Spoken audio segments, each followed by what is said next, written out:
What's up, Mesh? What's up here, Donnie? I see you did a research, dude. I mean, India was hard to pick, man. It was really hard to pick.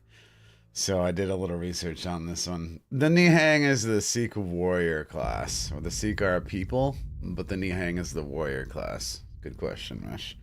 I think I got that right. So those are the fighters. But yeah, India had all sorts of cool ass fucking warriors, man. It was really hard to pick one. I think the Sikh, I'm not sure if I'm pronouncing that even. It could be Sikh. Hopefully someone comes in and corrects me. But I think they were the more like, what's the word? More known. Sikh? Okay, thank you, Strack. Thank you. I think they were more known, but the Maratha used the Pata. So it came down to a tough decision there. The Maratha used the Pata, but the Sikh used the Chakram. And not vice versa, really, according to my limited research. So Sikh, I think, was more well known and lasted longer. And I think maybe he's still even present today. So, yeah, went with the Chakram instead, because that sounds more fun. Oh, I can't pronounce the H. That's what so it's not exactly Sikh, but like it's as close as an American can say. Is that what that is, Mesh?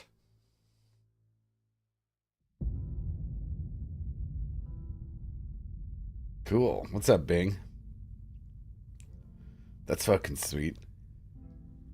I wonder what kind of inflection it has. I should have fucking Googled how to say it. Doesn't Google have a translate thing where like tells you how to say words? Well, missed opportunity there. Out of TV, dude. What are you thinking for the fashion? Well, so I was reading a lot about it actually. The armor seems like we have a lot of options, at least in my limited Googling. The turban is hard though. I actually spawned in some turban options because I didn't want to be culturally insensitive. Because I think the turban is important religious image and, well, important to the culture. So I started with the champion's helmet. Whatever it's called, the blue warrior cowl. One of the perfumer ones looks pretty good too, but navy blue is an important color, so the champion's cowl works a little bit better, I think, as far as cultural significance goes. But one of the perfume cowls looks really fucking good also, so we'll see. The Qui-Gon, welcome in, man. Happy day off work to you.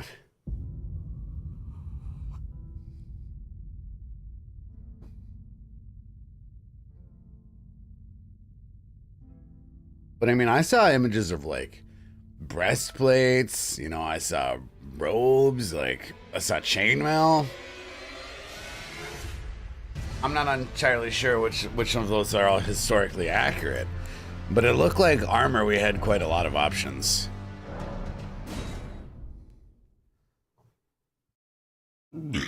Excuse me. What up, Shrom? So this is what we started with, at least. Which is close-ish. It's weird that there's hair on top, but it's not my character's hair. So I'm not sure if that actually works. This may be better, but then you don't get to see my beard, and beard seems to be very, very popular. So I'm not sure which between those two. What's up, LeBron's?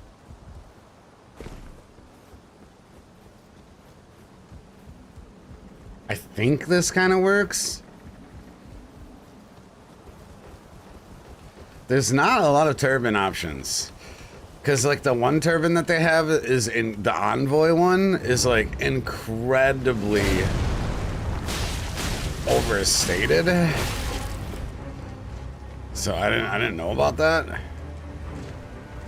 You know the one the bubble people were, the duders?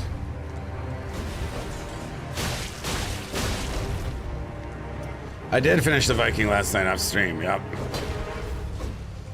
So that's ready to go for tomorrow as well.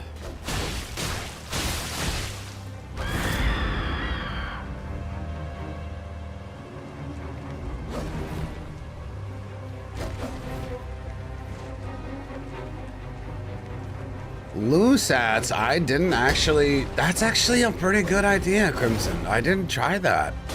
It's actually navy blue, too. That's a fucking good idea. It's actually a really good idea. And it would still show the beard, is that correct? Fucking smart. I didn't consider it because, I mean, I didn't even think about it. I was looking through the image gallery. That's actually a pretty solid idea. We'll have to grab that.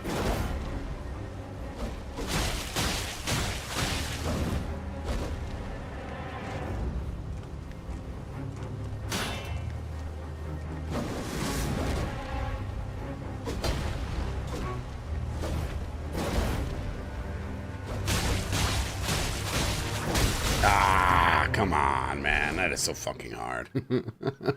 That is so fucking hard. Fucking tutorial boss, man. Hardest boss in the fucking game, I'm telling you. If you don't have square off, at least. Yeah, the exiles. Well, I think it's just a hood, isn't it? I think. I'm not 100% sure because the art in the gallery actually has, you know, the chest armor going like halfway up the fucking face. Well, we could take a look at that too, actually. It's not a bad idea. Because, yeah, the hair on the head kind of is weird. And it's actually not my character's hair. It's just like hair that's attached. Which is fucking weird. This is pretty close to working too, though. Pretty close. As far as things I spawned in to try out.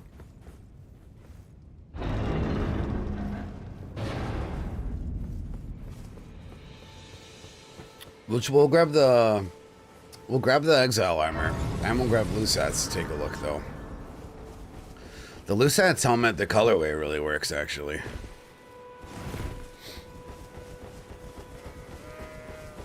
That's a smart fucking idea.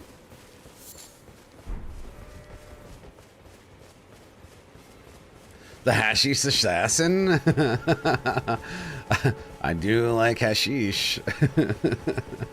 Welcome back, Goof. What? Yeah, gold bracelets actually is popular too for this. Is it Gold Mask's quest that gives gold bracelets? Man, we're gonna have to do all sorts of fucking questing. It's a real thing. Interesting lore. Weren't the Indians the people that created assassins? I might be getting mixed up with something.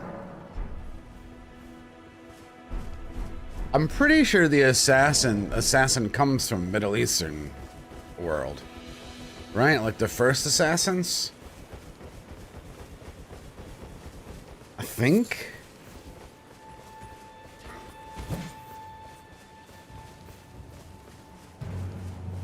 Oh, can we actually use kukris on this run? That would be fucking hype. I'm not sure.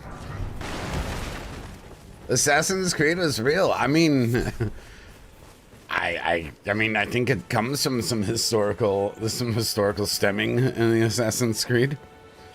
I'm pretty sure. Through history, it turns out gurus got people high and made them kill people. Maybe that's where assassins stemmed from. I'm not sure if they were gurus, though is the right word for it.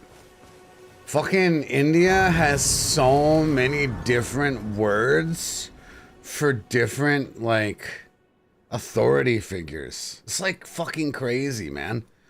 There's so many different words, because I guess the culture changed so much depending on the ruling party, right? Tons of different languages, tons of different religions in and out of power in India. It's pretty fucking cool, actually. I was reading a lot about Indian history last night. I was like, damn, this shit's pretty badass, dude.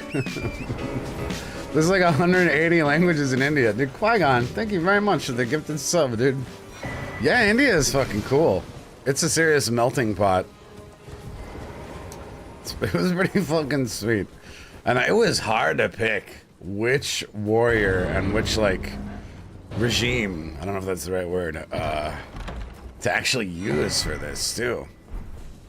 Because, like, different Indian warriors were, like, different weapons. Fuck, they had different races and stuff. The deities, the gods, the Indian gods are so awesome. Aren't there hundreds of those also? Hinduism is real cool in general as far as like the lore that's involved in Hinduism. Very fucking neat. Yeah, there's just tons of people there too. Absolutely. Actually, one of my favorite recent horror movies was Indian as well. Fucking pretty badass.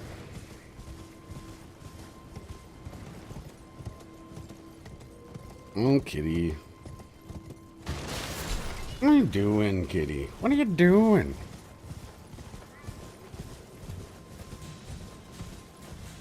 Meow. Did chat hear you meow? Did they hear you meow? I don't know if you did. What's up, bloody? Oh god, you're so adorable. It's too early for uppies, though. What's up, Accursed? How you doing? Yeah, this series has been fun. Little mini history lessons for all of us. So we're gonna try to get this build finished today so we can invade tomorrow. So we got a Roman, a Viking, and an Indian that we can invade on. Be pretty cool, or a Sikh. Doing good, chilling. Much better start to my day than yesterday. Is anybody there? Someone who might be Oh, we start with the bow. rescuing the great Kenneth Height. Goodness gracious. The rare bandit start, which normally is never optimal, almost in any situation, except maybe in Seamless with the Great Rune. Close enough, at least. Because this character is going to have some pretty good weapons on it, so we're going to take it to a higher level than the other builds. I ended up putting the Viking at 100 last night, because I was able to get 45 Arcane and 40 Strength. Actually, I think I got 45 Arcane and 45 Strength at level 100.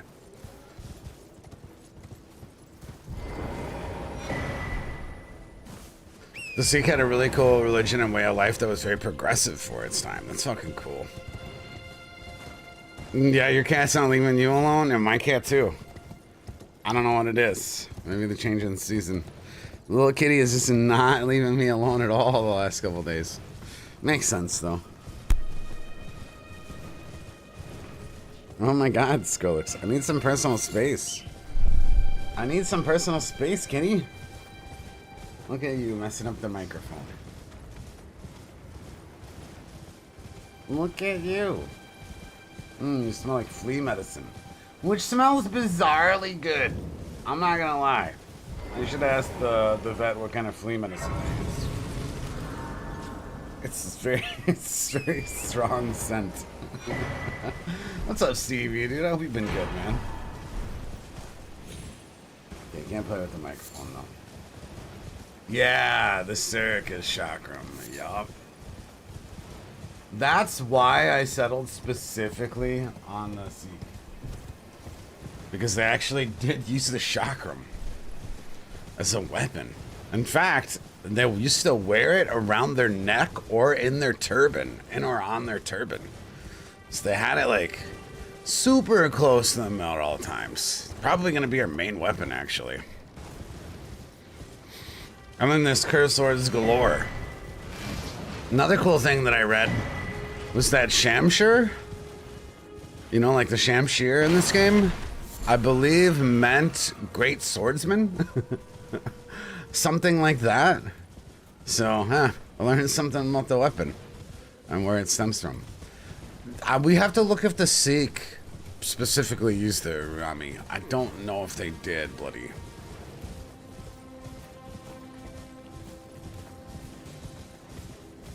Let's do some research. What's up, Lego? What's up, Swede?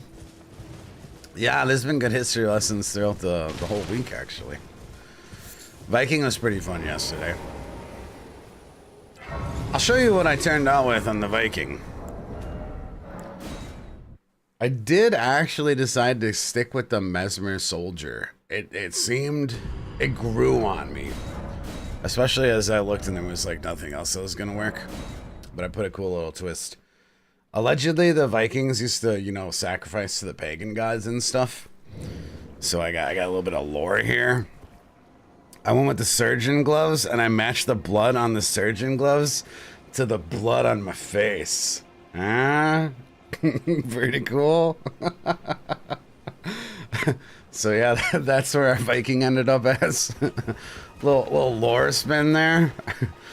I thought that was a nice touch yesterday. I seen the surgeon gloves and I matched up the blood on the face, or you know, Viking face paint. So yeah, this turned out pretty nice. Also, the Smithsquid axe looks really great on this build too. Trying to use no high fantasy Ashes of War either. This is kind of high fantasy weapon though. This is a bit of a stretch for historical accuracy. Quite a significant stretch, but you know, it has like Viking runes on it. I could have not. I thought the roar looked real good on the straight sword too though. Yeah, we can use the guitar also, for sure.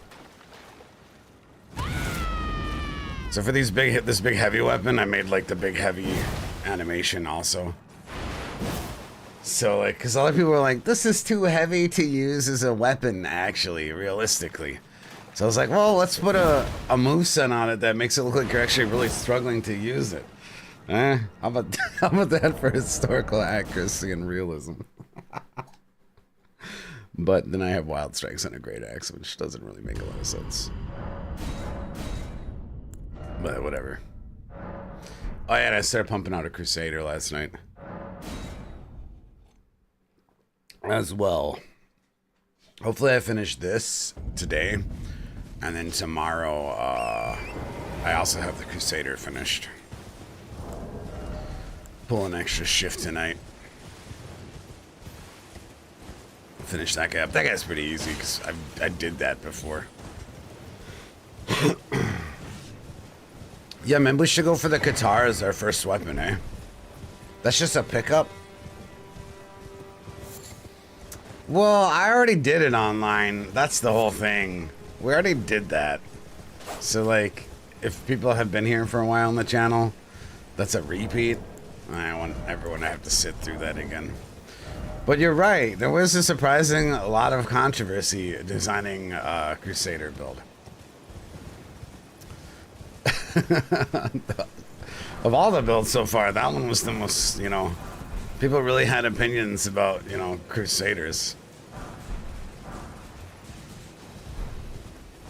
Very opinionated.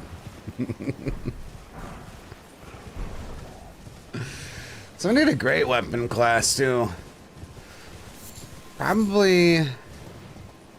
Does anyone know what other cultures used greatswords? I think German is maybe the best class for greatsword representation. Or maybe Celtic.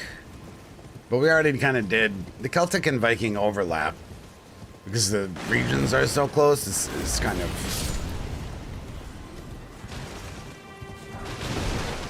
I don't know. Jose, this is from India, a warrior. Never heard of it. Do some quick Googling. It's pretty badass. If you Google the second word in the stream title, that'll probably give you more answer. I think all big weapons are German or Old English. Yeah, and we already have a Crusader, so that kind of covers England. For the most part.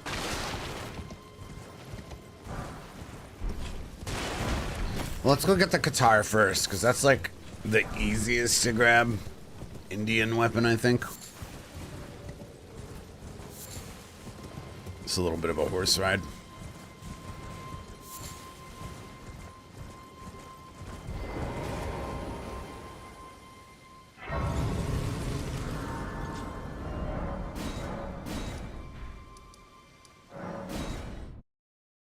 It was very cool taking a look at all the different weapon types, though. They had like tons of fist weapons. It's like insane. Like tons of crazy, like what I would say would be like high fantasy fist weapons. It was kind of mind-blowing. They used the chakram, but I don't know what the other types of backhand blades mesh. You're just looking at the Celtics and they had this hilarious looking horn. Like a periscope from a submarine, but a horn. That sounds crazy. I'm not sure. Did the Sikh throw kukris? Because I would like to be able to throw kukris. Especially in PvE. When I could pop those balloons in Liornia for once.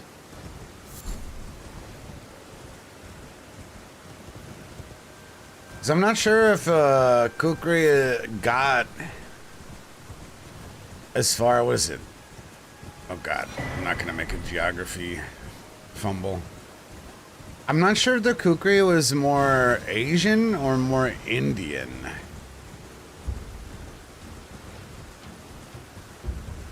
It was an often held blade that's given to people in Nepal, and it's in their army, I believe. So what about the Sikh? Did the Sikh use it?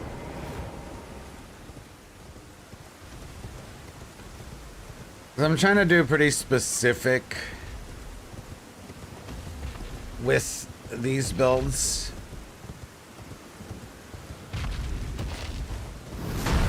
Right, Jose? You should Google the weapons they used. It was crazy. Their swords look so cool.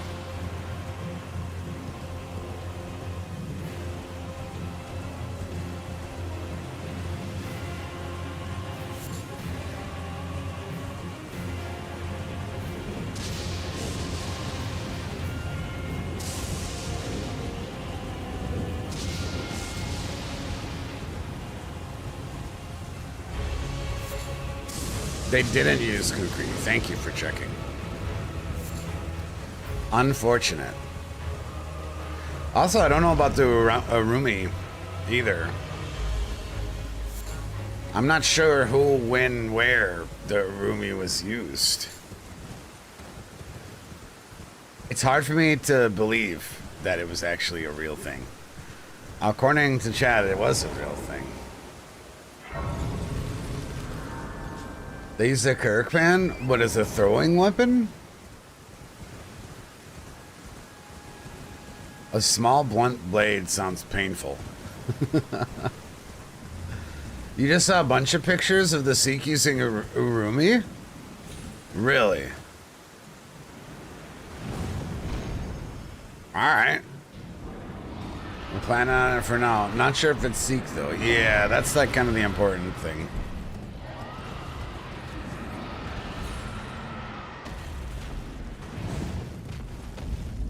Because we have a ton of options already for this build. And I really want to make it chakram focused. Or at least get the 2 different chakrams, right? Don't forget to equip Sword Seal. I don't even know if I'm going to go get it. From swords to tridents and iron claws. Yeah, there were so many claw types. I wish there was more tridents in this game, man. Apparently there was a warrior from Netherlands that was 7 feet tall and used the biggest sword in history, the Zweihander. It was a bigger version of the Zweihand? That's insane. From the Netherlands, eh?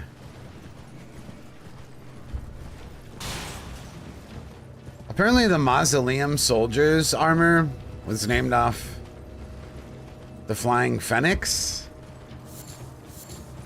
I'm trying to remember this from yesterday. I wonder if the Phoenix had access to other big weapons. Hussar, thank you. The Hussar. Did the Hussar use any large weapons? The winged hussars.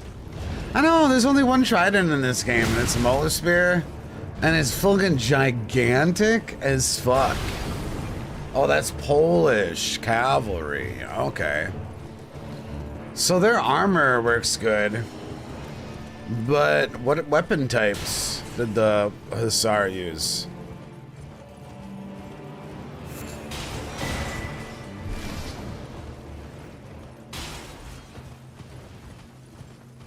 I know, I wish From gave us armor dice because navy blue seems to be a very culturally significant color to the Sikh. I'm missing a bonfire. You get to use the war pick for the winged hussar. I mean, that's not really selling me.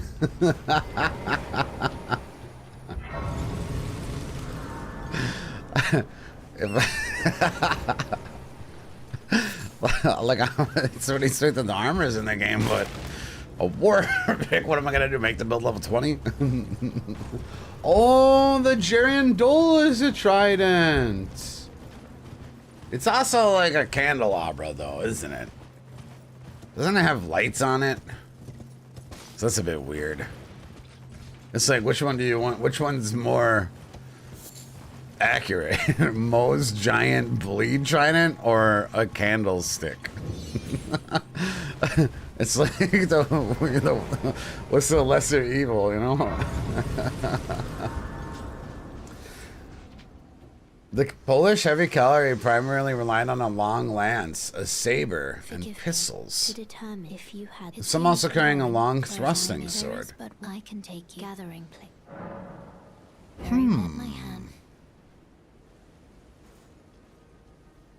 The Urumi is definitely a weapon they use, but I highly doubt they use it outside of like martial arts display.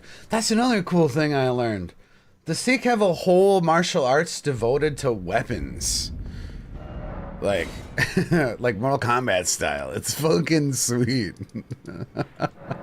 So they like worship where there's like religious ceremonies where, you know, weapons have this huge importance. Pretty fucking cool. So then if it was around during Sikh time, I mean, I think we can throw an Urami out here. I think we could work with that. Well, as long as they may have used it, whether in or outside of combat. Could be like a sidearm of sort.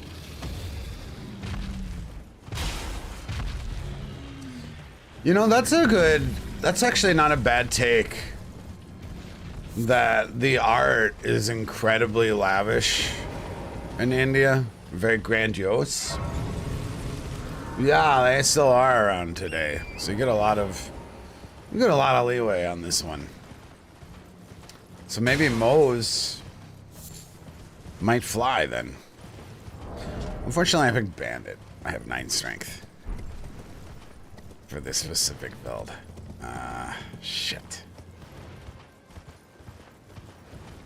Yeah, we'll be using the Cirque. Yep. Try to make that like our main focus, or maybe even the Dancer's Blades. Yeah, I went Dex, and I seen that the weapons were going to be pretty good that we had access to, so I figured we go Dex Arc and go pretty high level with this build. I didn't want to wear the whole Warriors set. It seems besides the turban, we actually have a lot of leeway on armor. Because, I mean, I was seeing pictures even of, like, breastplates and stuff. Like, plate armor.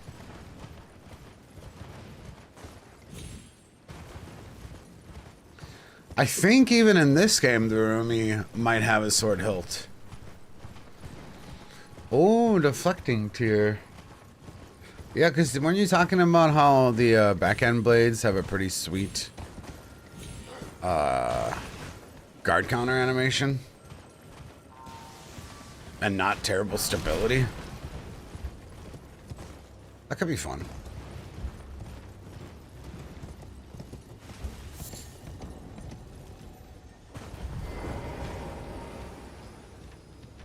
Oh, that's a cool fact, Goof.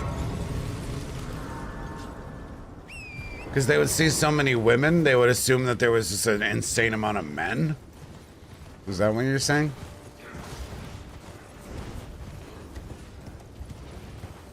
They would assume the army was like insanely huge.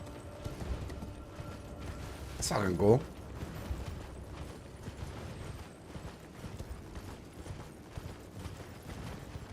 Oh, and the woman had short hair too. Fucking cool.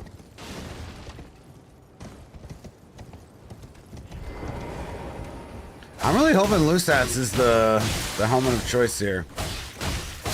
Since Crimson brought it up, I mean, it could really work. Then we have to figure out how to make fashion to match Lusat's helmet, though. That would be the hard part. Hell yeah, Twilight.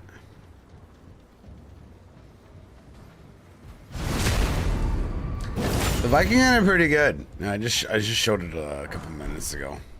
Pretty fucking sweet. I'm excited to do some invasions on it.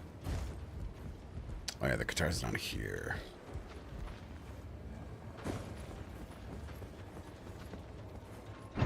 Perceptor's long gown. Crimson, I feel like you're giving pretty good ideas here for fashion. This is solid.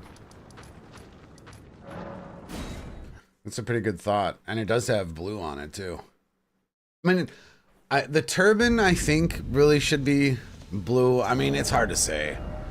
This one, the problem is it has hair on top. It's super stupid. Or this also looks pretty solid. What's up, Fancy? Is that blue? That might be blue. I don't understand why this has hair on it. It's like got grandpa hair on top. That's not my character's hair. That's not at all my character's hair. I made my hair black. Things you learn when, you know, you still have played this game for like 8,000 hours or whatever. The blue version of Roderick's cloak. The navy attire. What's up, Brune? The envoy hat is gigantic. I'm not sure. It's like so much extra. I'm worried it could be like offensive or like comical. That's kind of what I was worried about when I did it. And the last thing I want to do is be offensive to different cultures with these builds, you know what I mean? That's the last thing. Yeah, the envoy hammer is giant, man. Giant. Like, way over the top. So I don't want people to come in and think I'm like making fun of the turban, you know? Because I'm definitely not. There's a worry there. The monk set could be good.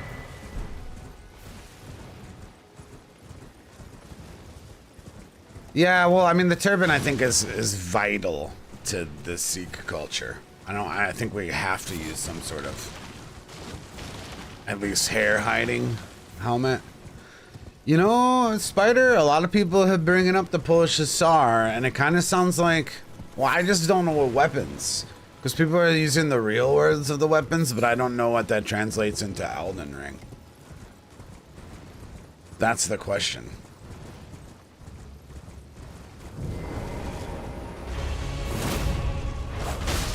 No, Rolana's armor is not a bad idea either, because it really did look like there had some plate armor. It looked like I saw plate, chainmail, robes, cloth, leather. Like, it seems like they had a ton of different potential armor options. What's up, Mikuleski?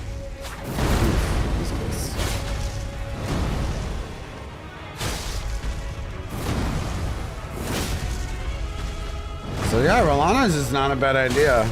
And that armor doesn't suck either. Be another good reason to make this kind of a higher level build. The merchant hat? Maybe. It had a weird name on it. So we're looking for vibrant blue robe? Nah, not at all. We get bonus points if it is blue though. I mean, I think like almost all armor, as long as it has a, you know, Indian feel to it, could work.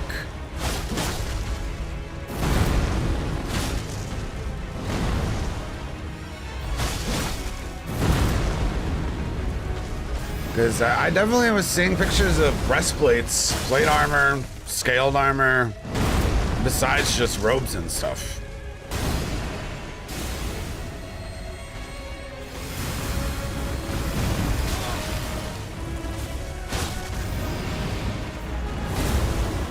But yeah, the color navy blue has cultural importance. So we definitely get bonus points for that, I think. Or maybe just blue in general, because it's not so many different navy blue options, obviously.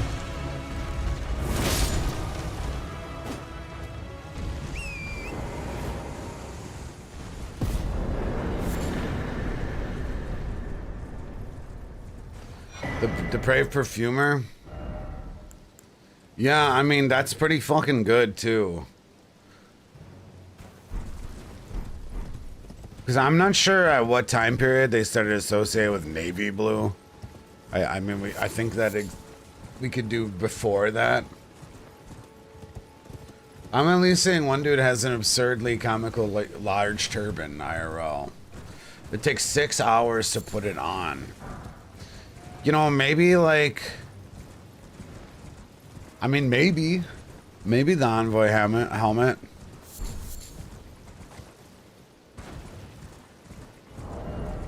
Maybe. Because, yeah, at least this doesn't show hair on it. So it has that going for it. It's not quite a turban. It's a hair wrap, but it's basically as close as we can get.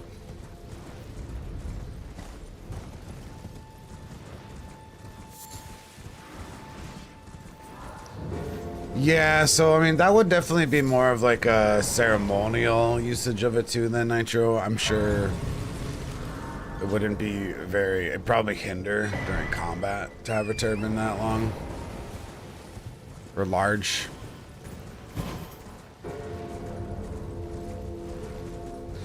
I'm seeing pictures of Nihang headband and it looks a lot like what we're wearing right now, Mesh.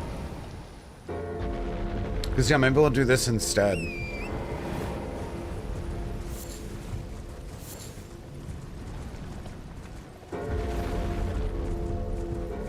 I mean, this has like a vibe to me of India, the Depraved Perfumer.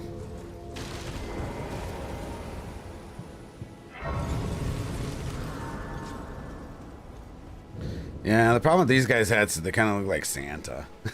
Man, why couldn't we get his cool ass face mask though, man? It's so fucking awesome. Like, how do we not get that? It's so cool. It might, Nitro. It might. But I think you see your face in it a little bit. So then you're really tiny faced. It's just fucking weird. Because I think it shows like this much of your face, right? So you just have this like little tiny face poking out. I'm not sure if backhand blades is canon. Chakram are canon, and that's why I actually decided on the Sikh. Because I was really close. I was doing this Maratha versus Sikh back and forth. Where the Maratha were on for the late 16th and throughout the 17th century. And they used the Pata, and they were also super badass. But the Sikh ended up edging it out because I wanted to use Chakram over Pata. And I think the Sikh are still, you know, in power today. Where the Maratha were a pretty short-lived dynasty. You know, less than 200 years. So that's why I settled on Sikh. Because the Sikh didn't use the Pata, I believe. I'm not 100% sure on that. But the Maratha definitely didn't use the Chakram. I was like, well, man, I really want to use Chakra. Never fucked with it much. I'm looking at a picture of the Nihang weapon and one looks very backhand blade. Well, they had like so many curved swords, right? The question is, did they wield it backhanded? That's the question, right? Because like, yeah, there's a curved sword for anything. in India. Like, I'm pretty sure you just went to the blacksmith and he's like, so how much of a curve you want? And then you're like, all of it. 359 degrees curved. And he's like, got you, bro. You know, I think that's probably how that went. Try to see who could make the more coolest badass sword and shit. Yeah, then one time this guy was like, I want it all the way around. Boom, chakram.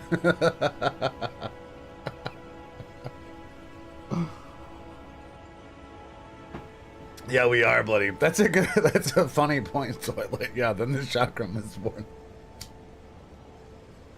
That guy's curve bends 359 degrees. I can't do more than that. I can't. It's impossible. It's mathematically possible. Okay, but what if it went all the way? Oh my god.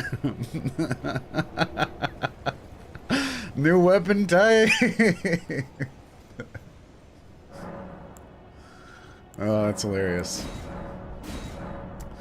Yeah, I mean, if we can find, like, any sort of historical evidence that they would use a blade backhanded, I'm down.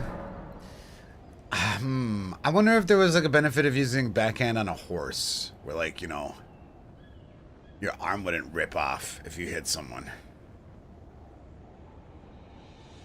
Right? Maybe.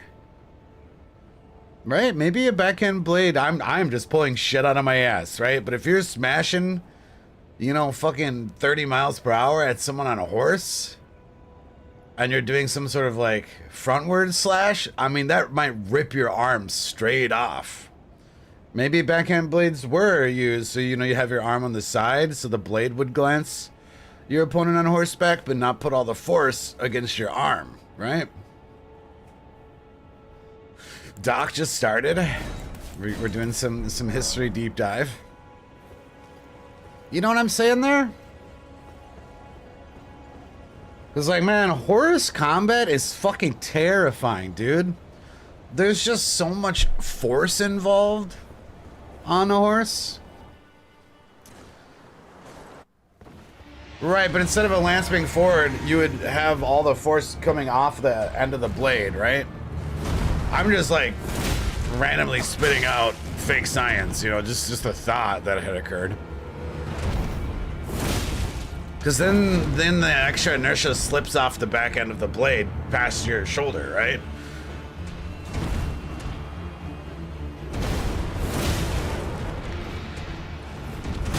Oof. So maybe it's a horse weapon that would prevent, you know, self-damage.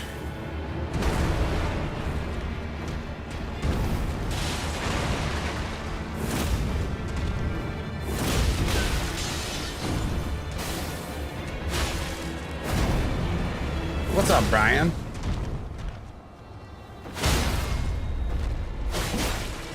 These weapons are pretty fun. Yeah, dog. Sikh build.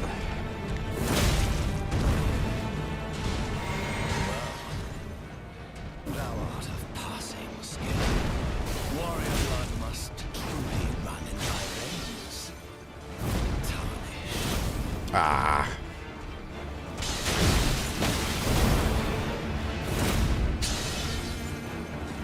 The hitbox. Oh my goodness. Come on now. Gotta aim for the center of mass more. Fist build today. Oh, at the moment. Right, where's tail cutting when I need it?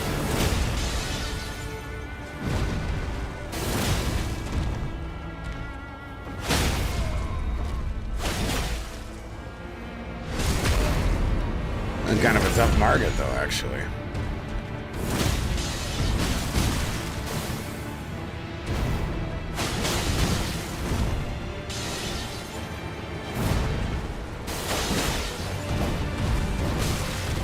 Oh, that's close.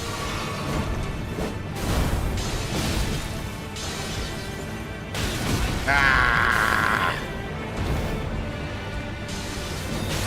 I'm not so good with fist weapons.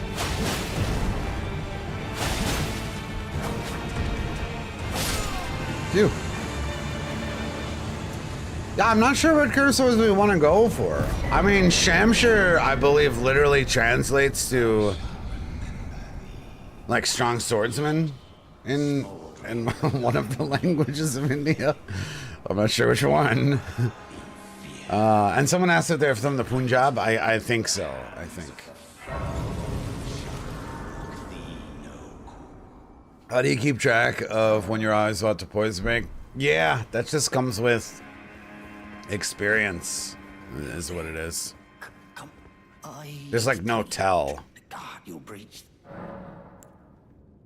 Just try to, I just kind of like feel the different poise damage of each weapon, and then the second poison break's much easier to predict than the first one, right? Well, but of course.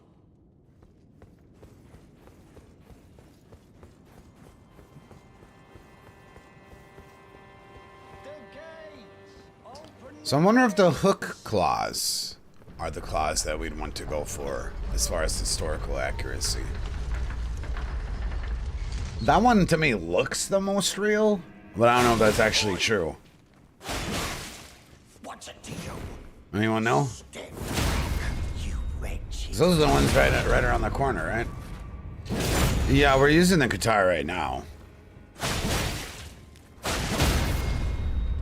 But Qatar are a fist weapon, not claws, right? It's actually a different class of weapon.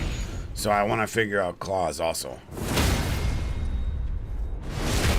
It's pretty crazy. Like, apparently the Sikh were like incredibly potent melee warriors. Where a lot of the other armies, because they were so prominent on horses, underestimated their infantry ability. And they won many battles because of that.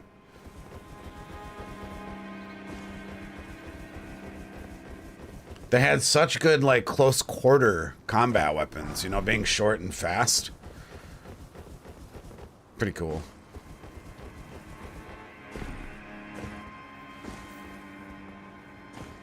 Yeah, Qatar for sure. There's like so many different types of Qatar they have actually. I was looking at a spread of some of the weapons list, and I was like, "Oh, this is gonna be nice. We'll get a lot of cool shit."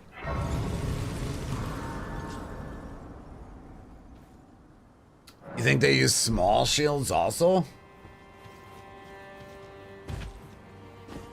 Oh, let's get some health here.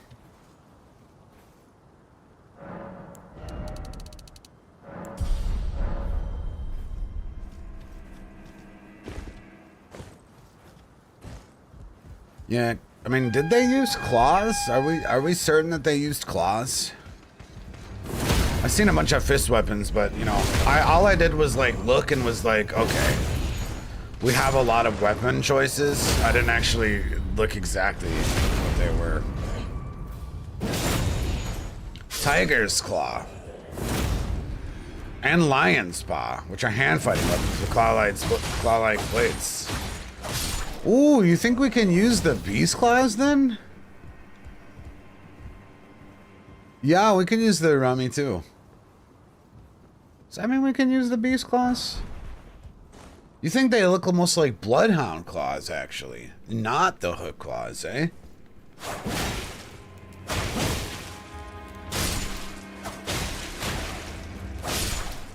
Okay. I mean, I don't really get those. They're short and they're curved. Okay. I'll pick this up anyways.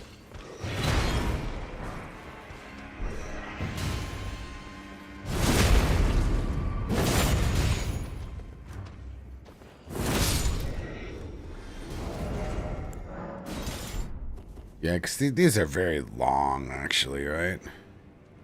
They're super long.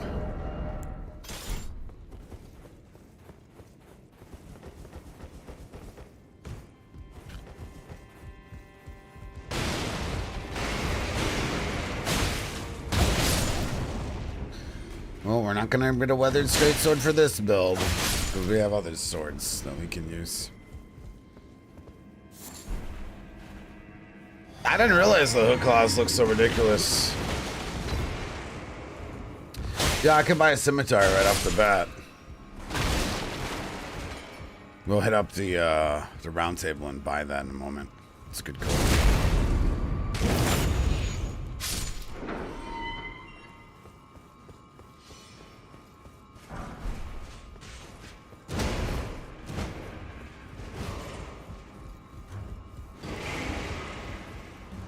Maybe we'll do spinning slash on the scimitar.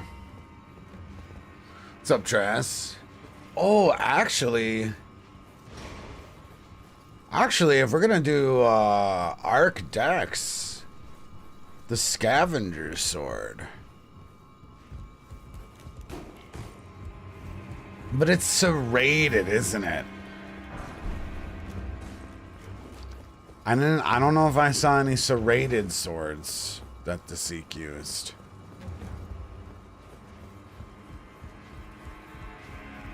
I don't think. So we could go, what's that really good Dex one? No, you have to farm it from the skeletons. Oh, I don't remember what it's called. I just remember you have to farm it. That's probably one of the better ones to use, right? They're very curved.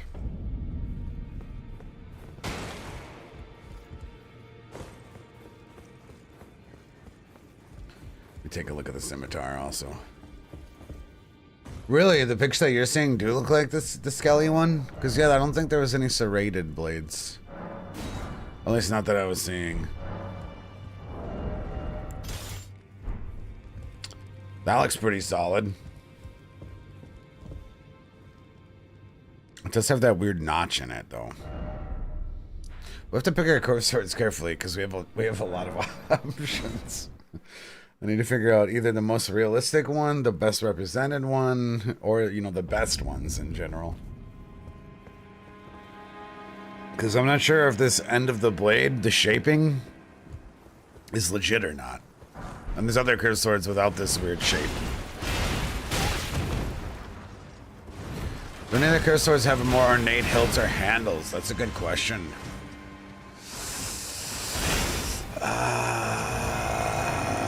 I don't fuck with curved swords much in this game, honestly.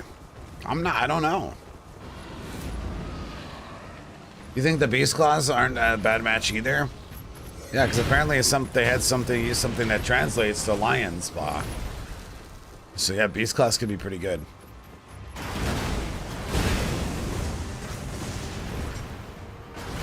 Oh, is the shuttle something that the Sikh use? Because that one's real curved, right? If we can find historical precedents for it, I would like to, because that's a very niche weapon. Oh, the Dancer's blades are ornate, aren't they?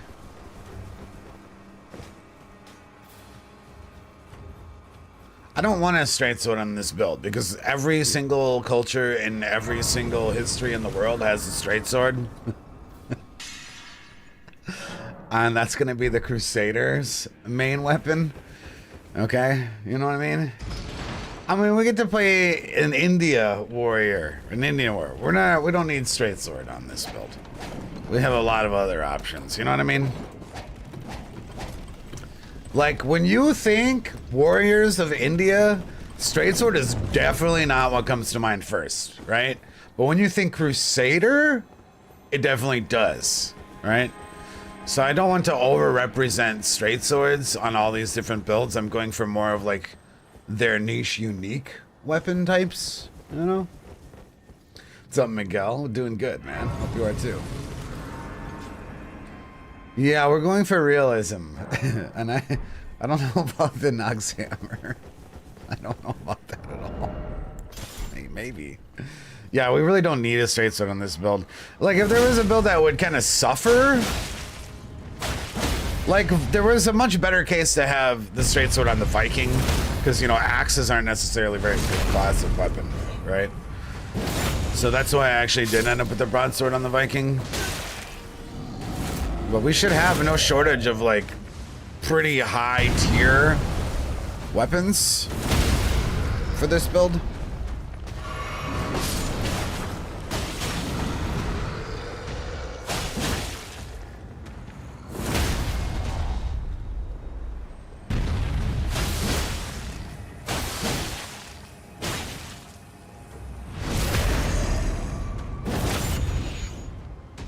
I wonder if there's like a certain dagger in this game. Yo, does the crease? Oh, the glintstone Chris? Fuck, that's pure int though.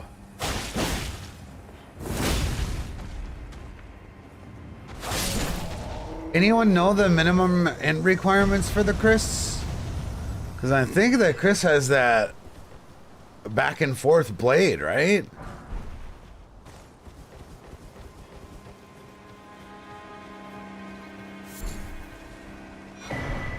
Shit. The dancer swords are very ornate. Well, then we'll definitely use the dancer swords as far as our paired curved swords go. Be proud. Oh, we do have 9 int here. Isn't Reduvia kind of a Chris? And it'd work perfectly with the build idea. We wouldn't use the ash on the Chris. It would be more like a parry swap. We can't put kick on it though. We could take a look at the Reduvia actually, because I mean, Rusty, you do bring a good point. A lot of their like daggers and really short swords had were incredibly extra. So maybe the Reduvia would match up actually with the blade shape of one of the blades from India. Maybe. I'm gonna get some upgrades because this fist weapon it's not hitting very hard. Fire Knight short sword's pretty ornate as well. Tarnished. May I have a wood? A play and the wood. I'd heard tanned upon the talk. Thou art but a call for.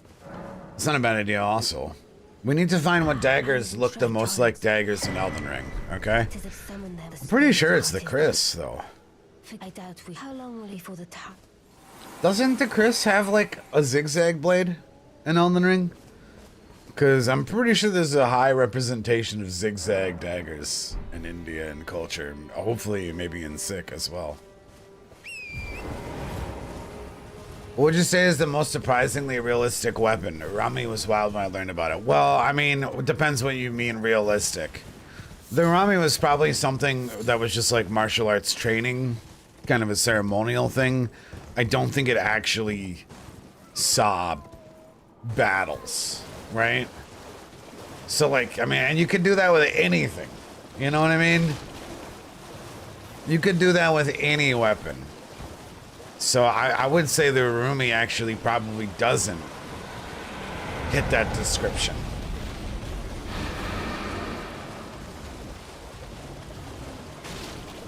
Right? Because I don't think it was actually a weapon used in combat. Like when your life is on the line, I don't think you reach for Urami. You know what I mean? It was probably like a training weapon to like, you know, help agility, dexterity, that kind of shit is my guess. Or something that might have been just for funsies. Something ceremonial, right? But I don't think there's any historical precedence that was used in battle, right? Because at that point, that opens the door for like tons and tons of things, right? Because anyone can craft shit and use it in training, you know? You know, just for exercise, if that, you know? Yeah, I've only seen reference to being used in martial arts. Which doesn't mean it's not cool, but it means like you probably don't want to reach for your Rami when your life is on the line and someone literally wants to kill you. Probably not. I didn't name this character yet. I did not. If I would have went Maratha warrior, I was probably going to name the character Shivaji. Because that was a bunch of famous Marathan warriors. But then I went Sikh instead. And then I'm like, I don't know. I don't know what his name should be. I want it to be appropriate, you know? And I have no idea. I don't see many zigzag daggers. Most of what I'm seeing have an exaggerated curve to them, like the Blade of Calling. Okay, what about Reduvia? Does the Reduvia blade shape fit?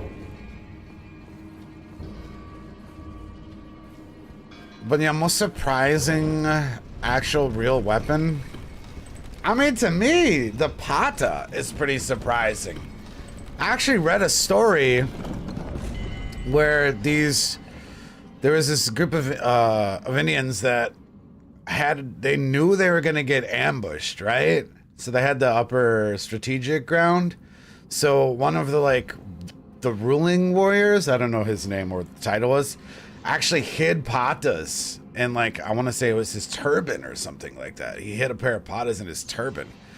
And he actually, when the leader came into his tent or whatever, he pulled the patas out, murdered him, and then he had 30 of his warriors come in from the outside and get a reverse ambush off. It was pretty fucking cool, man. I'm not sure if anyone can find that story and copy paste it.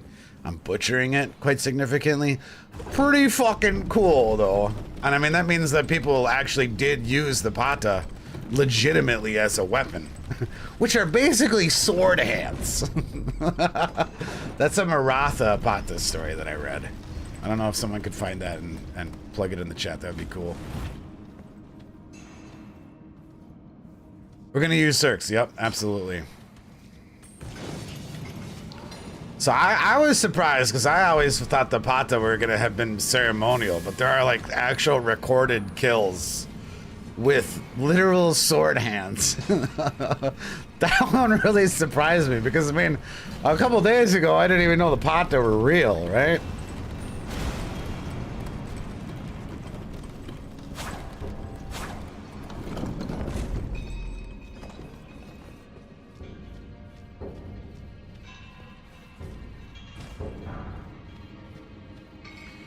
Yeah, but they have super big wrist guards on them, so you don't, they're pretty cool. They seem like they actually kind of make sense, yeah.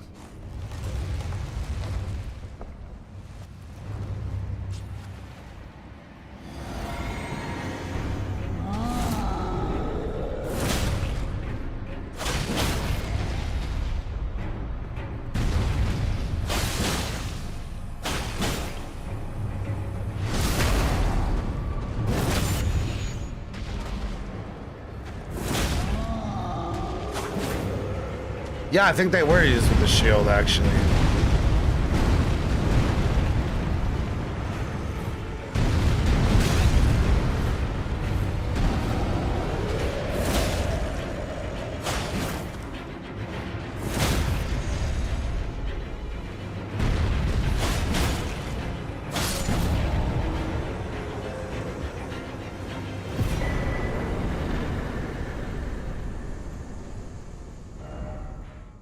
Alright, let's go level these up.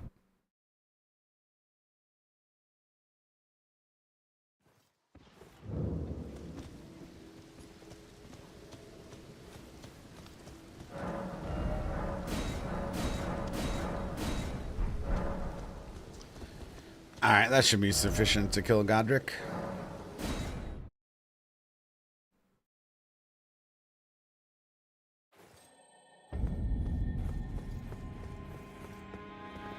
That would make them slower to use than a dagger, putting the patas on. Well, I mean, dagger was not necessarily a primary weapon. It was more of something that you had at your side, ready. Quick and ready.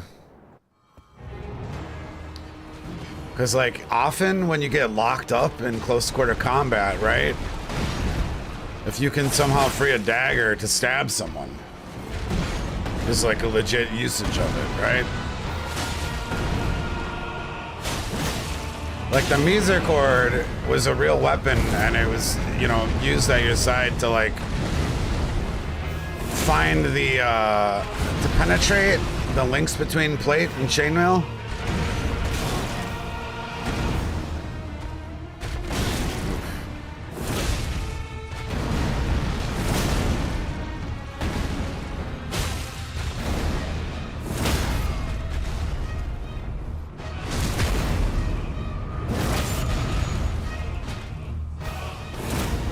This weapon without bleed is kind of sad.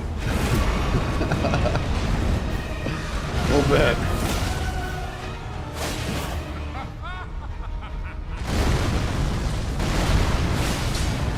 Like, that didn't even do yellow damage and we upgraded it.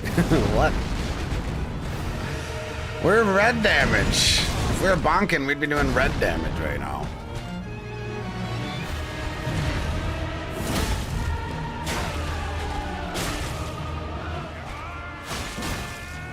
That should be good for a poise break at the start of phase 2. Let's see if I was right. Let's go.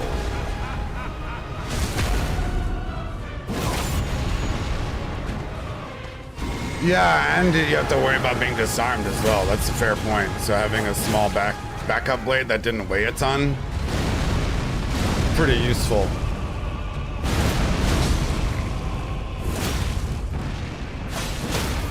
Because that's another thing too, right? It's like, you didn't want to have two like big heavy weapons on you, especially if you weren't using a second one on the regular.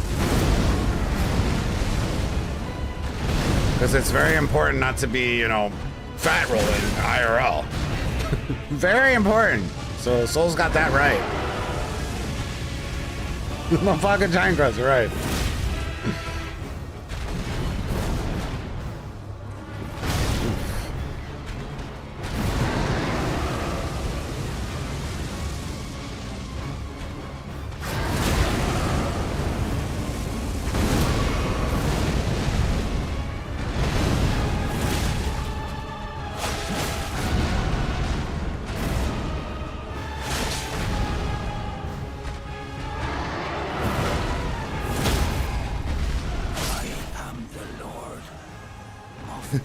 People spamming rolling battle is hilarious. Oh man. Oh, you guys know what? I had a revolution last night about Duskblood. I think it's gonna be an extraction game. That's why it's labeled as PvPvE.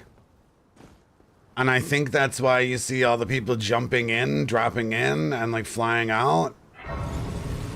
I think it's gonna be like a Tarkov spin-off. Souls like, this is my guess about Duskblood. What's up, pimpin'? That's my theory. 8-person and labeled as PvPvE, and then Zaki in an interview not too long ago talked about how he was inspired by games like Tarkov. That's my guess on Duskblood.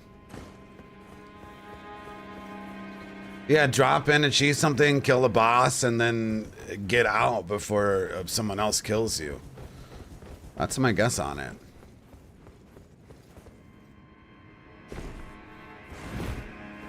Good morning, Fry. It could also explain why there's 8 people. Maybe it's 4 groups of 2. You know what I mean? Like 4 groups of 2 per map. And that's why it's PvE, PvP, PvE, PvE. It's so hard to say that.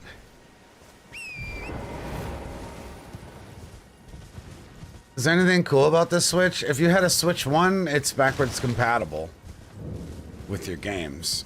And it also has a bigger storage, which I found to be ludicrous. As an owner of a Switch, I could have like 2, maybe 3 games installed at one time. It's like, what? This is absurd. This thing holds no space, man. I can't even have all my games installed, and that's less than 5. Yeah, that's my prediction. Hunt Showdown style Bloodborne game. That's my current prediction on it. Isn't Elden Ring PvPvE during invasions? Well, it wasn't advertised as that. And this game is being advertised as a multiplayer focused PvPvE. It's also being advertised as 8 players. So that's my thought on it. I'm pretty sure there's an interview that's coming out tomorrow.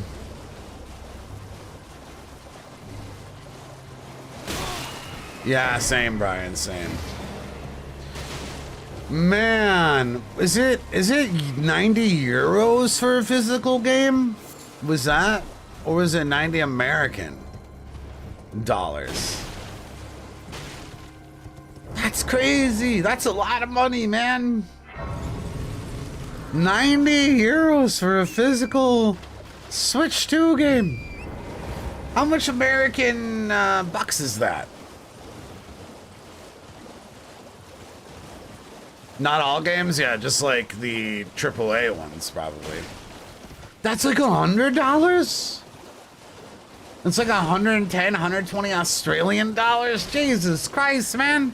You gotta pick to feed your kids bologna for a week or for the new game. Fuck's sake. Man, the Pro Controller is 80 bucks. I'm pretty sure the Joy-Con is like the same price. An extra Joy-Con. What's Gurkha Warrior Dark Woke? Tell me more. What, where's that from? I'm intrigued. I've heard the word before. It's from Nepal. They use the kukri knife. Well, the first problem with that is there is no kukri knife in Elden Ring. Dark Woke. As much as I'd like to represent different cultures, there is no kukri. so rip the Gurkha build. Like, you can throw them, but you don't actually have them as a weapon. Unfortunately. That's why this build works really well, actually, because the Sikh were known for using the chakram, and chakram actually exists now in the DLC in Elden Ring. Is Bleed Build strong? Bleed Build is strong until you fight like Elden Beast or Putrescent.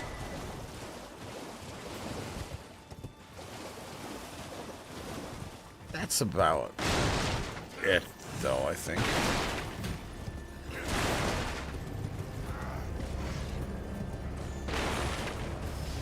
$100 for a game.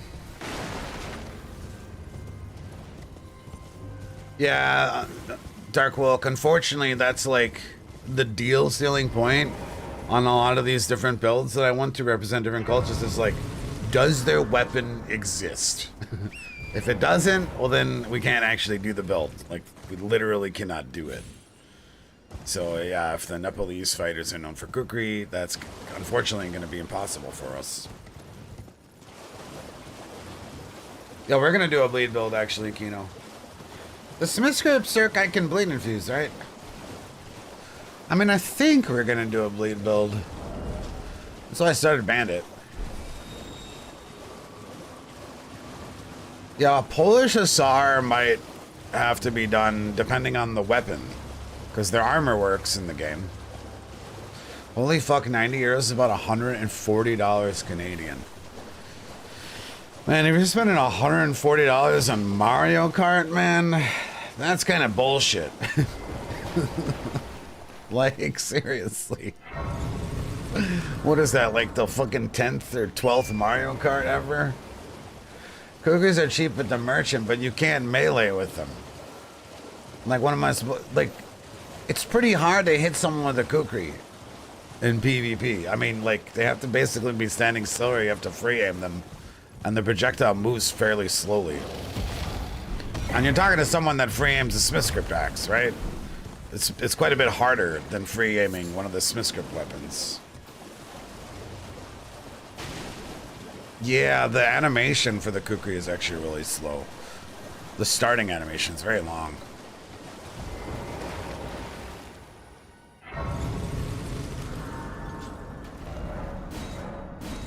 Unfortunately. This car will be different, I promise. Yeah, I'm kind of bummed that they're doing multiplayer focused some Souls games. I mean, it's probably just placeholder games right now, though, while they cook something up. And yeah, Miyazaki did direct Duskbloods, so I mean, it could potentially be good, especially if the PvP is fun. At least for me, right? Like, for me, I don't really care about extracting with my friends if that's what it's gonna go, or If it's gonna be co-op focused, that's not a selling point for me. But if I can shit on noobs co-oping and ruin their progress, specifically if I can take all their gear and loot it, like Tarkov style, kind of sounds pretty sweet, actually. Especially if my like Years of Souls PvP actually like, you know, translates to that. Making Switch 2 kids cry sounds pretty fucking inviting. I don't know if it's like $600 inviting, but you know, it sounds pretty cool. Could be fun. Miyazaki cooking his MMO slowly but surely, and this will all contribute to it, hopefully. Man, MMO is so... Combat and MMO is so hard to pull off. Like, it really is. Like, I'm pretty sure peak MMO combat was like World of Warcraft Battlegrounds. Which is not like a huge...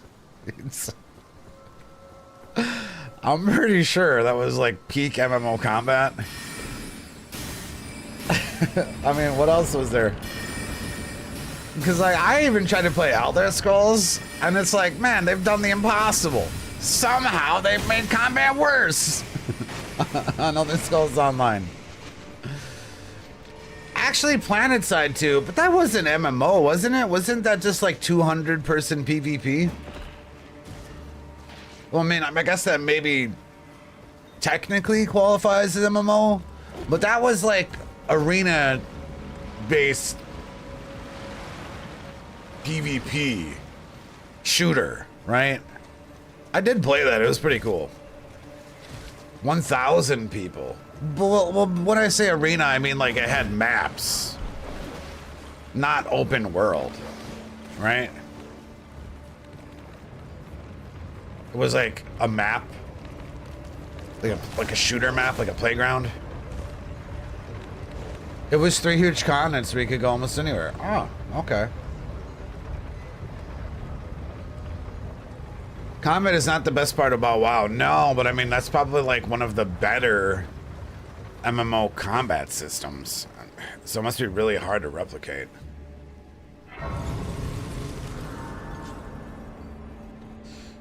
Yeah, I've read about those epic space battles, and apparently they were so laggy. Like, impossibly laggy. In those big space battle games.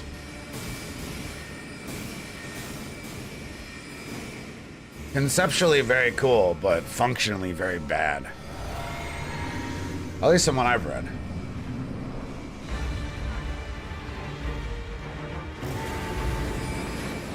Unlike, FromSoft doesn't have experience with big servers, right? Or maybe they can just hire someone. Or like a team, obviously. I'm not sure how it works.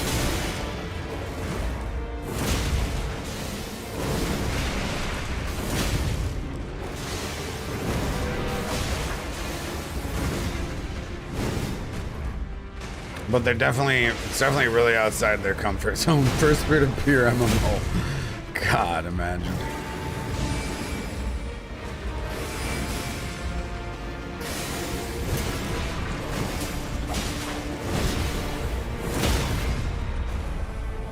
Oh my God, I got the crit. Impossible. You've seen it here. You can crit Red Dog. Once every 6 months.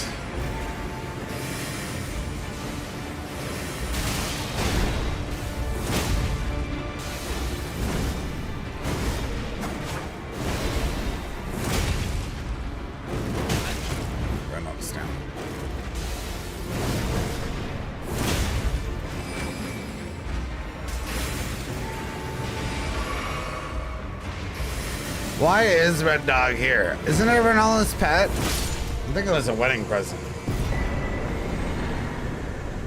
Pretty sure. I did, Ja Crispy. Yes, I did. I think it's going to be Tarkov inspired. Hunt Showdown inspired. PvPvE. That's my guess. It's gonna be something very different. It is definitely going to be multiplayer focused, and that's what I think the spin they're gonna do on it that makes it different than Night Rain. That's my guess. FromSoft in this very experimental phase here with multiplayer, which is silly because I actually was thinking that they were gonna shy away from like multiplayer, because like Elden Ring is very unfriendly to invaders. I was like, maybe the next FromSoft game won't even have PvP, and then I guess Night Rain doesn't, but there is PvP confirmed in that. The dog is Radagans when all got a divorce. Wait, is that real lore? I was just making that shit up.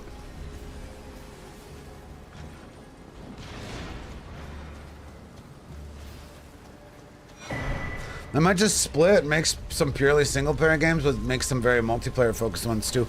It depends on the success of the multiplayer games, doesn't it, really? That's what it comes down to. If Night Rain flops and no one buys it, and Duskblood flops and no one buys it, well, they're probably just gonna not then.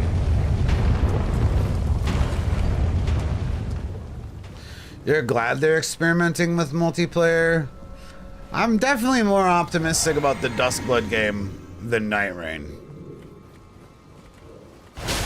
Personally.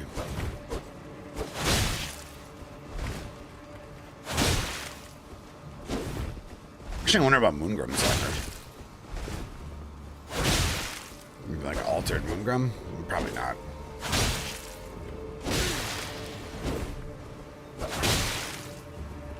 I mean, it's kind of embellished and it's navy blue.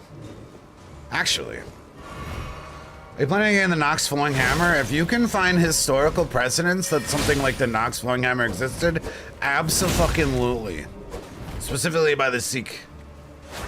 Then yes.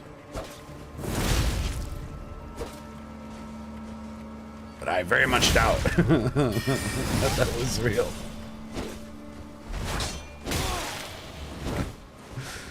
A camera that transforms? I guess it could just have it could just be a long-handled mallet blade.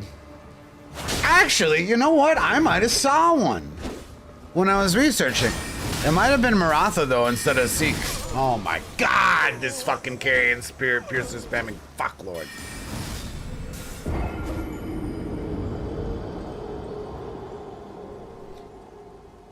Yeah, I think you're right, 102, actually.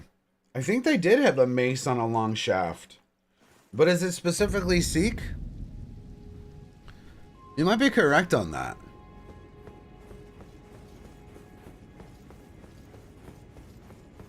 You know, I was lurking today when you guys were ranting and raving about the pricing on the Switch stuff, and like we've had this conversation a bunch of times, and my bottom line is that the inflation has gotten so severe since games were originally $60, and it's just been like something that's overdue. That's my cope. That's my cope. I mean, you could literally go find N64 advertisements where games were $50 on sale, and like the price, the value of the dollar has gotten incredibly small since then, and games have not gotten more expensive. Oh my god.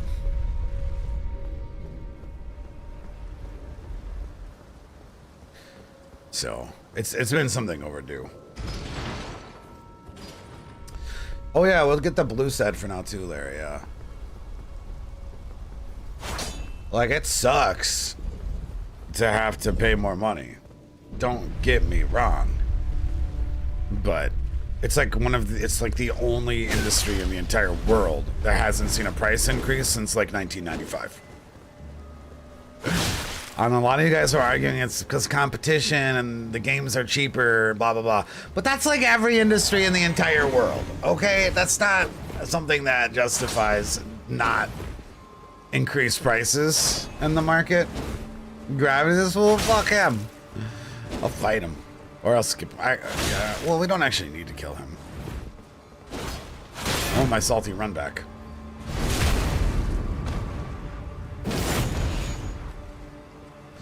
Yeah, Nintendo 64 games, I believe, were like literally $50 or $60 in 1995. There is no other industry, I think, in the entire world that you can say that the price has not gone up since 1995.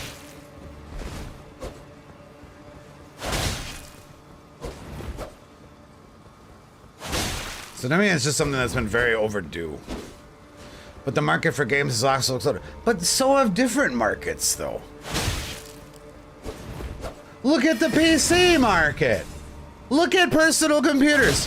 How much is a fucking 5090 right now? Okay. What are you saying? There's no competition? AMD, the market's exploded. They have competition too. Fucking, what is it, like $2,000-$3,000 for a fucking 5090?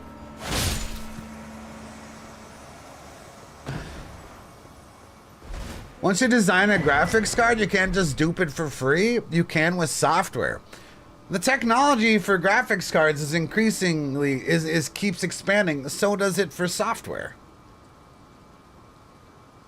Like, okay, maybe not for Pokemon. Pokemon would be a bad example, right? Right? But like, generally speaking, this is not the same software that they used on the Nintendo 64. Elden Ring, you know what I mean? It's not. It really is not. And they're selling Pokemon for $140. That might be the same software from 1995. But I'm saying once software is written, you can distribute it for free. The hardware is a graphics card. It's physical. That, well, it's, you know, cartridges, man. Nintendo 64 cartridges, PlayStation discs. You know what I mean? They actually were physical, and the price of cartridges was a lot of money for a long fucking time. Now we're in the digital age, but Nintendo is still charging you fucking $100 for a physical copy of a game. They lost their overhead cost. Shit is basically just digital now. I mean, go to a movie. Go to a movie theater, right? Do you know how much the prices increased watching a fucking movie that is digitally distributed at a movie theater? Like, it used to be like $10. It's like fucking $40 or something, $30 to go see a movie these days. Like, it's like the only industry that's stagnated, regardless of what your argument is. There are comparable other industries. There really are.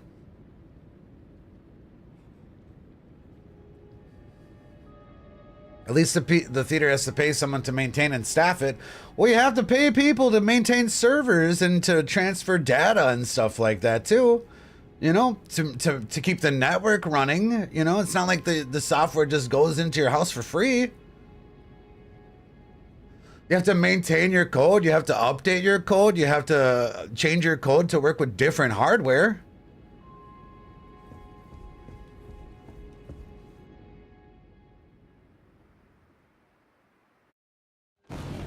What's another good example? I'm trying to think.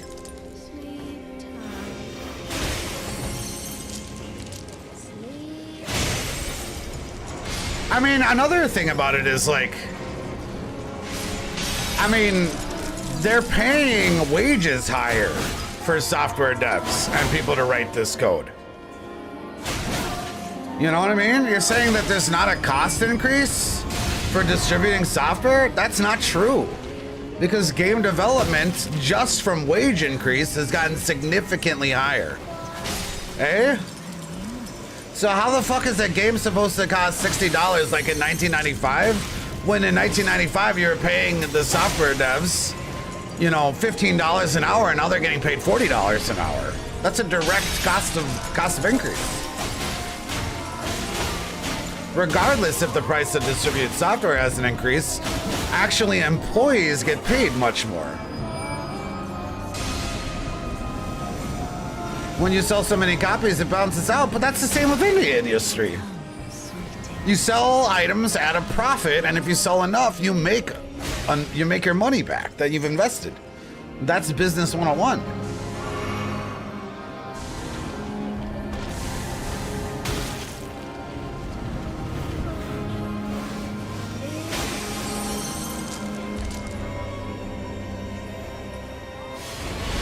Oops. Missed one.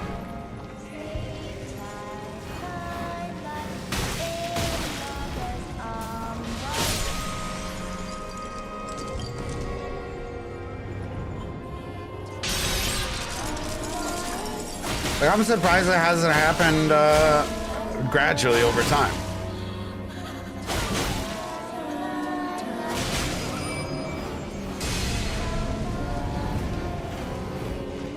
I mean, maybe that's one of the reasons why it's increasing is because cost of living globally is so much more expensive now that they do have to pay higher wages and they're not able to make back their investments as quickly. That could be the reason.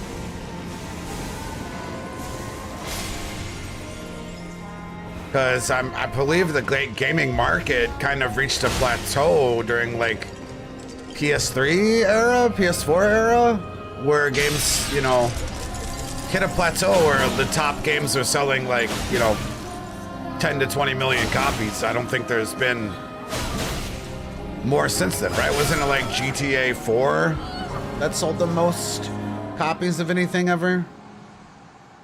Something like that.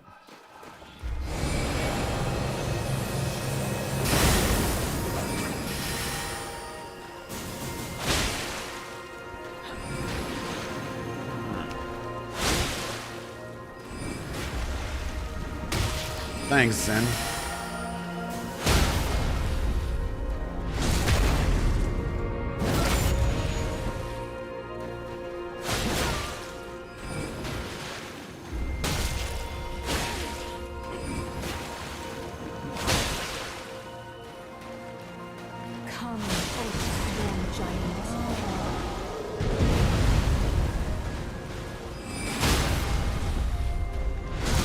Well, I feel like a movie theater is a pretty good comparison because I mean, they both have to pay employees.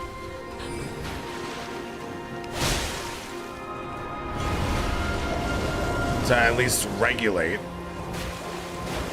But the software is digitally distributed.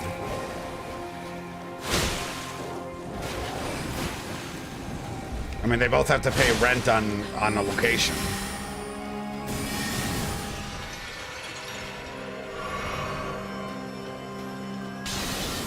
There's always a choice in like dirt cheap games like Hollow Knight.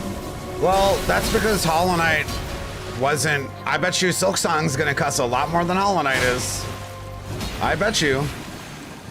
I think the thing about Hollow Knight was they weren't gonna reach a broad audience unless they made it very inexpensive. I don't think it would have done as well as it did. And I'm sure off the success of Hollow Knight, Silksong will see a pretty dramatic price increase comparatively. Because they can, you know? And because they kind of deserve it, honestly. If it's as good a product. That's true too, Gator, but you also pay the rights for licensing different games. You know? You can't just decide to make a Mario game or something like that. You have to pay Nintendo for licensing for it. That's kind of a bad example because Nintendo is weird. But you know what I mean. You still have to pay licenses.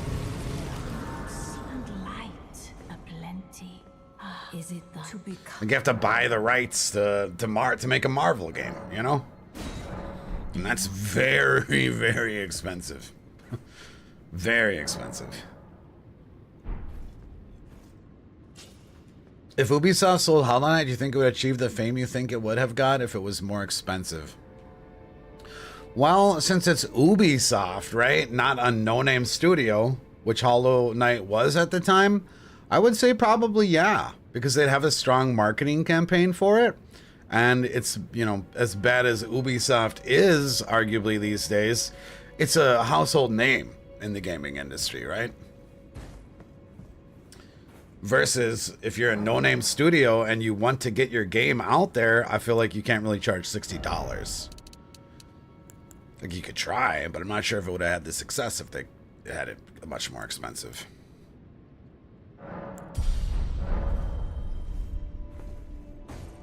To me, the distinction is that basically all the cost of game development is upfront. Right, but then you have to account for things like flops too, right? Like, it's not like every game fucking makes money and it's profitable from every studio. Like, that's where a lot of your money goes to. Especially if we're talking competition these days on games. It's a lot more grueling. They're taking a risk, yeah. You know? It's much easier to lose money making a game than to make money.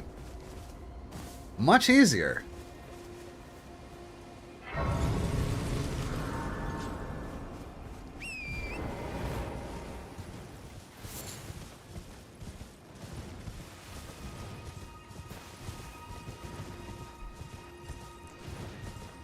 Yeah, exactly. Like the perfect example was that fucking, wasn't there a PlayStation arena shooter that like they put like $10 million into the game and like it sold like 1,000 copies or something and they canceled it like the week after?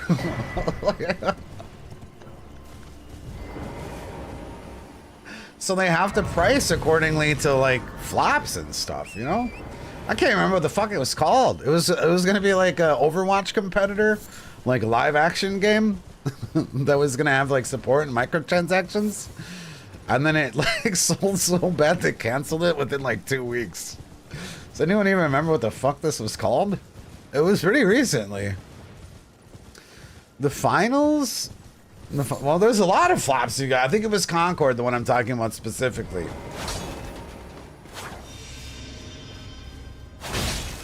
Concord. 7 years development. Think about how expensive that is. 7 years development, paying people $40 an hour. I'm just pulling this number out of my ass. It's actually super expensive. It's not like all the costs. I mean, yeah, you have to weigh the risk factor into your pricing.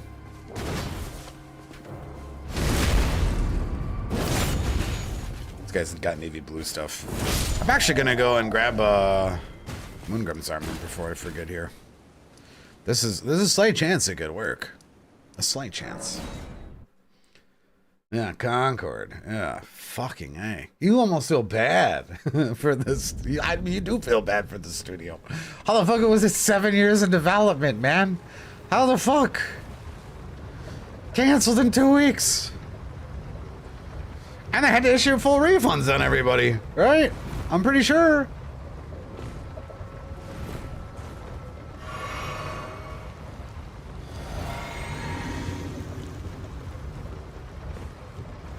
So, like, maybe the cost of distribution isn't huge anymore, right? For sure. But you do have lots of shit like that. What am I doing? Where am I going?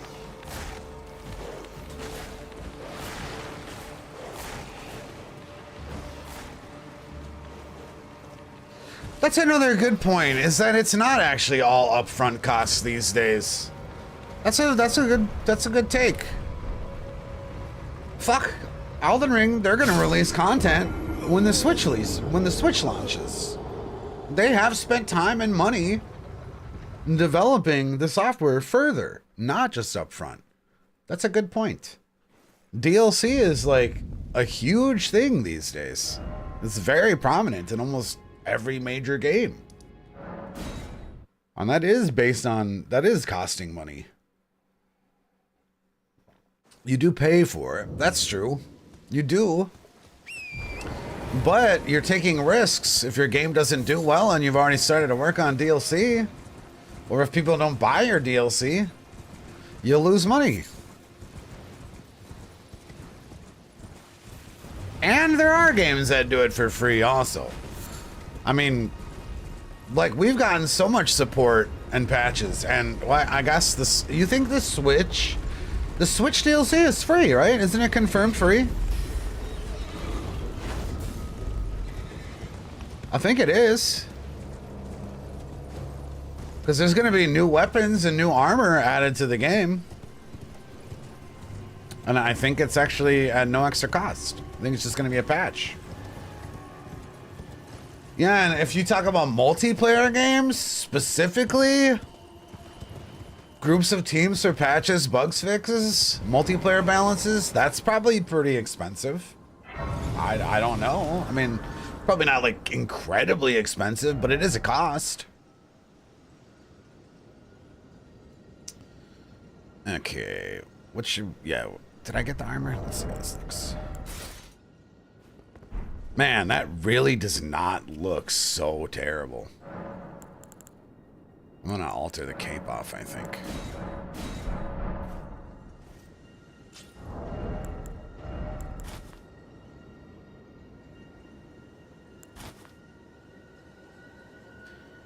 Damn, that's kind of based. Let's go to this Eternal Pope. I might have some bias being a software dud, but the way I see it, if someone's going to entertain me for 100 hours or more, it's worth $70 to me. I agree with you, Crimson, and I would say it's worth $100. Because that's another fair point. Like, you can only play Donkey Kong 64 so many times. You know what I mean? And you get way more game these days than in 1995. Way more game for your dollar. I absolutely agree with that take. Like, think about Super Mario Bros. In 95. That was probably $50 on Super Nintendo. Probably. Unlike, we played it over and over again because we were kids and we didn't have anything else to do in our lives. But, like, there wasn't a lot of extra gameplay there after you beat it. Compared to something like Elden Ring, something that has online co-op, you make new friends, all of a sudden you play the game again. You know? Online, without leaving your house kind of shit. I think this is a good placeholder.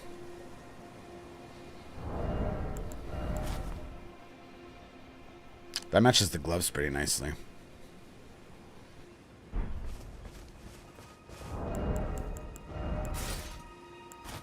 And navy blue is like the color of the Sikh warrior. You like the blue hat with it? We'll go with the blue hat then. The problem with the blue hat is it has weird hair on it, and I don't think that fits the culture. I don't understand why. But yeah, I mean, if it's going to be a turban, I'm pretty sure they cover their hair for some sort of religious connotation, you know? And I don't think that represents the culture appropriately. I don't know the culture, you know, I'm just assuming that it's important to cover your head. Excuse me if I'm coming off as ignorant. I'm not trying to. I'm trying to represent the culture in the best light that I possibly can. Yeah, I think that's like the whole point. Yeah. I don't know. Yeah, I never noticed it before either. Because I'm looking at the Elden Ring armor and I'm like, oh, dude, Sikh, blue turban. And then I'm like, what the fuck? It has this weird hair. The craziest part, it's not even my hair. That's not even my hair. Like, whose hair is this?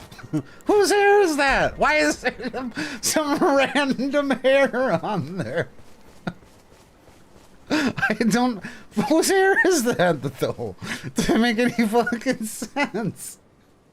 Why do you put just hair on there? I guess it's fur. Why do I have random hair on my head? It's not even my fucking character's hair. This is stupid. But yeah, I cheated it in because I wanted to cheat in the turbans, so I wasn't going to be culturally insensitive, right? So I cheated in the turbans at the beginning of the playthrough, or head wraps, and then I'm like, what the fuck?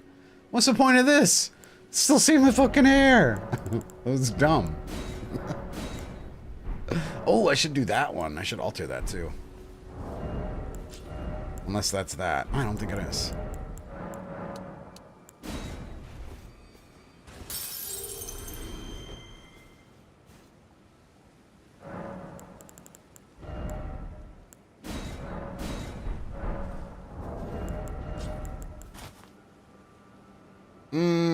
I think that's too ninja-y.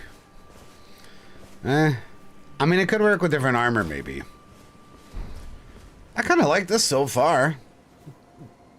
And I like that we represent the navy blue.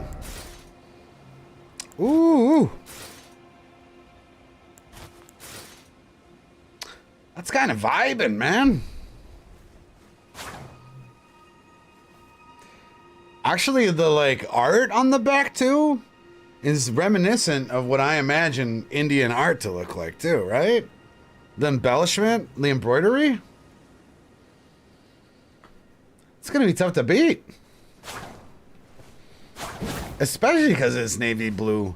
We should really see how Lusat's helmet works with this, actually.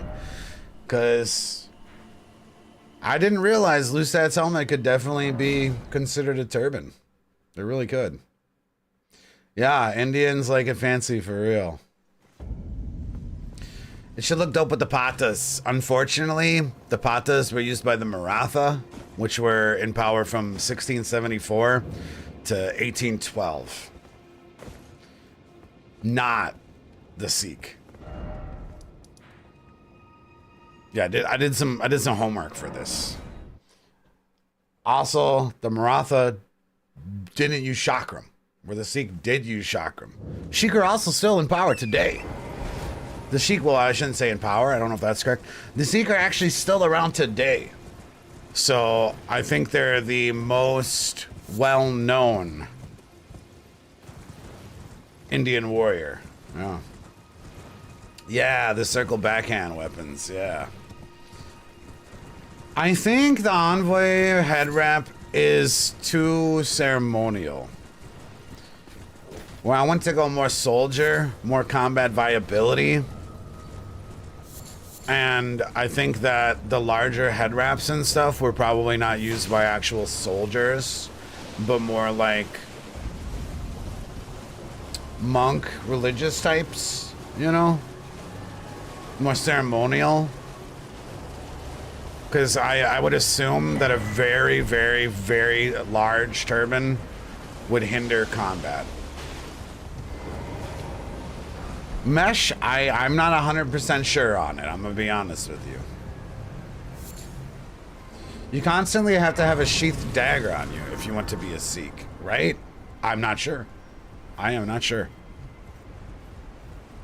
But yeah, I had to do a lot of homework for this because I wanted, like, everyone knows what a Viking is, right?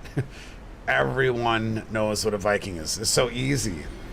I'm like, everyone knows how cool Indian weapons were and stuff, but I wanted to do a specific, like, timepiece. And I had to research what kind of Indian warrior I wanted to be.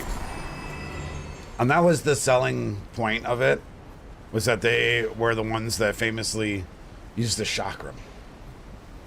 So, as someone who never really uses backhand blades, or chakram, or circs, whatever they are in this game, that called to me. I know, they got some swaggy fucking gear. Dude, they look so awesome, bro. And like, what I saw was like, we have a lot, as long as we have a head wrap, right? We actually have a lot of freedom for armor. Because when I was looking at some of the imagery of the Sikh, they have everything. They have plate armor, they had chainmail, they had all sorts of shit. But something that was culturally important was the representation of navy blue at a certain time. So we can go before that time. Okay, that's an option if we don't want to represent the navy blue stuff.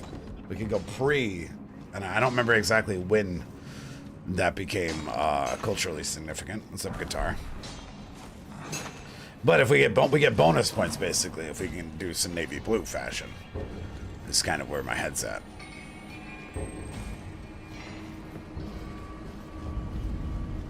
But yeah, they looked fucking awesome. And it actually, I saw tons of pictures of them using dual curved swords. I'm not sure how historically accurate that was in combat, but there was a lot of symbology and imagery of dual sword combat. It sounds pretty awesome.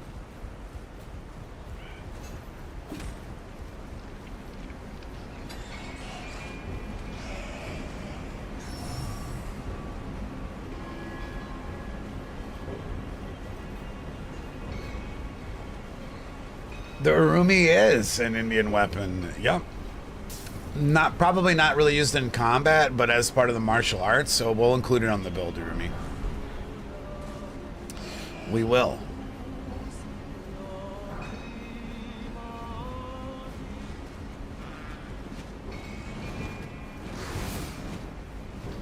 Because the Sikh have like this, they're really into martial arts with weapons. Very much so into like exotic weapon design, which is also very fucking cool. And I feel like even if they weren't necessarily used in combat and were just ceremonial or practice tools, we can still put some of those on the build.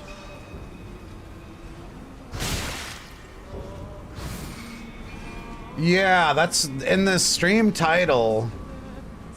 I actually have the warrior name, which I should probably consult. Can anyone paste that word? That's specifically the Sikh warrior class name. That second word I have in the stream title.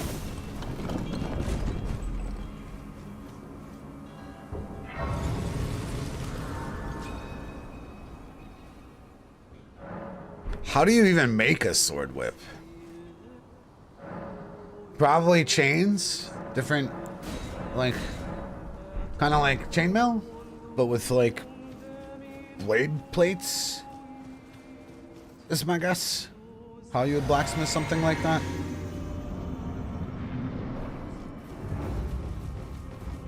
I missed that Forged by Fire episode.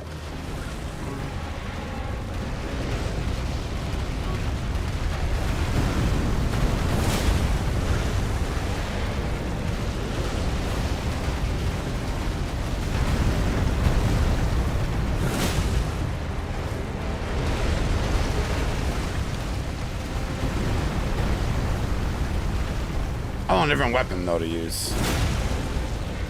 I'm not huge on these.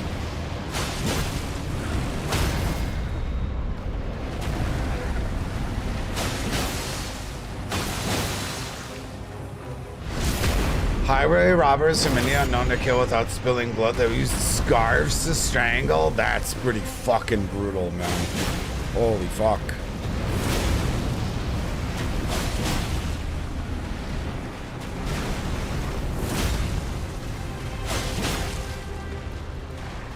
That's also where the word thug comes from. Well, shit. I learned something today. I learned a lot of somethings today. Thug comes from the word thuggy, which are highway robbers in India. Oh yeah, Middle Eastern cultures are pretty big on hashish. I mean, where do you think the word comes from, right? Hash.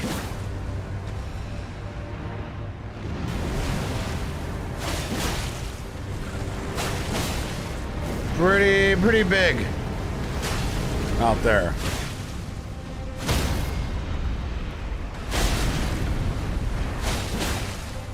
I took 1 lava damage. Damn it.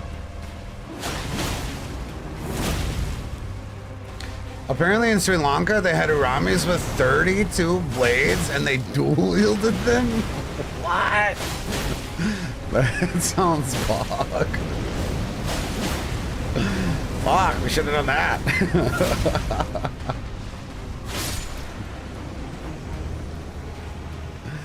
You know, Guitar, Goof was actually talking about the same thing earlier at the start of the stream. Is the word hashish not related to the word assassin, since those are the warriors which use hashish before battle? That's a crazy vibe. I'm just gonna get absolutely fucking wrecked before I murder someone. That is definitely not what crosses my mind when I'm getting stoned, you know? Jesus Christ. Way to harsh a buzz, man. Fuck's sake. It was hashishin.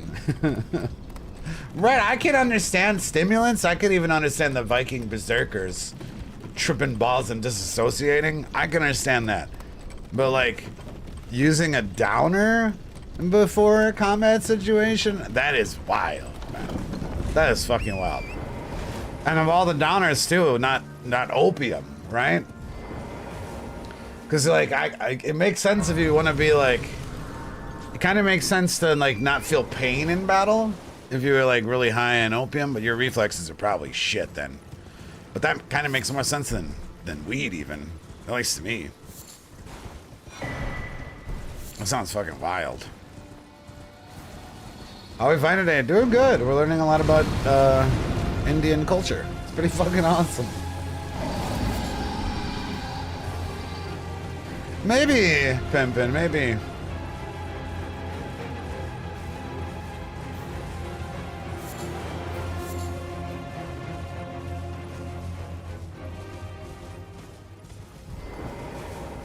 The hash was a way to commune with God. That makes sense.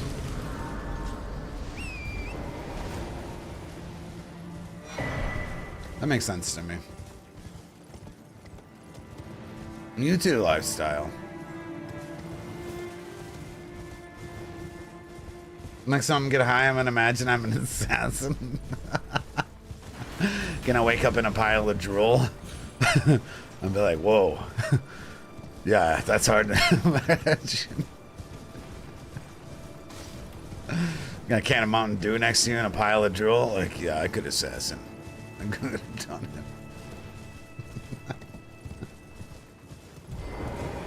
it. Don't do that. Don't do that. Welcome in, Smokeweed. Pretty cool, pretty interesting stuff we're learning today.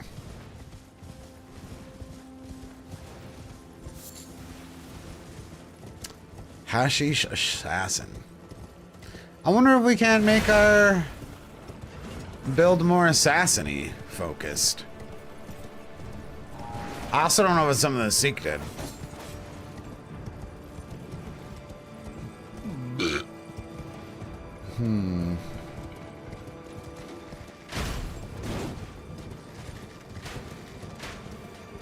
I have no idea.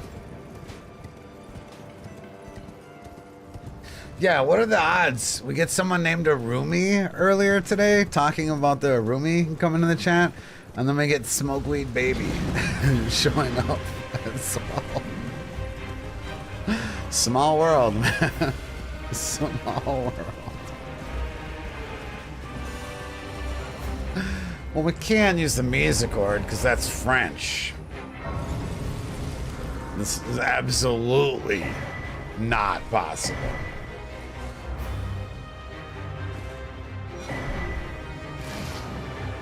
We actually didn't really settle on what dagger. Ah, dude, Smokeweed, I appreciate that. That's very kind of you for the lurks.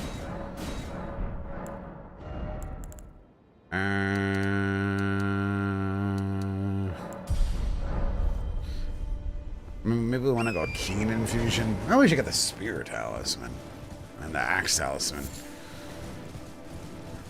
Or we could go to a Curved Sword at this point. I'm not sure what's going to be good at killing bosses. Besides the Bloodhound claws is allegedly the most similar looking claws. Could go rock those. We were waiting for this moment. Shout out to my lurkers. I appreciate you guys. It's been fun learning stuff this week. But apparently I like history more than I realized. That's something I learned about myself in the last like month of Elden Ring. I guess, you know, it's just the type of history. Talking about different ways to kill each other is more interesting part of the history, you know? At least to me.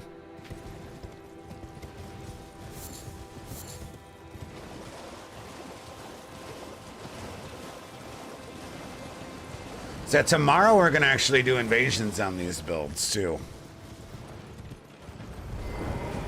I have not, Super. I have not.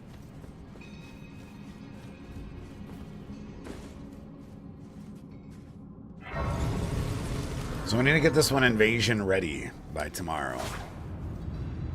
Because I'm not going to be streaming Saturday and Sunday this weekend because I am getting drunk.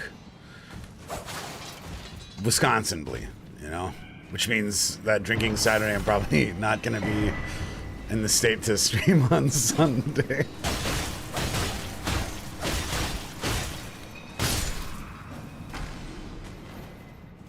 I don't drink often, but like once a month, I got a drinking buddy stop by and we do it up proper. We make a whole day of barbecuing, you know?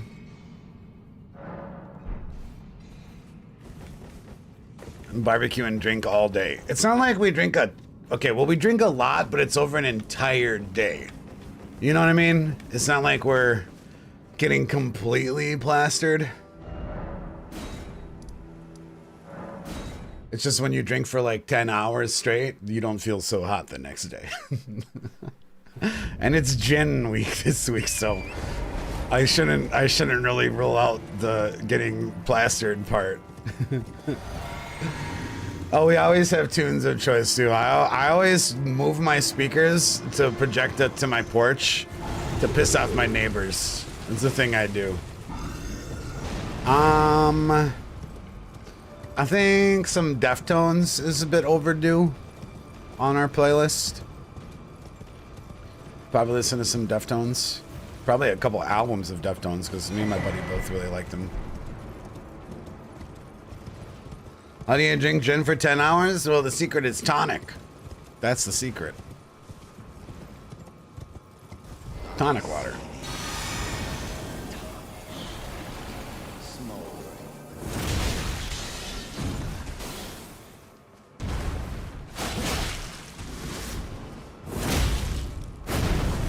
You know what? We probably want to upgrade our weapon to get some talismans before we do that nonsense. But I got some Quebec gin, and I got some gin from the Philippines that we were going to imbibe in, that I saved from Christmas, actually. Girlfriend's family is Filipino and gifted me gin straight from the Philippines, which is probably more than likely going to be terrible.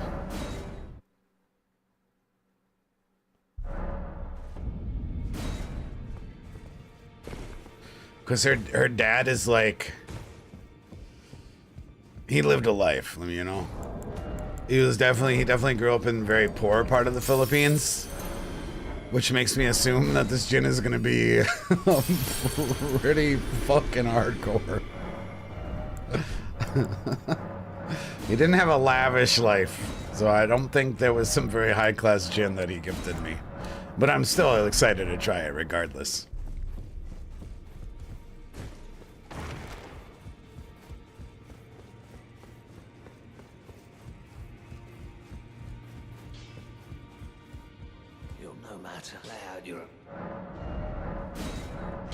What? Did I not buy the stones? Oh, I didn't get the first bell bearing. Derp.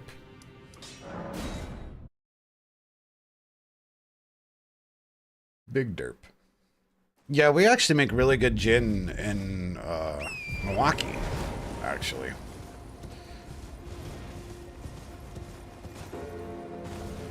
I'm pretty sure gin is our top liquor export in Wisconsin. Weird fact. I think it's gin. It's either gin or brandy. I don't know why. Usually you think of Wisconsin and, you know, Milwaukee specifically, and you think of beer. But I'm pretty sure we have a lot of gin distilleries. I'm not sure where they're located. But the big one in the city that I live in is Rayhorst. If you ever have the chance to pick up, they make vodka and gin. And it is fucking top tier.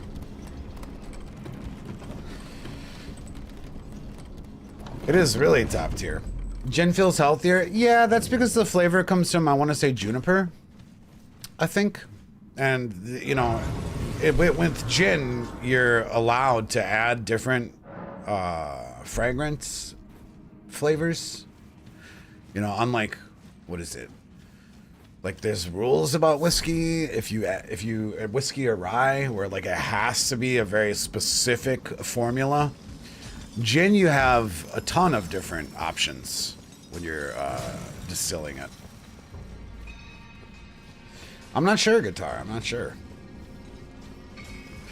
You know, of all the beers, what beers I really like that I've tried from different places in the world? Czech beers. I have never had a Czech beer that I did not really like. And Germany kind of loses a point because I really don't like Heineken. Obviously, that's like probably the shit beer that, you know, Germany exports, right? Like Miller is the shit beer in Milwaukee. But I really, really don't like Heineken. I do not like it at all.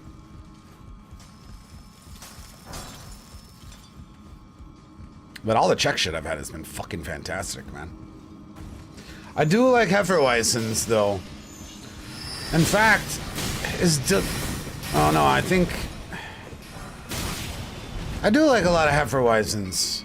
I was gonna say there's a beer called Delirium that's really expensive, but I think it's Belgian. But I also think, I can't actually remember. I think it is a Belgian style. I haven't had one of those for a while, though. Is Heineken Dutch, not German? Oh. I see. The Pink Elephant Delirium? That might be what the logo on it is. I didn't realize it was Dutch. My apologies, guys.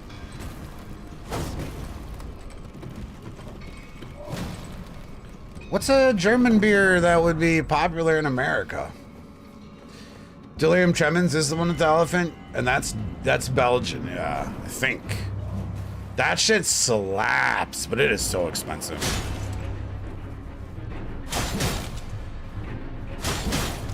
This is weird. Bitburger, Eichbaum. I haven't seen those before.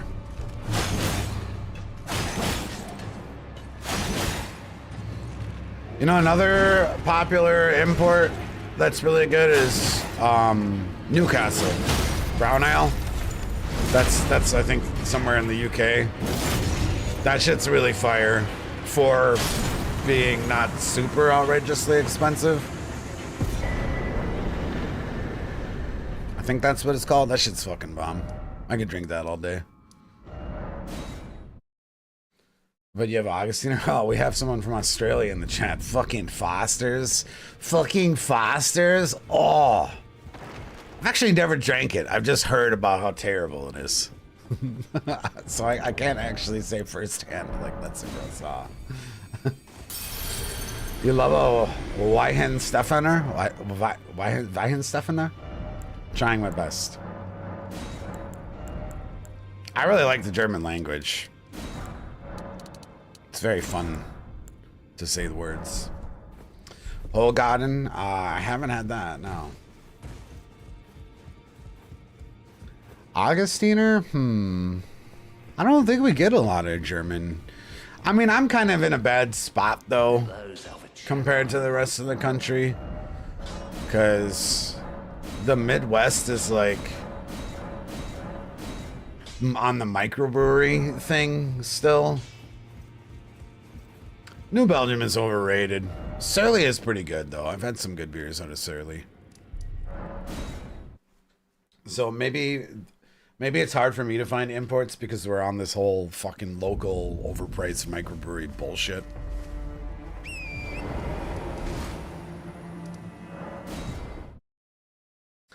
I actually really don't mind Guinness from the tap, but I despise Guinness from the bottle or the can. Like, I really don't like it. But if I'm at a bar, I would definitely not turn down a Guinness.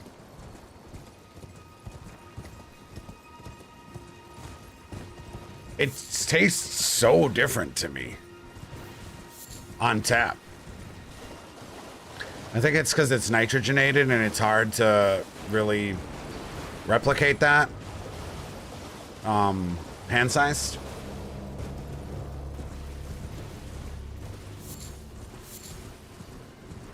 Ryan Heitzbegot. Basically a codified recipe for beer that excludes anything that is brewed any other way than described in the document. Yeah, I think that rye or whiskey has the same thing in America. where there's like literal rules of purity, right? Because that's what it's called in German, the rule of purity, right? I think a similar thing exists for specifically whiskey. Might even tequila too, right? Because there's a difference between mezcal and tequila. So I think in Mexico as well, in order to be a tequila, you have to follow a very specific process or very specific ingredients. Otherwise, it's mezcal. I actually really like tequila. Tequila is only shotable? What about a margarita? That's bullshit. An on the rocks margarita is fucking fire. I don't care who you are.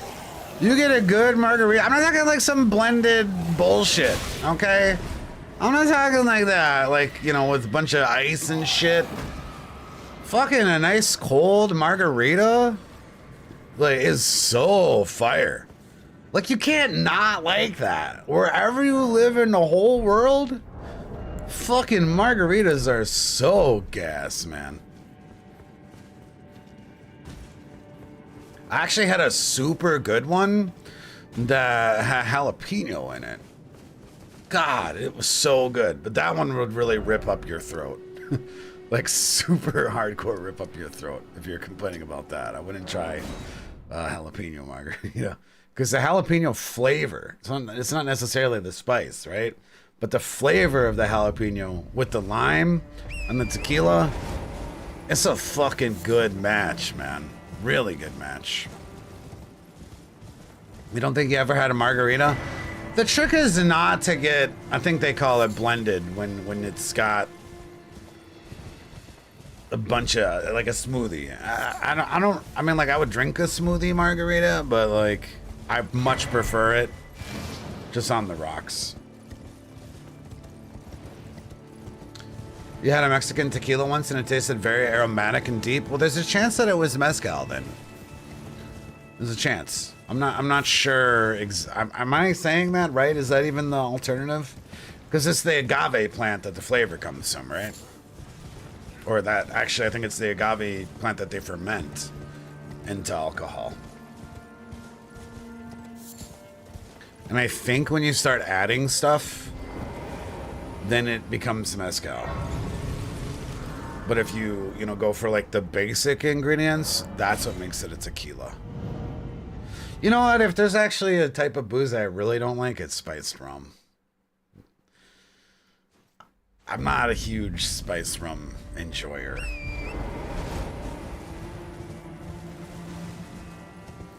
It could have been because, college years and high school years, Sailor Jerry's was like what we drank.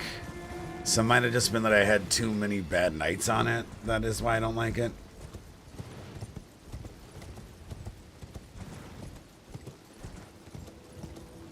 We tried rum raisin ice cream recently. Big regret. See, I kind of like rum ice cream, actually. Which is weird. I just don't like drinking rum that much. I'm pretty sure there's no ice cream out there that I wouldn't like. Pretty sure. Yeah, I like rum and what is it? Baked Alaska? Real fire. Also. I think that has rum on it.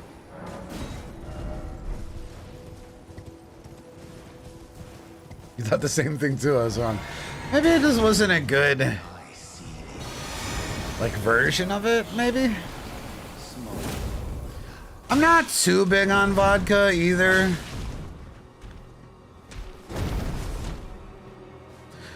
That's not necessarily true though. I really like a screwdriver or a cranberry vodka. That's not true. I don't like taking shots of vodka though. I would much rather take shots of tequila. Cause like the whole point of vodka is like to be like flavorless, right? That's like the thing. So I don't really get it.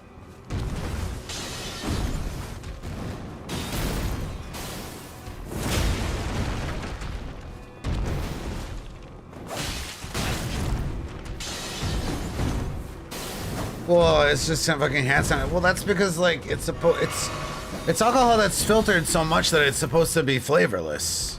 almost, right? So that's where you get that hand sanitizer vibe from.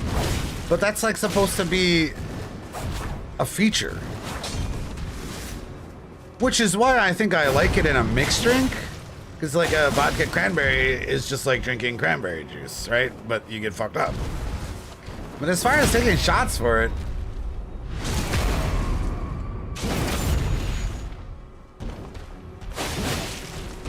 what is that gold coming off my character? Regen physic. So for me, it makes sense as a mixer when I don't want to taste like weird shit in my mixed drinks. But I like to taste my booze when I'm taking a shot. Or at least, I mean, maybe that's something I want it to feel unique.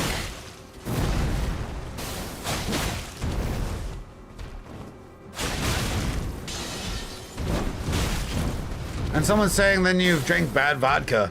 But I'm pretty sure in order to literally qualify as vodka, it has to be distilled a certain amount of times. Like, that's a rule. You know how these all these alcohols have rules? I'm pretty sure. Like, you're not just drinking distilled from the potato one time alcohol. I think.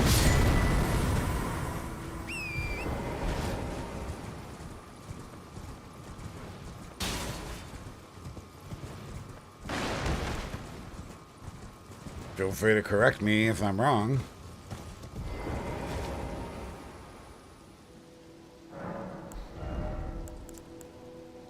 And yeah, that's that. As someone that regulates to drink 96% pure alcohol, it tastes just like vodka. Yeah, that's because it's distilled multiple times to take out the impurities, to take out the flavonoids. That is like how they make vodka. Because the more times you distill it, the more flavonoids get removed from the evaporation process. I think. So that's why it literally tastes like someone said hand sanitizer. Because it lacks almost any sort of flavor. I had an idea what I was doing next. Let's go to the capital.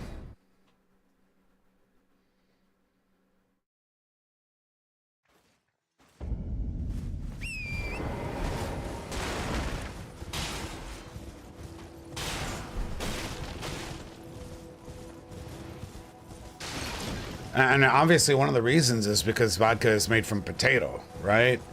So characteristically already it has one of the lowest flavor profiles of any sort of other alcohol. Like when we're talking about gin, juniper berries is what they ferment. That shit has like tons and tons of flavor. And that's why gin tastes so aromatic, right? Compared to a potato. You're not getting a lot of flavor from potato. Yeah, it's supposed to taste clean and neutral, but that's definitely a personal preference if you actually like the taste of, like the flavor of alcohol. What tonic water do you use? Honestly, I use whatever's on sale. There's been a rising market of handcrafted microbrewery tonic water, and like I've used it before. There's something called like Flavor Tree something, but honestly if I have a go-to, it's probably Schweppes. If I'm going cheap, probably Schweppes. That might be German actually when we're talking about it. Sounds German to me. So yeah, if I have a budget, it's Schweppes. Otherwise, if something's on sale, I'll usually take that because I really think that using higher quality tonic for me does not make a significant difference compared to spending more money on the shit itself. And I have tried.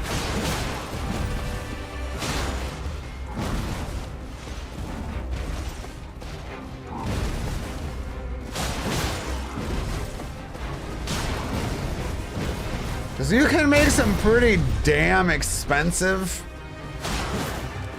gin and tonics if you're really trying. Because tonic water has a pretty high ceiling to it, and so does gin. And I don't think it's worth the... I don't think you get much out of putting more money into it.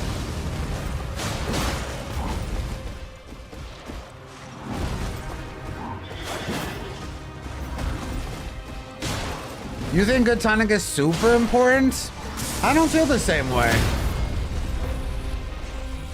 I think that the gin type takes more.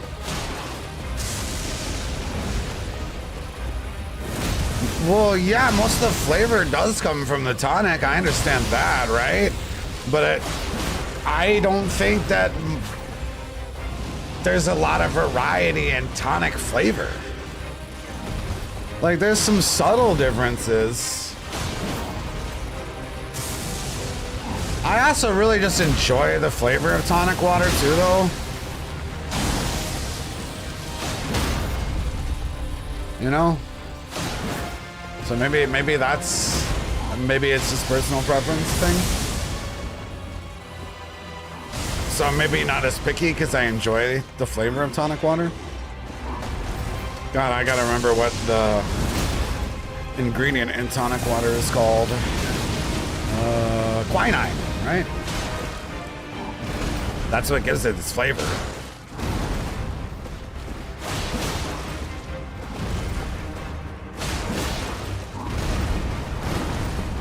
Unlike, to me, like, you can put aromatics in the tonic water, but it doesn't make sense because there's so many aromatics in gin. I'm already kind of drinking a Christmas tree. You know what I mean? Your fever tree is the one that I've tried. Yeah, I said something tree. I don't think so. I disagree. I did not think that spending more money on fever tree was adding much to the experience. I didn't think. At least compared to like Schweppes or Canada Dry tonic, which is the more often ones that I use.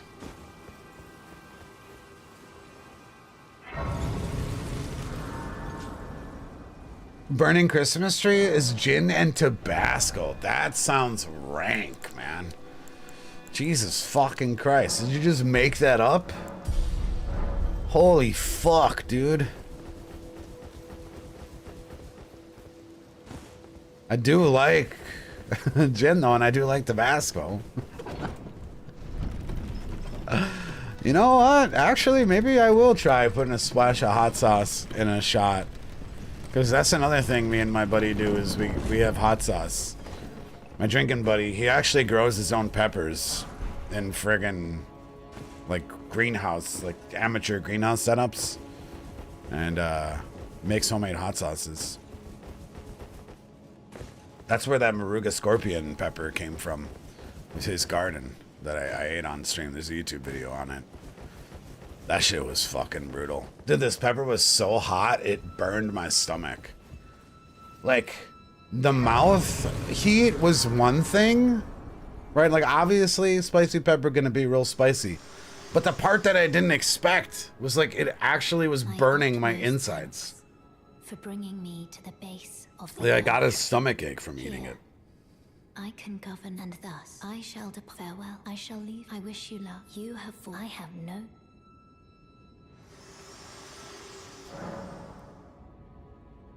I like pickle juice and booze, actually.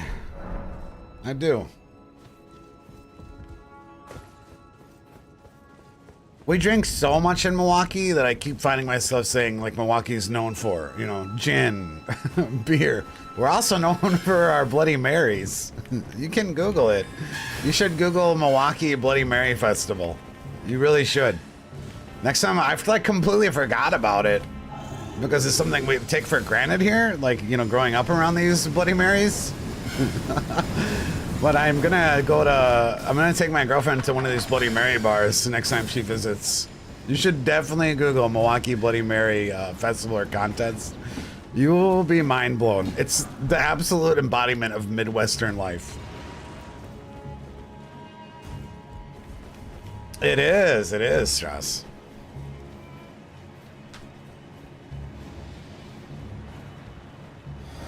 Yeah, maybe Larry.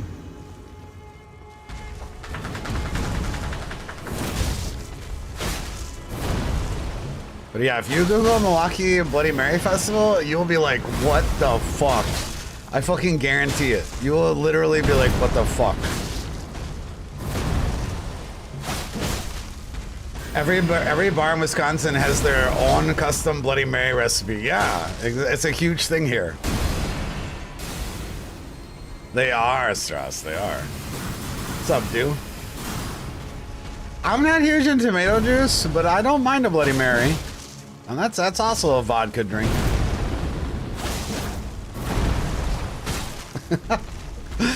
Man, it's crazy because I feel like I don't realize how much I know about alcohol. But this is just from growing up in Wisconsin. I'm not actually a big drinker. This is just literally from growing up in Wisconsin. It's kind of fucking scary. What the hell? I just seen Google images that they're like burgers and full chickens in people's drinks. Yeah, dude. Yeah, that's a very popular thing here. It's absolutely out of control, dude. What's even crazier is that's what we drink when we're hungover. That's what people do when they're hungover. They're like, oh, I had a bad night last night. Oh, I have one of these Bloody Marys. That's like something people will go out and do. Get a little hair of the dog. Get a fucking lunch out of it too. Yeah, and it always comes with a beer too. These exotic Bloody Marys always come with a beer.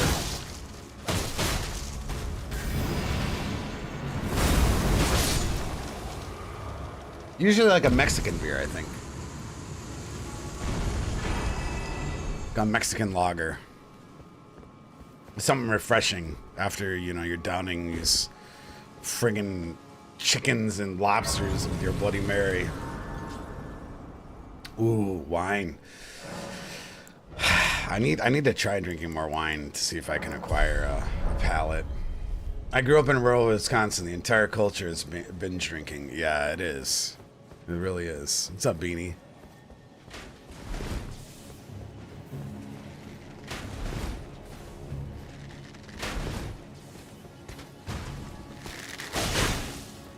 We're backstab.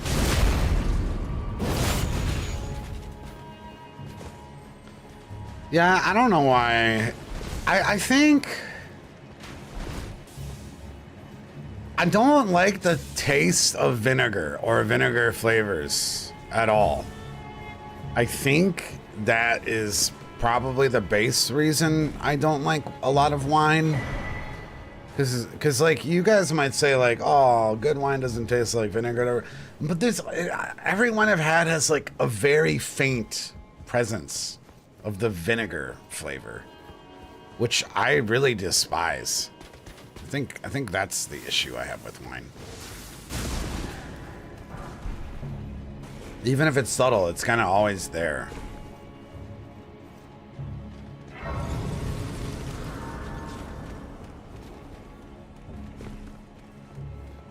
Port wine? Might try it.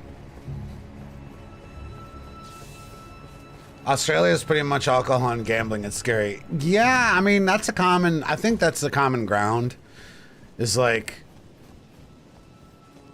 there's not a lot happening in certain parts of Australia and certain parts of Wisconsin, right? It's just like rural. So, you know, not a lot better things to do than drink and brew hooch and stuff.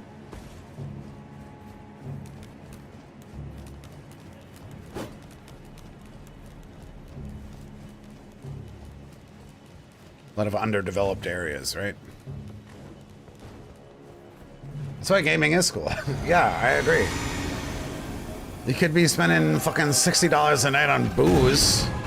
Or you could, you know, spend $60 on a game, soon to be $100 on a game, and, you know, get way more than one night out of it.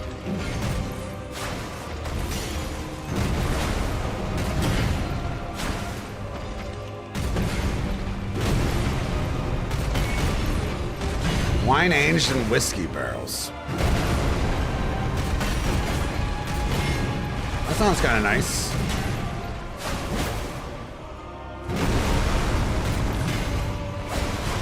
I'm just gonna try not looking at the screen at all. I'll do this by peripheral. Yeah, all right. Okay, look there. I cheat. Sparkling wine? Oops. I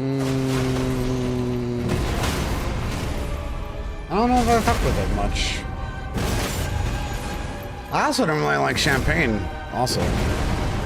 Not just wine.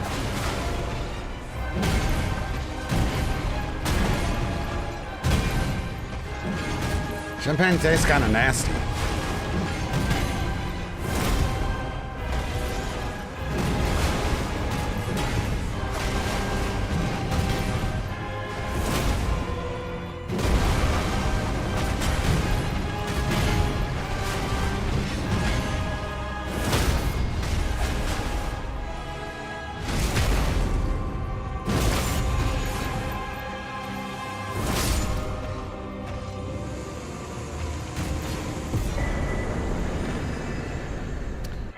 Yeah, I kind of wanted to check the navy blue Surcoat here too, because that might look pretty good. Might not. Let's go take a gander.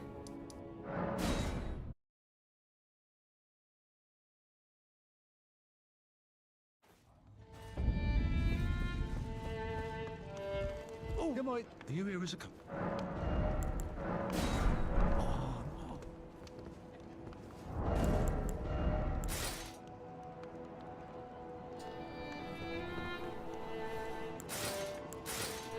It's not that bad.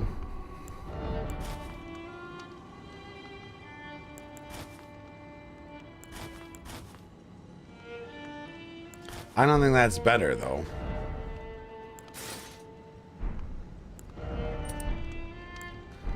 That's for sure. Let's look at the gold scarab talisman, because I'm gonna make this build higher level than the other builds that I've done during this series of builds. Celtic warrior, the claymore would definitely be, I think, the weapon of choice there. And then we actually found some really good armor yesterday, Eco. The Highland armor. And then there was another piece that looked really good. Yeah, I kind of liked it with the white turban too, Pimpin. Kind of. I'm not sure if I like him more than this.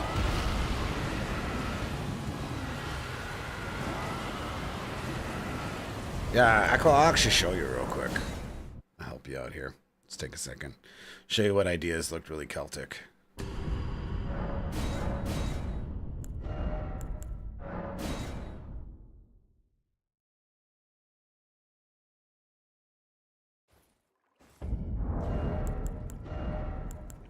This shit, I thought would be really good Celtic. The Highland attire and the gloried attire, I thought looked pretty solid.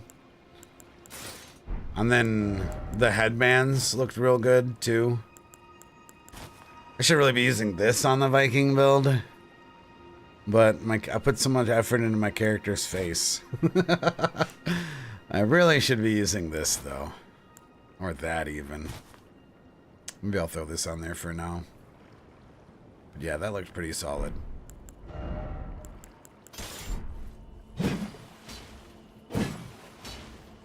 Yeah, blue face paint. I think the leather crown looks dumb awesome for Viking. Kaido actually looks okay with this armor. Now that you say that. It looked real bad previously. I really want to show off my braided hair. I don't know about the historical accuracy of Vikings not using helmets, though, is the thing, right? I'm not sure if that is canon. But yeah, another cool thing I did was someone pointed out that the Vikings made ritualistic sacrifices to the pagan gods, which I didn't fact check, but I went with that. So I put the bloody glove on, and then I put the face paint with the blood on. I was pretty excited about that last night. I don't know, it just kind of came together. That's for the final version of the build. I'm gonna grab this axe too. And then people were really complaining about the weight of the sledgehammer. Like this would be too heavy to use effectively in combat. So then I was like, you know what makes it look really heavy? Braggart's Roar. Gives kind of like a berserker vibing, like you ate mushrooms and you got superhuman strength. And then you can, you know, go berserk with this big ass hammer. It's a bit of a stretch. But I liked the lore of it, basically. Kind of does look nice though now that I think about it.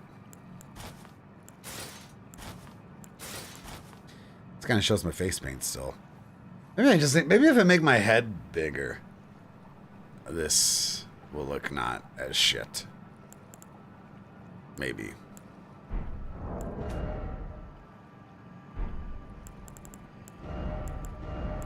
But yeah, I like the way that looks. I'm not sure about combat, though. Realism type shit. Use the hat those hollow banner guys use. The aristocrat hat? Something like that. What are you talking about?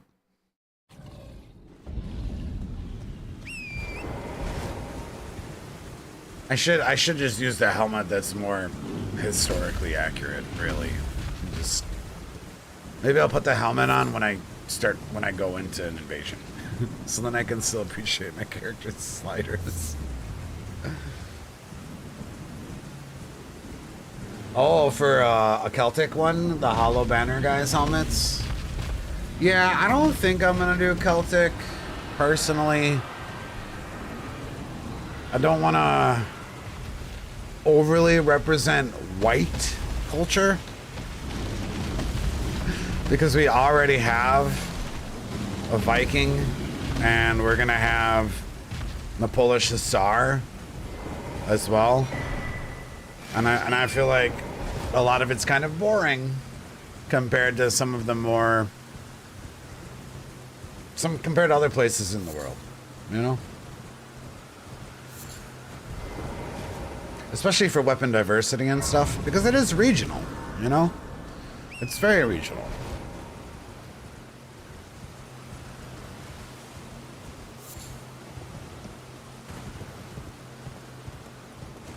So going across the globe and hitting different spots gives us a lot more variety in our builds.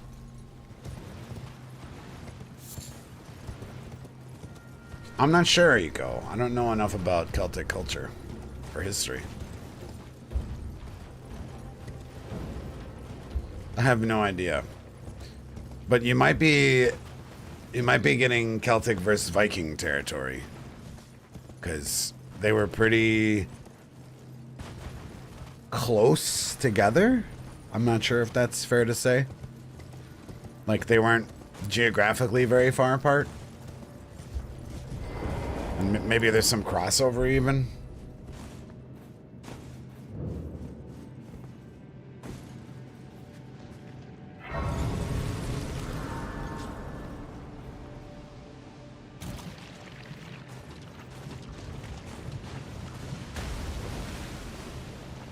Yeah, and they had, because the areas are, it's very geographically dense, right?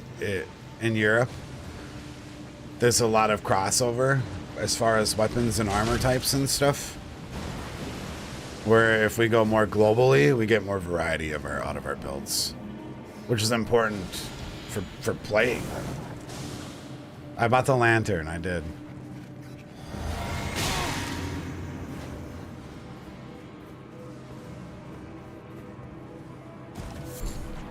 Because I need the builds to be fun, right? I don't want to just play spear constantly, you know? That's why India was next on my list for curved swords, fist weapons, etc. Definitely much different vibes.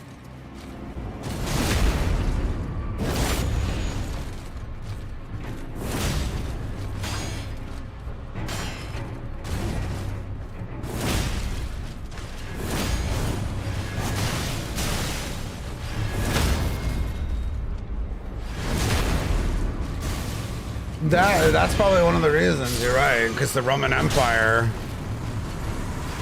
assimilated so many different cultures and then spread throughout Europe, yeah. That's definitely one of the reasons.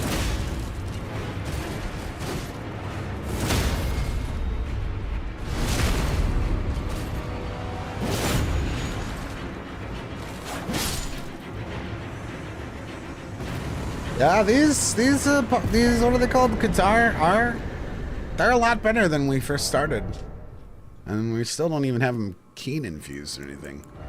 Maybe I should go for that. Yeah, let's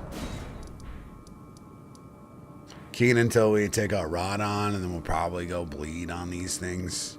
Probably, because like I said, well, we could go 80 dex build. But I started Bandit kind of thinking we were going for bleed setup.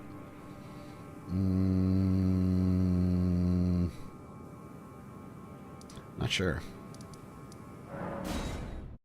I guess if we want to go high level, we could go like 60. We could go like... We could go occult.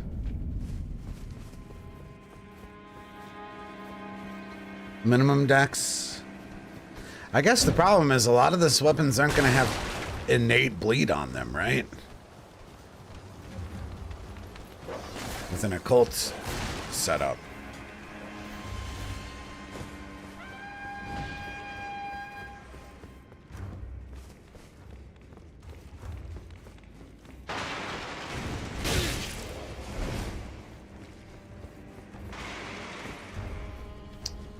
It's like the Qatar. There's no like other Qatar in this game that would have bleed on it. It's literally the Qatar.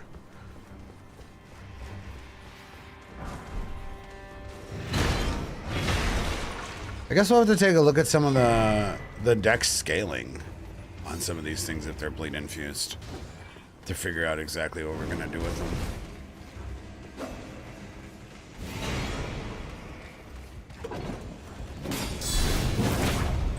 Whoa, that had a cool guard counter.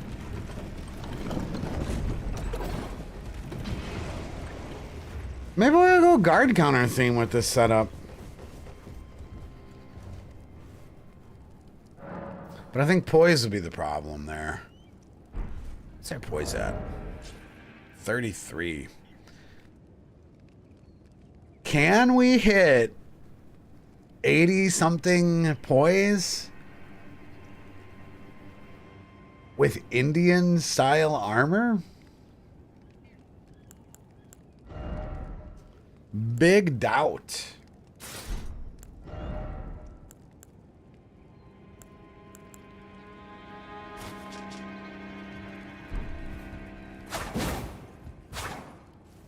Probably not. You can guard counter with everything in the game. You can guard counter with a shield. Like if you're using a shield as a weapon. Yeah, every single weapon in the game you can guard counter with. No, let's look at the Urami. Urumi. That'll be fun. Change your pace here from the claws. And then we get the axe talisman. Or rock that for a little bit. And we should check out that thing as a guard counter.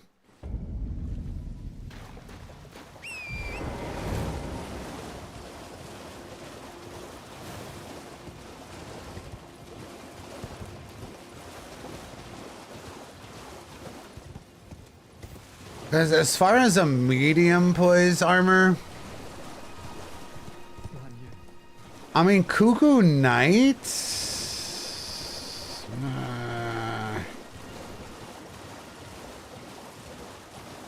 Renala's armor. We kind of really want to check Renala's armor and see if with the head wrap we get an Indian vibe from it. Man, you'd be surprised at the images I saw on Google where there was surprisingly a lot of breastplates, actually. And Renala's armor has the navy blue motif that the Sikh, at least current day Sikh, are known for.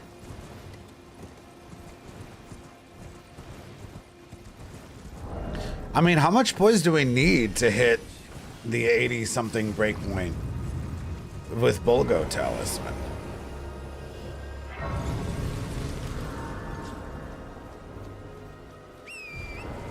It was in the 50s, low 60s maybe?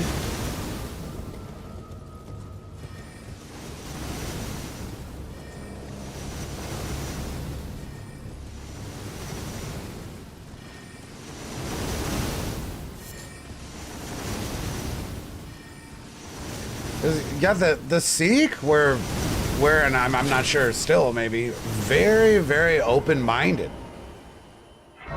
And the warrior class was comprised of, like, Muslim, Arab, Hindu, all sorts of shit from what I was reading. So there was all sorts of different armors that were represented. A lot of different cultures, really. Should be 67 poise I'd have to hit with Bulgo to get the PvP breakpoint.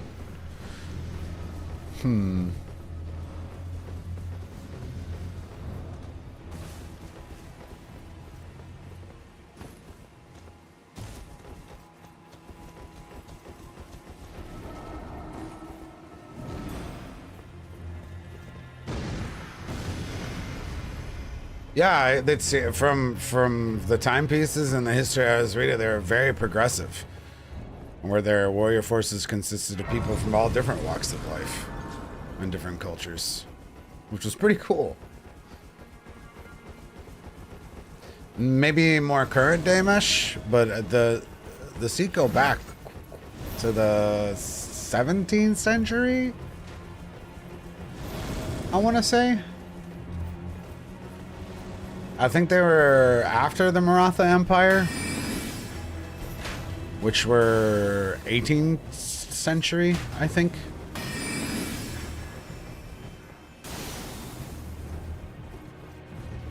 Or maybe I'm getting Maratha and Sikh mixed up a little bit. I went on a pretty deep dive last night. My girlfriend's like, are you still doing your homework? I'm like, yeah, I'm still doing my homework. Really? I'm like, yeah, I am.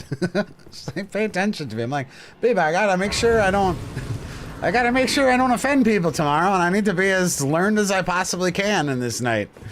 I want to make sure I get this build correct.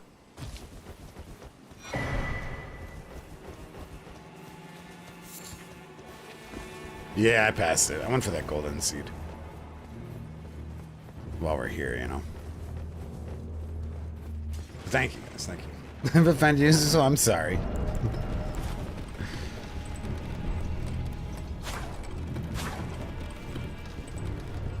Honestly, I'm really not hating the chainmail on this. I'm not hating this. Look. Can I get brown boots? I can.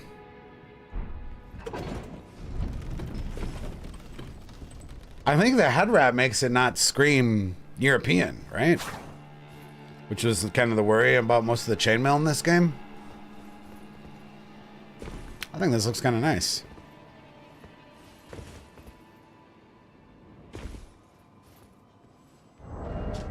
But we're only at 39 points. There's not... It's going to be pretty hard to hit higher numbers. Especially if we settle on this fashion. You know, maybe Lusat's helmet has a lot of poise. And all the poise is stored in the brain.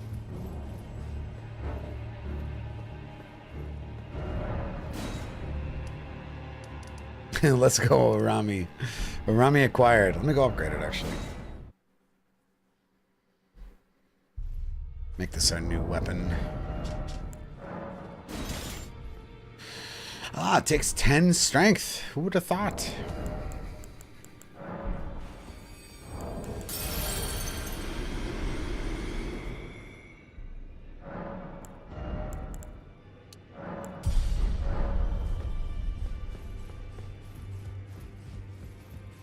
Hell yeah, let's go, Orchid. It's been a lot of fun so far.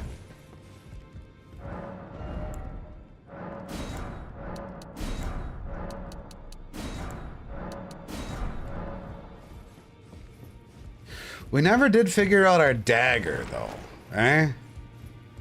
Right, it's such a purely dex weapon. I was surprised that it had a strength requirement. This is one of the highest dex scaling weapons in the entire game, as a matter of fact. This and the sword spear, as far as base game goes. You know, I'm not sure the historical accuracy, but I did see a lot of images of dual wielding. But it seemed to be mostly swords that were dual wielded. I'm not sure about Urami with a different offhand. I mean, maybe, because the Urami was kind of more of a martial arts thing. Let's go grab the Shamshir while we're discussing this, because probably look pretty fucking cool.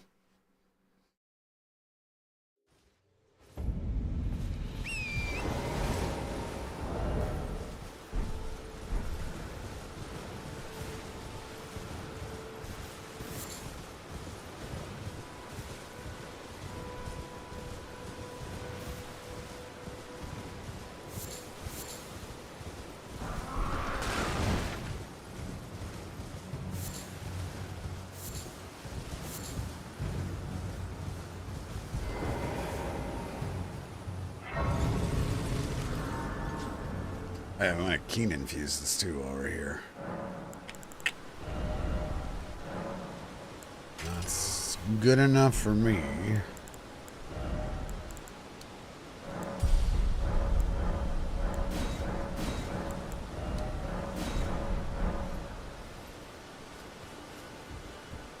Might as well just put kick on this one. Yeah, we have to figure out what curve swords we want. Like, which are the most historically correct. Because there's a lot of fucking curve swords. And the Sikh used a lot of fucking curve swords as well. So, I don't know. The bandit curve swords seem to be pretty on point as far as one of the curve swords goes. Oh, we could have one of our curved swords have a parry on it. That's a good idea. Actually, let me go get that right now so I don't forget. I like that. Because we can use multiple curved swords, right? And that's a good way to justify putting another curved sword on here. Well.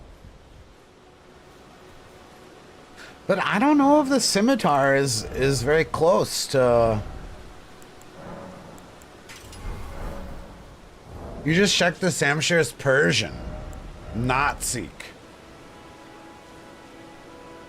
But the Indian word Shamshir, I believe, means distinguished swordsman. So was it not used by Sikh also? Just because it's Persian doesn't mean that the Sikh didn't use it.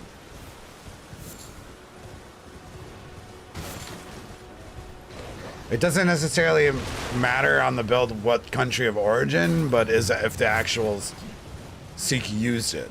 That is the thing we need to find out.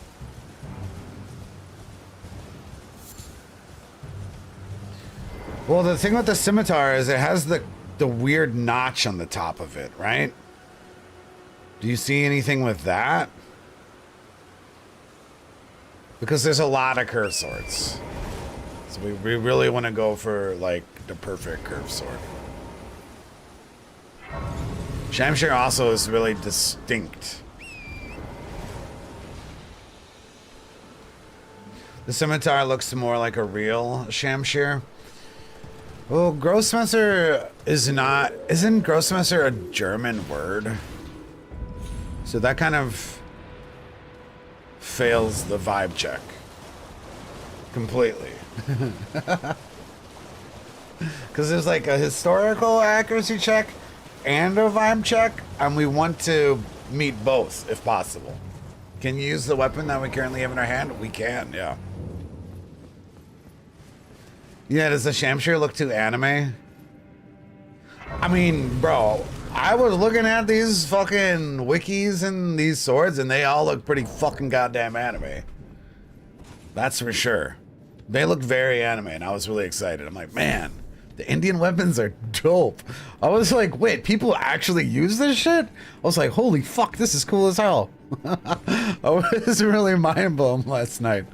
I was like, god damn, dude, there's like 5 different, what I would consider pretty high fantasy fist weapons going on. I'm like, this is awesome. The Kaliji, yeah, that's the one that would look like the Grossmesser, right? Or Kali?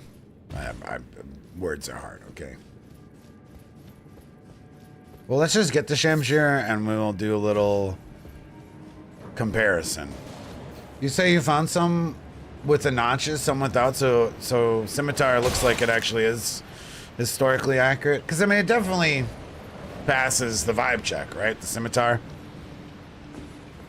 So if it's also historically accurate, then the Scimitar will be here to stay. Well, yeah, we can use a bunch of different curved swords, man, because that's what India is well known for, curved swords. So we want to make sure we represent them thoroughly. Bandit is also the one I was thinking. So you think Scimitar and Bandit? And then we'll do Dancer swords as our 3 curved swords, probably.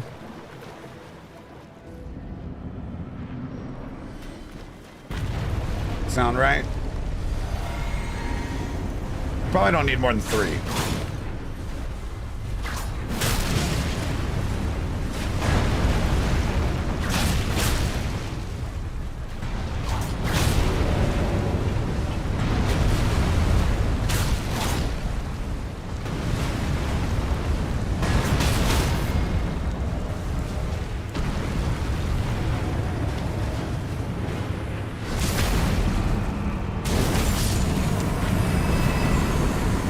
Horned Warrior curved sword? I don't think they used a big 2-handed sword. I mean, not from my limited research last night. I also just totally passed this Shamshir. Forgot it's not here. I know, that's why I want to make this build probably 150. No, I didn't, Larry. I always get it mixed up. On the boss drops the Shamshir or the Blue Dancer Talisman. I always mix it up.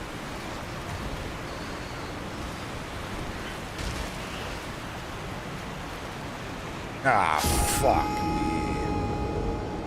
Well, if it sounds like the Shamshir is not actually correct. Oh, we got a stake.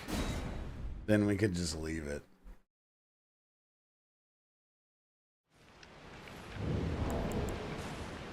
Oh, that's a convenient spot.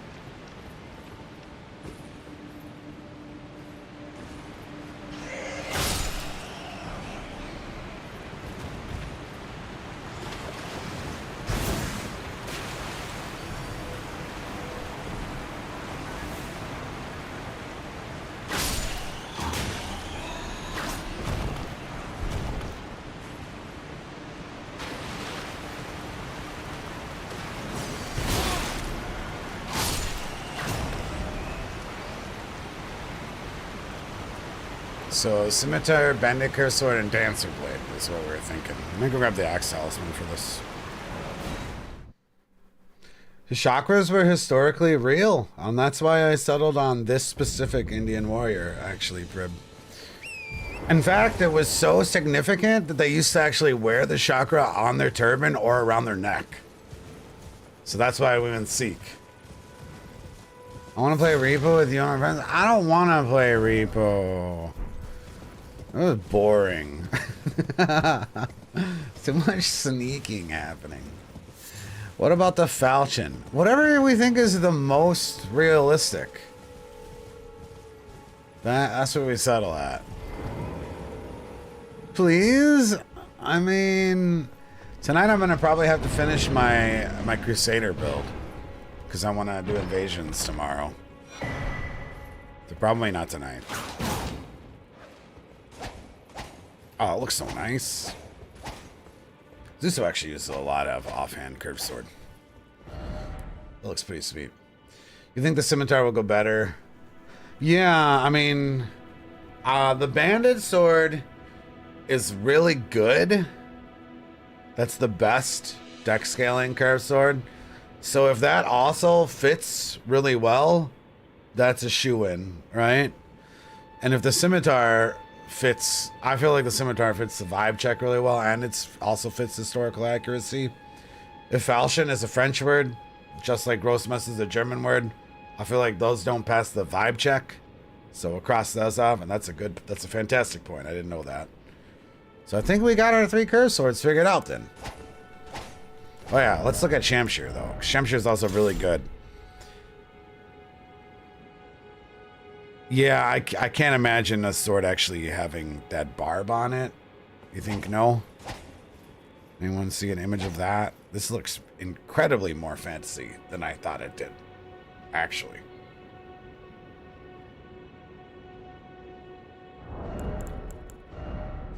Yeah, I think the weird spike is going to be hard to find an image of.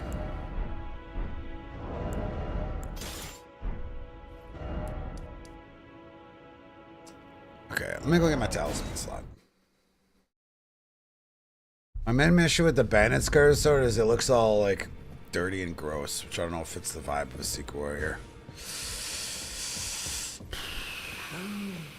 Fine, you have now to become the thing as become. It's a valid point. Yeah, it's trust. I see what you're saying. I didn't realize it looked that wild.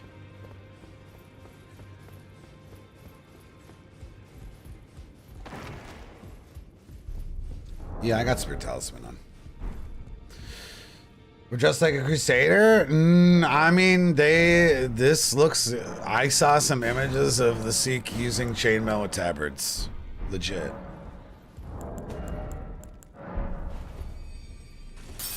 We're just feeling out the fashion for a minute, though. But you're right, this probably looks more on par. I was just trying it out.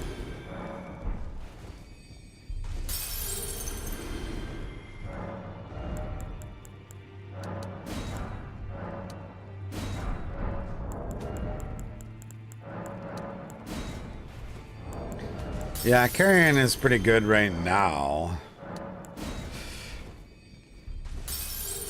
We should go actually check the Champions gear though and see if it doesn't give a more India vibe on it.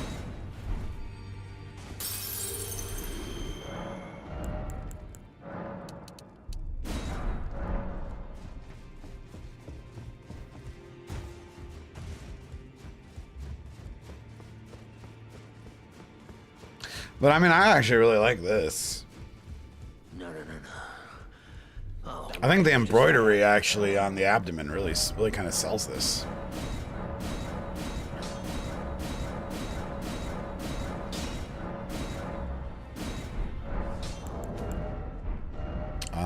We need to kill something though. We're out of runes. What else can we get in the meantime? I do have a big beard. Yep, I do.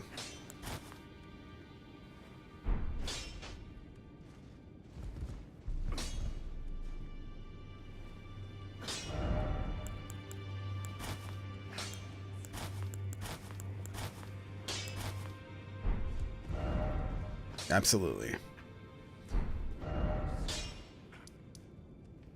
Maybe we should actually kind of get the multi-hit talisman for some of these weapons. Yeah, dude. The beard is so hard to do in Elden Ring, man. It's so hard. Give me a second, though. I use the restroom. Oops.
I was kind of thinking about Jaren's hat, actually. I was. It's not a bad idea.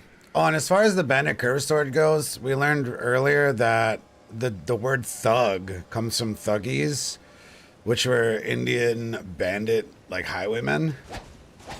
And you know what? As far as, like, the blade looking all, like, dirty, blood plus sand, you know, I've seen some recent action, you know? So I think we can justify the bandit curve sword then. Think that works well.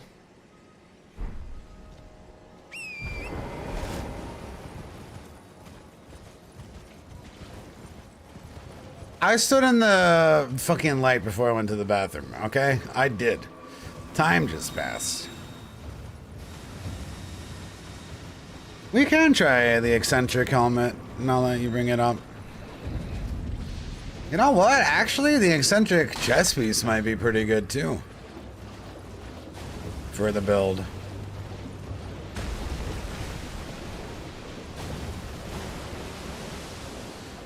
Well, we want a blade style that matches an Indian blade, is what we want, a Sikh blade, as far as dagger goes. That would be the important part. What's up, Triple?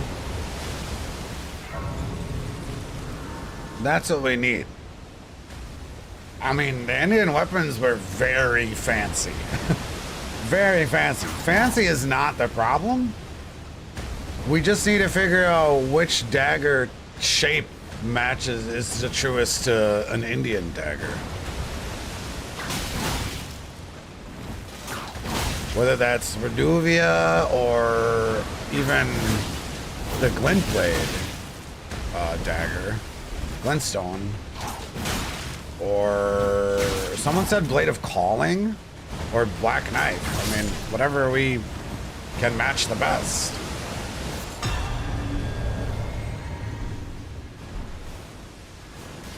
Yeah, so we should figure that out, actually. Erdsteel? Waterfall dance. That's Melania's move.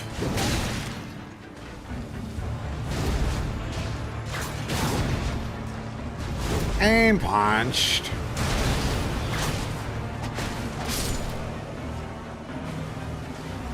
Erdsteel fits the best from what I've seen. More so than Blade of Calling. I mean, Erdsteel's better because it doesn't have faith requirement, I don't think. Definitely go grab that.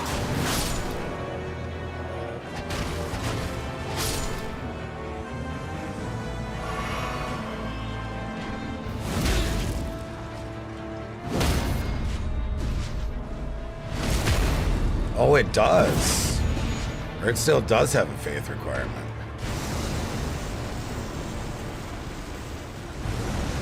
Imagine the dagger, the regular dagger got used. Yeah, but in the Sikh are really known for very fancy looking blade work.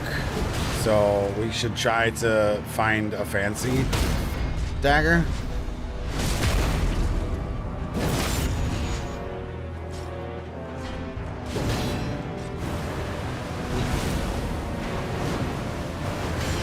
Not too early.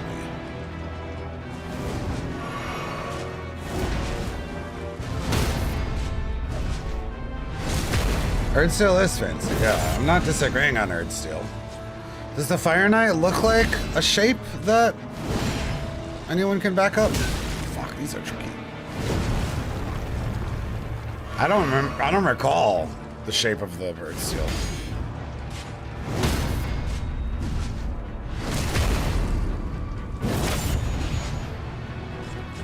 Or the fire.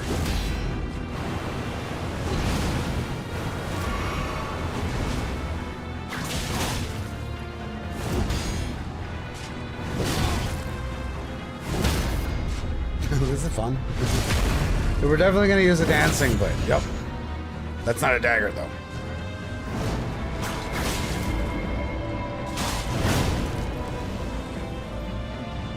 We have curve swords figured out. Oops.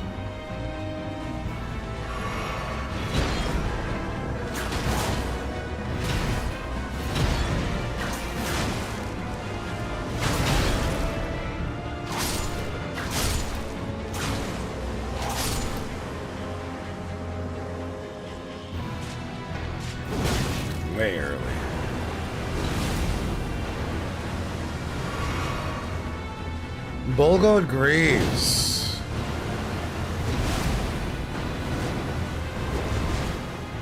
Maybe. Because I kind of wouldn't mind doing some of these guard counters, right? And if you're going to make a guard counter focus build, it's important to hit some poise break points. You know what I mean? Especially if our weapons don't have any hyper armor. That's a pretty good idea.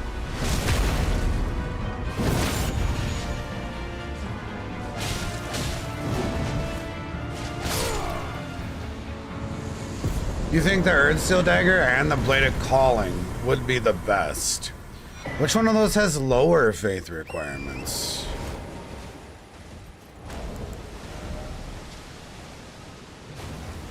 Scorpion? What do you mean Scorpion?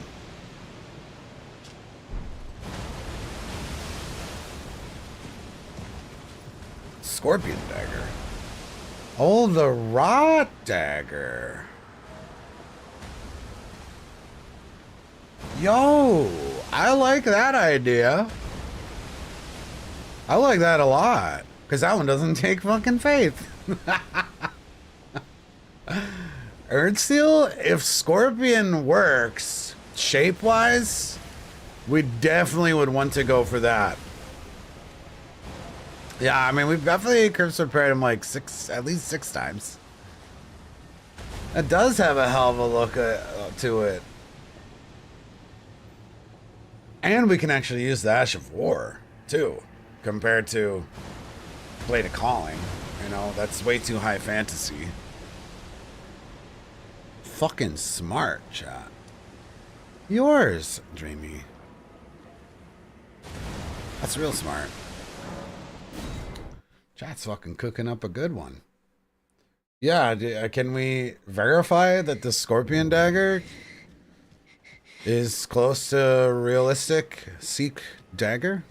Well, my flesh, it is a cup. Oops. Take it easy, Dreamy.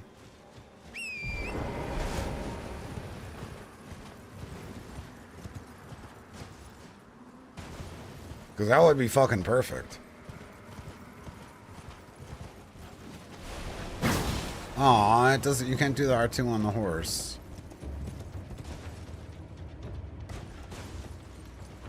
It's very fantasy. I mean, it comes down to the blade shape, though. Well, like, we're gonna say a Earthsteel Dagger or a fucking Blade of Calling is less fantasy.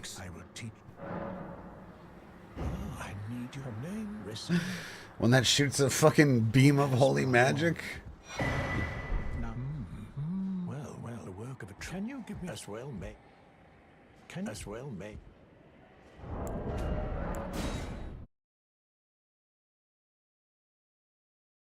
I'm about to hit up the Google Images shop. It's really not a blade, it's a scorpion's tail. Fuck, yeah. Really? It's not a blade? It really does look like a scorpion's thing sticking into the hilt. The blade is literally a scorpion stinger. Okay, that might be, yeah, not really.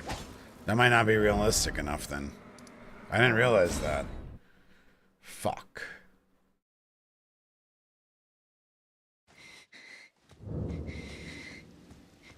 If you are my flesh, you are quell. Yeah, that's probably a pass then. Would you mind?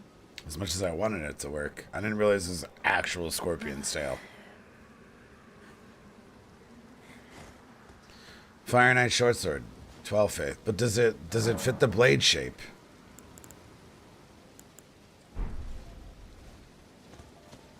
My apology. Everything, even the night. Not that I could. Bloodstain is serrated though, My name is Min. which is why we can't use the scavenger curve sword. Because if we're going Dex arc, scavenger would be best. But the serrations, I didn't see any serrated weaponry when I was looking last night. Curpan daggers really aggressively curved at the end. Earthsteel and Calling are very close. Fire Knight blade shape, not bad. But the fancy foil hilt, not so much. You're saying that the Fire Knight blade has too fancy of a hilt? Because a lot of the gear that I was looking at was very heavily embellished. So is that not a plus?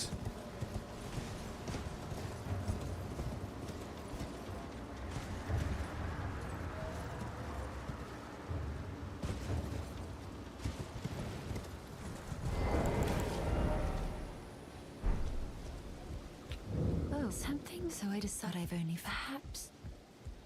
Fire Knight looks like Western European. Well, I mean, it comes down to the blade shape. I'm pretty sure there was like a ton of different blade shapes that the Sikh used for daggers. I mean, if you guys are looking at it, I believe you that it wouldn't exist. So we'll have to go. We can at least go grab bird steel. Great knife is too broad. Right, Super. I don't care that much. I care more about the realism.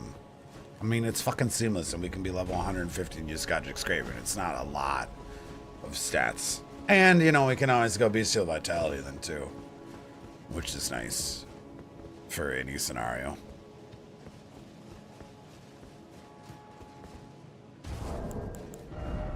Well, even with Godric Scraven. We're at 13 already with Godric Scraven. It's only 1 point out of the way. Actually, it's not a big investment. Think Earth Steel looks the best? Let's go grab it. Shouldn't have killed Kenneth. Oops.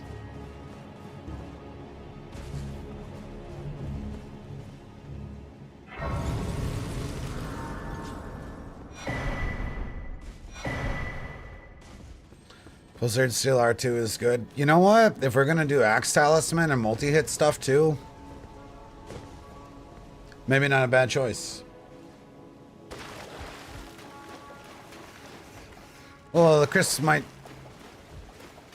It depends on the blade shape, not necessarily what it's called. But as far as like a Grossmesser or a Falchion goes, there are just other blade shapes that also work and have the wrong name. If that makes sense.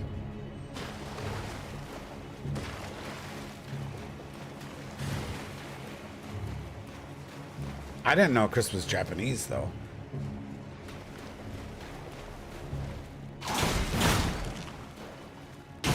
Yeah, I thought it was Indian as well.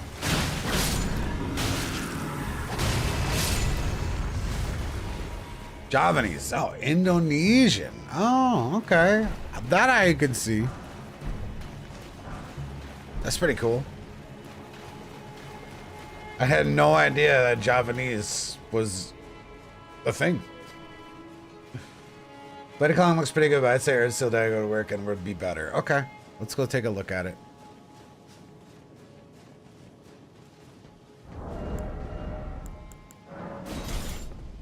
Damn, that does look pretty sweet. Oh, especially the hilt looks nice, right? For once, I feel like the hilt is doing this some good Indian vibes. Eh? The sheath? Not hilt, the sheath, yeah. Yeah, that's a good call. Alright, we'll just go 1 point of faith. It's not a big deal. Wanted to upgrade something or do something with these souls. I already forgot. Bah. I didn't realize it had a sheath either. It really works well on this. I hope it has a sheath main hand still. Oh, then we have an offhand sheath. Cool. We double sheathed up. Fucking neat.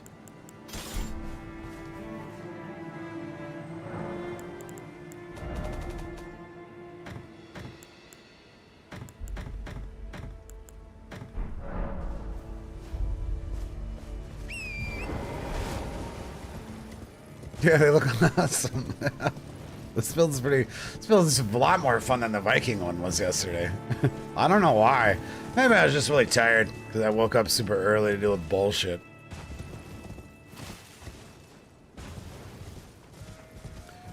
Yeah, we get soft steel in there. That's a good point because we have the Urami, right? And I can't crit with it, so I was having to two-hand my sword. Good call.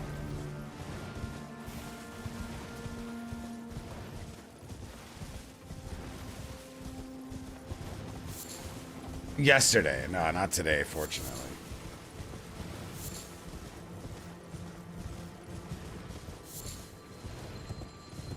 Yeah, Skrillex is like nothing ever happened. If anything, she's a bit more affectionate than usual. What's up, Slick? And welcome back, dude.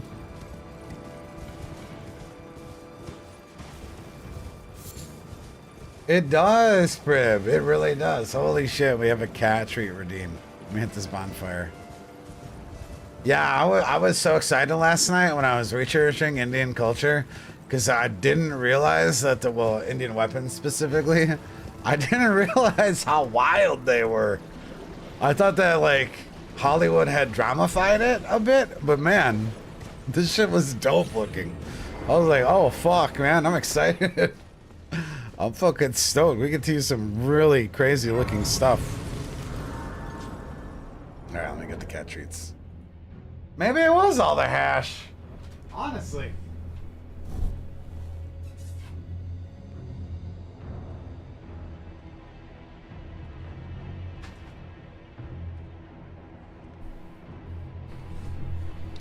Probably pretty influential on their artistic design.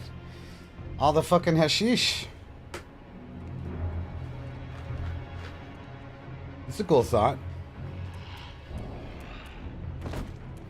Wow, zombie can't even hit me when I'm not even moving.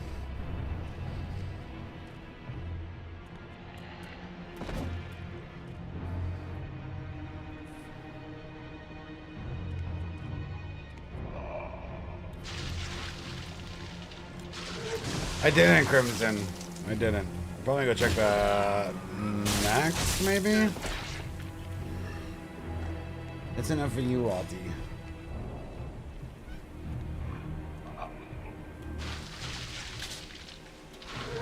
We actually have to do a bunch of quests. We gotta do Jerry's quest. We gotta do Bull Goat quest, Patch's quest. And we gotta do Lusat's quest. Which is a lot. A lot of questing today. Wow, Skrillex, you are just such a glutton. Wow, that one came out. I don't know where it went. You just yeeted it. Clean Rot Greaves? Give me a second, I gotta put these treats away. Malformed Night Greaves. Clean Rot, Tree Sentinel, Malekith.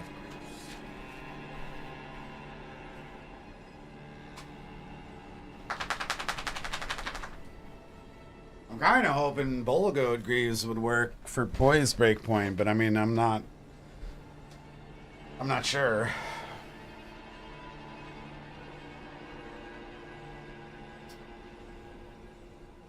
Thanks, Tress. I'm not 100% on this chess piece either.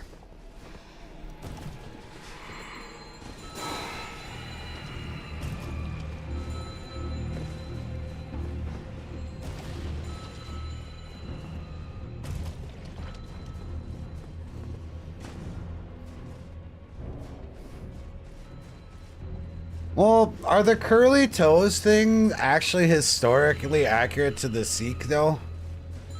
That's the big question.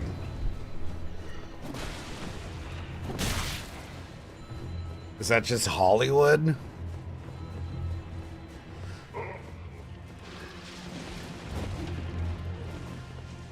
Alright, McGlusky.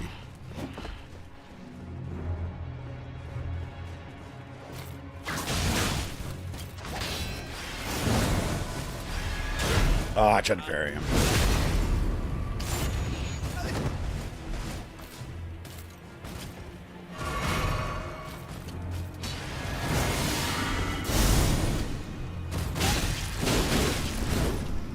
It's cool he has Millicent's prosthetic. That's fucking neat. Oh, I got a partial there. Crazy that it didn't grab me.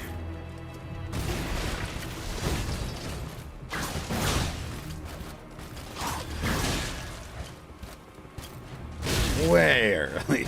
Oh god, don't die to him. Okay, let me get this talisman first. The thing. I'm not sure. We have the hat right now, which I think looks pretty good. We need some sort of head wrap.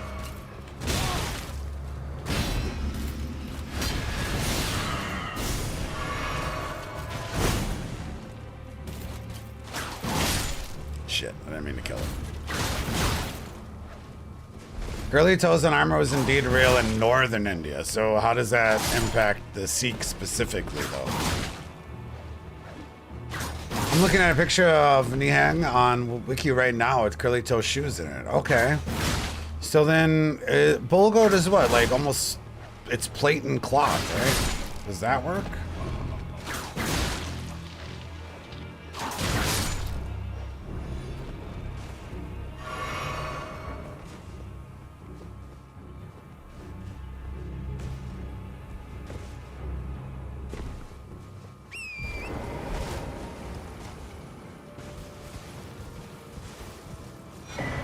Yeah, this is what we're at so far, fashion-wise. It's just purely placeholder until people come up with other ideas.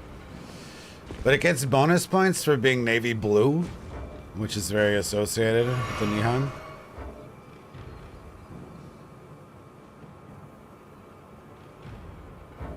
Yeah, the armor that I was looking at did have a fair share of plate on it. I need to figure out the tech to teleport after this talisman better, man. Like, real bad. Does anyone do this a better way?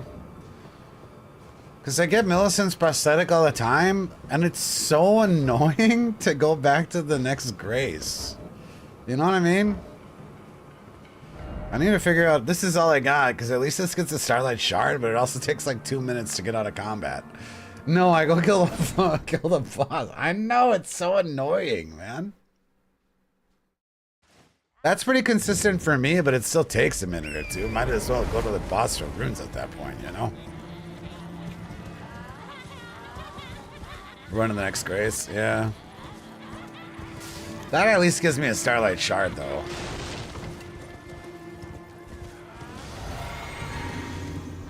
So it's not like a wasted 2 minutes. But I feel like there's a better way to do it.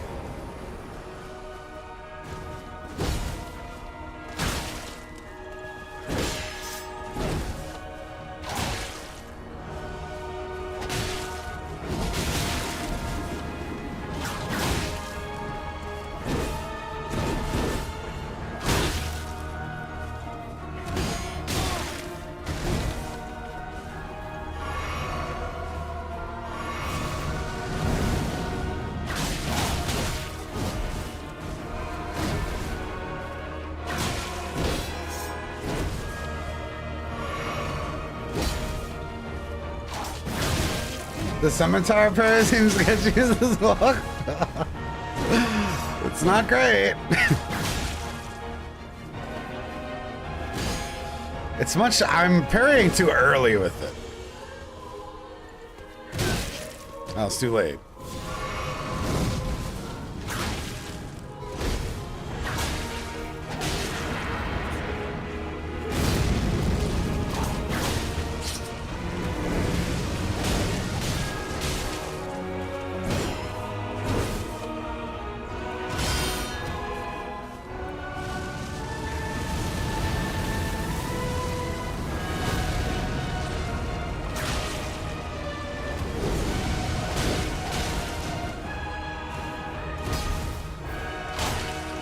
A Colleen Effecture is identical parry frame. Well, the startup is different though, right?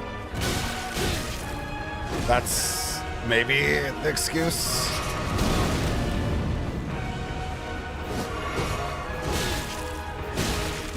No, it's the same startup.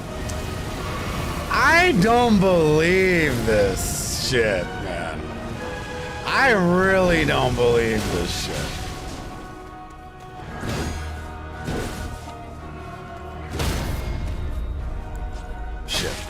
I don't even have the stats of my Iron Steel Dagger.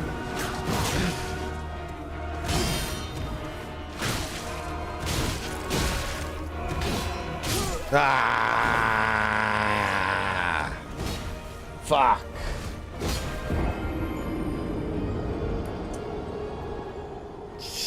Same exact parry as golden parry? Man, that's a big doubt to me.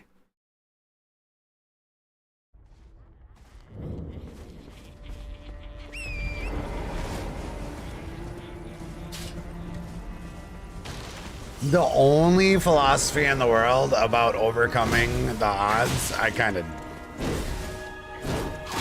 doubt that. It's cool, but I feel like that's quite a bit of a stretch.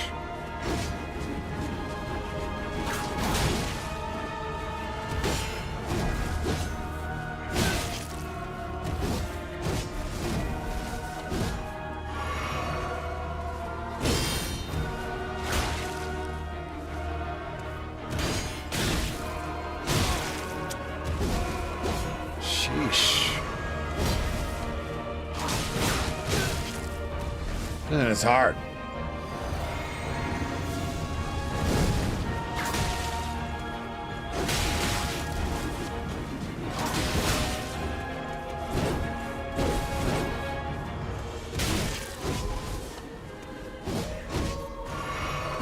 Damn it.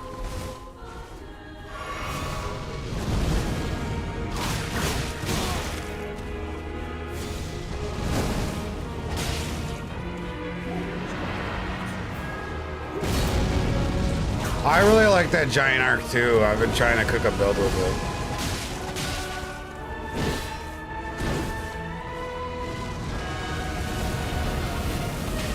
But doing that at 90 is... Like, I think that I hate myself sometimes when I do shit in Elden Ring. But then I see you make your builds and like, man, this guy really hates himself. You should definitely go for a higher level on a golden arc build.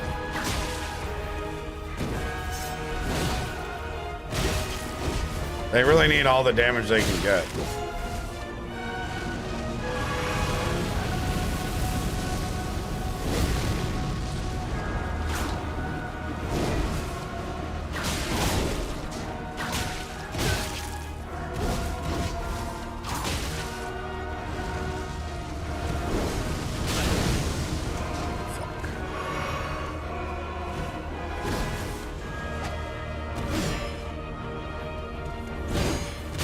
Like, man, that miss right there? Oh, really? Bro was not done spinning.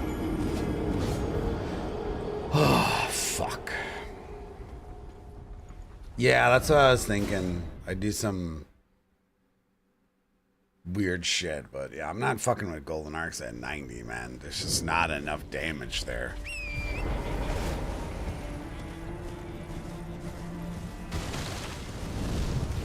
I mean, maybe with the addition of the dry leaf seal, does it?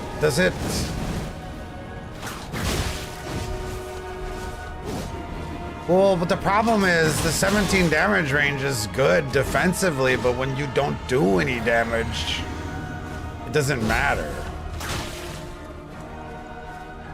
Unlike, does the dry leaf seal buff the new golden arc stuff? Like the specific one that he wants?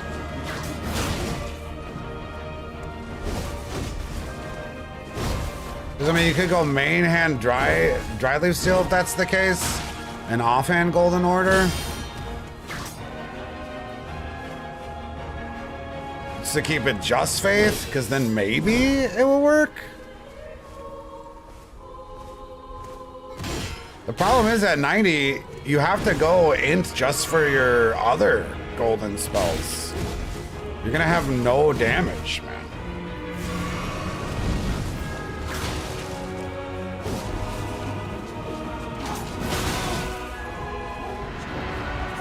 I mean, you're using the Golden Order seal is the best high level scaling seal in the game.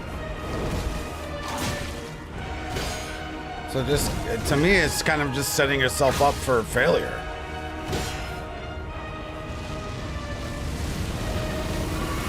Unless you're gonna dual wield seals. then maybe you can find a sweet spot of scaling with the dry leaf seal. What'd you miss? I've been trying to parry this guy and dying.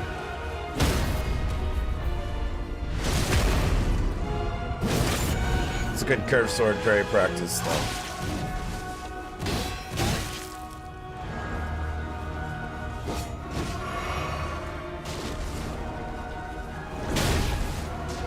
Yeah, I mean, that's the problem.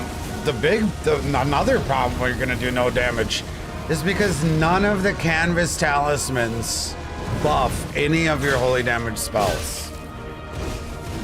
That's why you really need to take those builds to higher level. Even Gideon's icon doesn't buff them.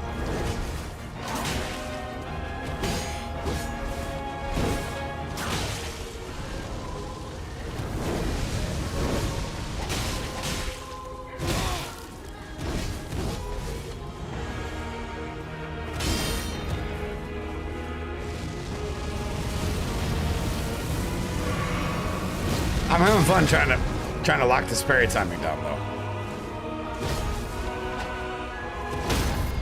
There we go. That was tricky. That was just very tricky. Fun though. Fun. Yeah, the dry leaf buffs, regardless, even if, like I said, even if you could get a sweet spot on the dry leaf seal, the actual int requirements are going to really dampen your damage, and then the inability to buff them from talismans. Like, when I think I want a viable Golden Order seal build, I'm like, I want to be 150.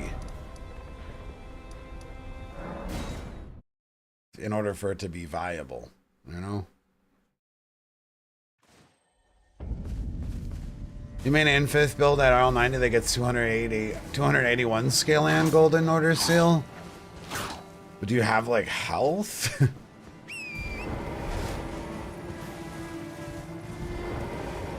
truth, the Scarlet as such, though rather than realize I could have Endurance, you know? What are you giving me? I think it might be perhaps the You got 25 mind, 40 vigor. Not sure about your endurance though.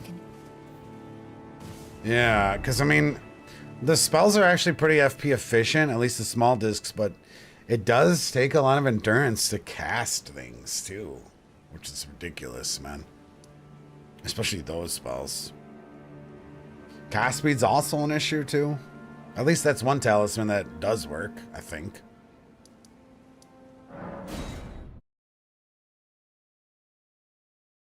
You know, MLG, you're getting a little too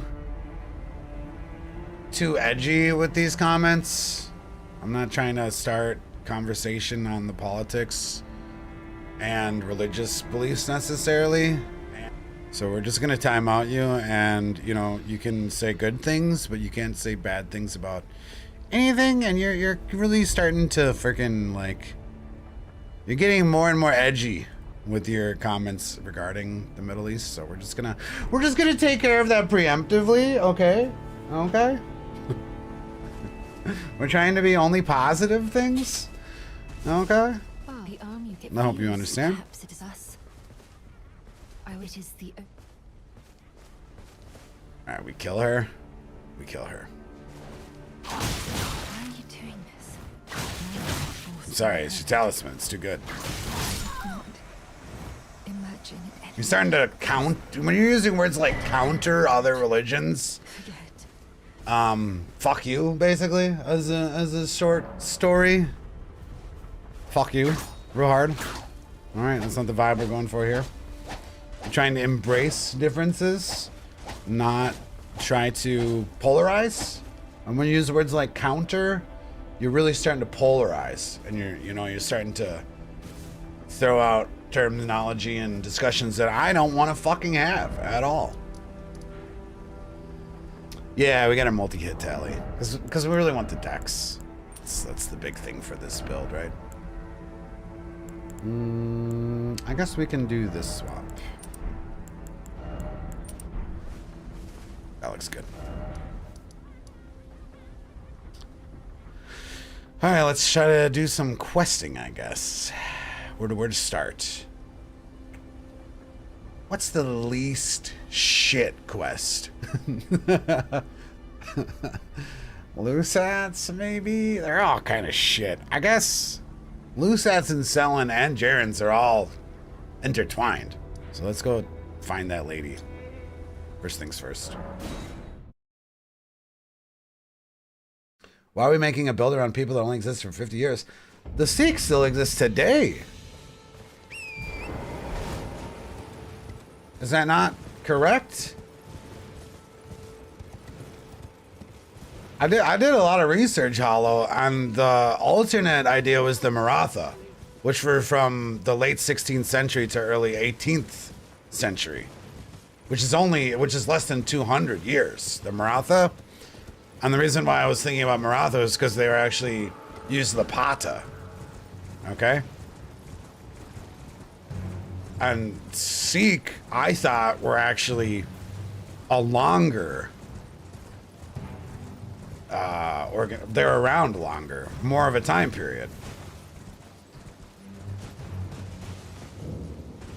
Which is one of the selling points on making that build specifically. And they were known to popularize the chakram, right? Chakram are historically Sikh, or the warrior Sikh, you know? So I felt like that was really the deal sealer.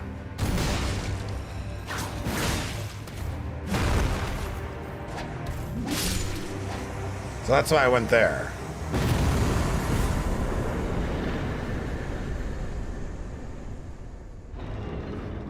Because chakram, yeah, you know what I mean? You got the chakram in the DLC now. So that's what I wanted to do.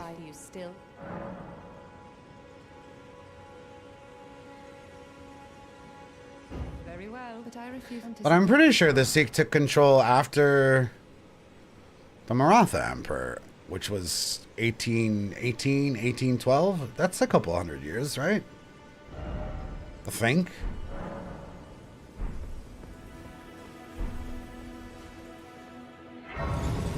Because the Mughal was before the Maratha, right? The Maratha conquered the Mughal. Excuse my pronunciation. So the Mughal period was up until the 17th century, slightly before. According to my research, that I may or may not be remembering correctly.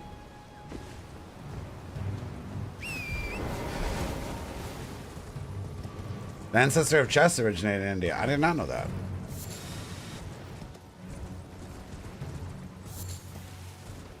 But yeah, I mean, I was trying to... It was very difficult researching which group of warriors from India I wanted to represent. And that's what I went with. Because it just spoke to me, kind of. What's up, Six Bear? So if you learned about it in high school, then it sounds like we might have picked the right one that people can kind of identify with, right?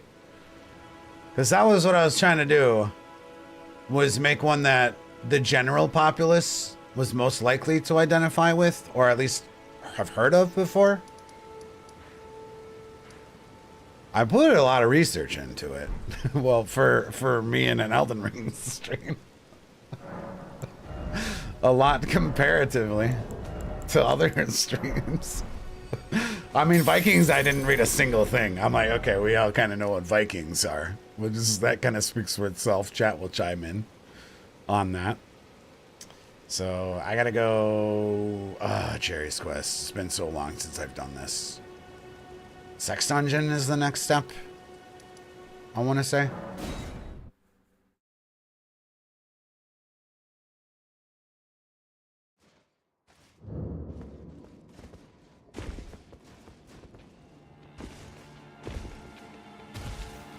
Also, I found it really fascinating that the Sikh had such a big emphasis on martial arts too. which is probably something that still happens today. So they have a very large selection of weapons to go with. That was something else that really played into going with the Sikh.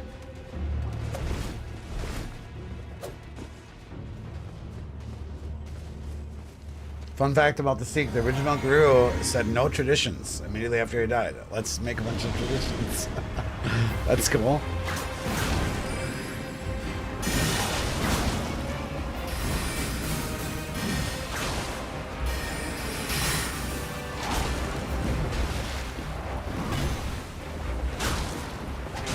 Pretty sure you can parry Loretto.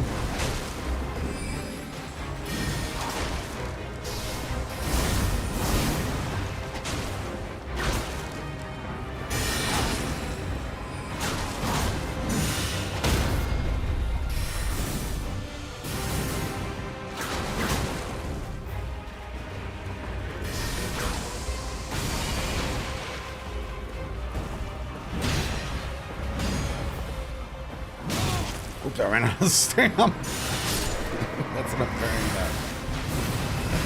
Have you seen videos of actually Rumi is just practicing? It's kind of terrifying. I have not. I have not. In 1984, there was a modern day Sikh conflict. It was very big in the modern culture, and they were proud of the old warrior culture. That's why they wear the golden bracelet. Oh yeah, we kind of need to get the golden bracelet. We need to do literally every quest in the whole fucking game. Was there a quest we're not gonna have to do? We need to do patches for possible bull goat. We need to do friggin' Jerry's quest for possible beard and chest plate. And now we need to do fucking gold mask quest for the gold bracelets. Oh my god. Are we missing any quests? Ronnie's. We don't have to do Ronnie's quest. So that's nice, I guess.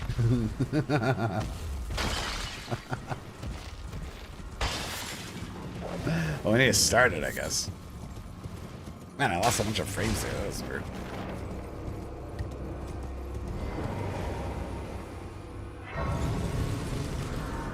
Yeah, well, spiritual journey. A pilgrimage of sorts. Kind of fitting.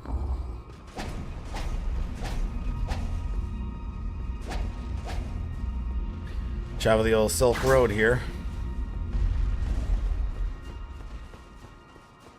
I'm not sure if that was a geographically correct statement. I believe it please a tonic. I think. No intriguing. Wilt thou? I am the wood that I might well. I soured, but I require anticipate. Good. There is. I have called. I'm not sure actually. Didn't the Silk Road go all the way from like Asia into Europe? Does anyone know? Probably cross through India for spice trade.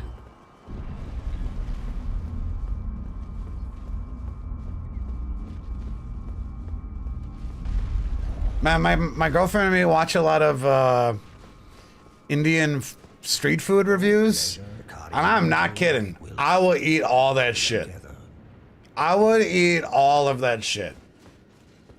I really would. I don't care how like potentially dirty it looks. I'm like, dude, this shit probably tastes so fire. See if I can't keep you waiting. It probably tastes so fucking good. I'm pretty sure Indian food, as of being, 23, is my favorite food in the world. I'm pretty sure that shit would taste baller as fuck. Together. Why am I still here? When are you guys supposed to disappear? Really, man? Yeah, really. I would eat all of it. See if I can't keep you waiting. Motherfucker serving some shit to me in his hands. I'd probably get sick. See if I can't. But it would fucking be worth it, man. That's how much I like Indian food. And you just gotta start. You gotta start eating it, and then you get the you build a tolerance to the germs there, because that's the same way where you go anywhere in the world, right? You have to like, your immune system has to adapt,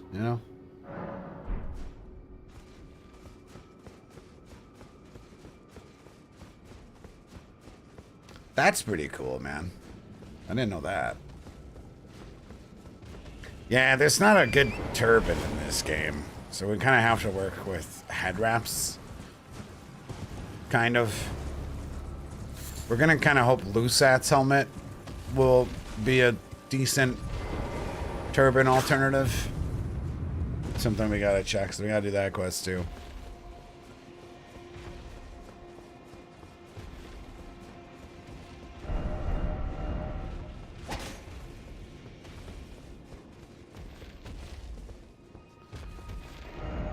Talk to Jared, talk to her again, maybe? Something like this. Man, I love Indian food so good that I am not big in vegetarian or vegan cuisine. But when you put them spices on anything, it tastes good to me. So of all the vegetarian food that I like, definitely Indian is the best. You were very well.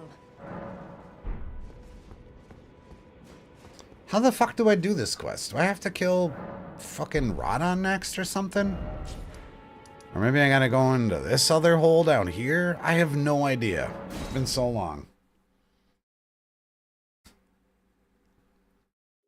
Google says the Silk Road was 6,400 kilometers from northern central China and eventually some of Russia and Western Europe. That's a big ass fucking road.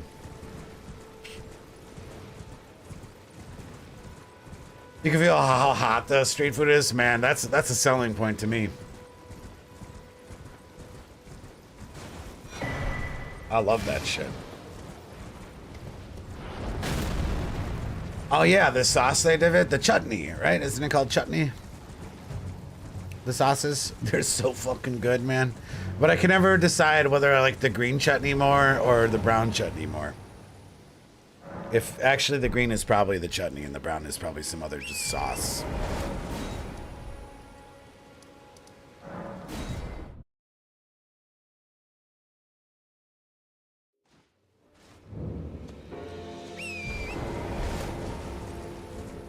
Best fucking food. Yeah, the green one's good because it has like almost, I want to say it has a little bit of mint in it. So it has like this refreshing bite. Something that's close to the flavor of mint.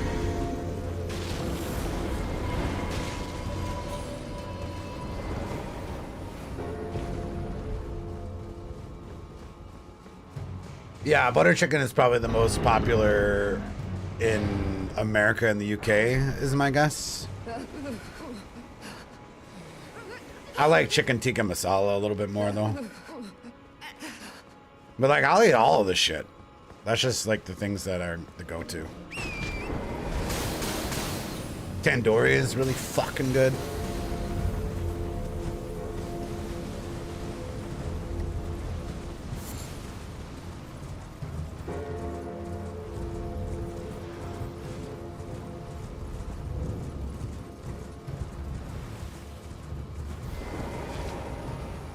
And they have the best rice too. Of all the rices that I've tried in the world, Indian rice is definitely the best. It actually has a bit of flavor to it and fragrance to it. There you are. Shall we commence? Oh my god, do I have to buy spells from her? Is that what I have to do here? I swear. Fuck this quest. Oh, maybe I gotta go get Lusat's thing. That's probably what starts this. Fuck. I haven't had Afghan rice. That sounds pretty fucking good.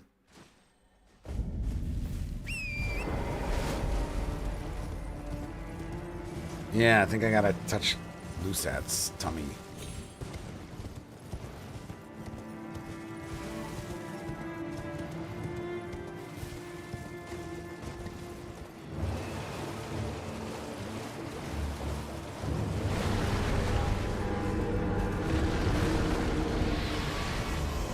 One of the best dishes you ever had was Afghan roasted lamb. I'd fuck with it.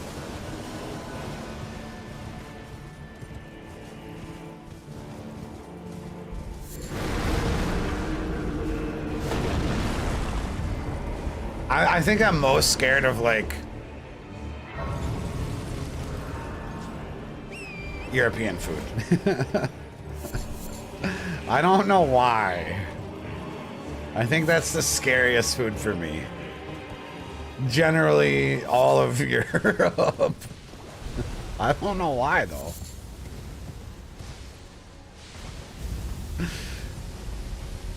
Like, what are this? Is it Swedish or is it Norwegian? From the fermented fish, dude? That shit is fucking terrifying. I think it's Norwegian. Very scary. Systrumming, yeah. That shit terrifies the fuck out of me.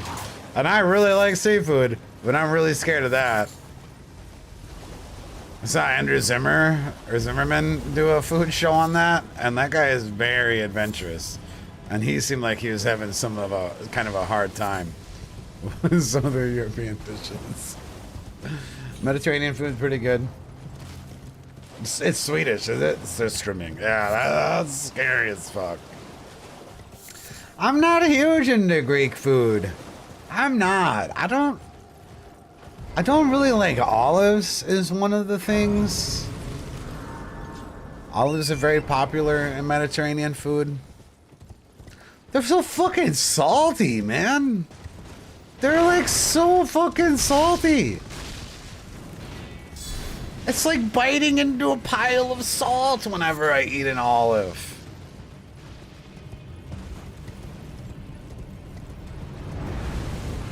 Italian is the most famous European food. I don't think that's wrong to say. I'm not crazy on yogurt either. I know Indian food does a lot of yogurt. Right? I'm not crazy on Greek yogurt either. I'm not. I like cheese. I like feta. I'm not crazy about it though. Oh yeah, the French are also famous for cuisine. A lot of bread. You know, baguettes, croissant, all that. Very famous bakers as far as, you know, worldly impressions go. German sausages are good. I mean, we have there's a lot of German people that migrated to specifically was Milwaukee, you know, however long ago. So we have a big bratwurst scene here. Brats are fire.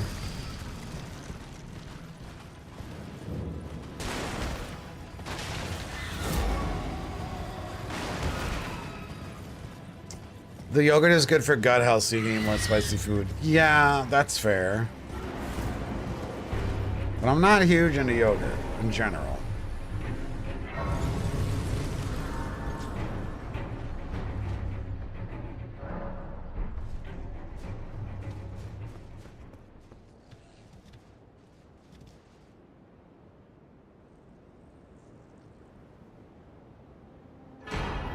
So gripping.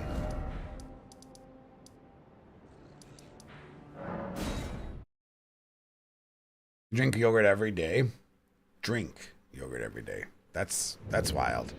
I did recently buy some yogurt drinks that were on sale, but we're talking like American yogurt, not very adventurous. They're pretty good though. I mean, I'll eat a gyro and I like kebabs, but it's not like super high on my list. They're good. I master loose and like my apprentice with this glue. I'm his. After a place called thinking about it wouldn't beat. After a place called thinking about it wouldn't beat.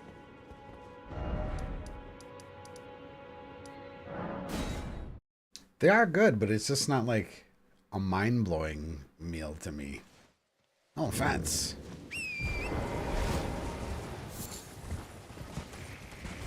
I would rather have some naan, right? I'd rather have some naan and some fucking goat with Indian spices on it over, you know, a gyro. I have never had a donair though. They're really popular in Canada for some reason. Girlfriend talks about them all the time.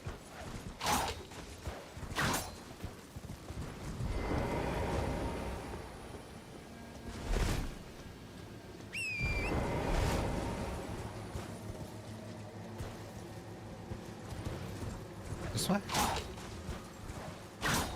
There we go.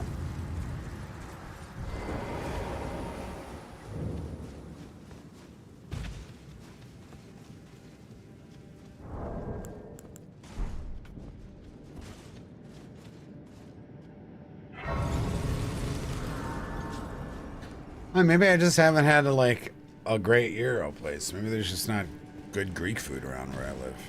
Probably.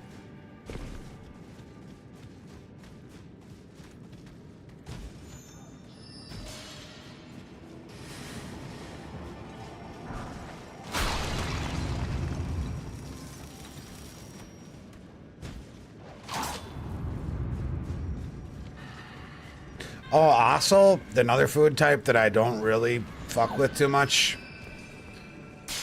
Korean food. I'm not huge on Korean food.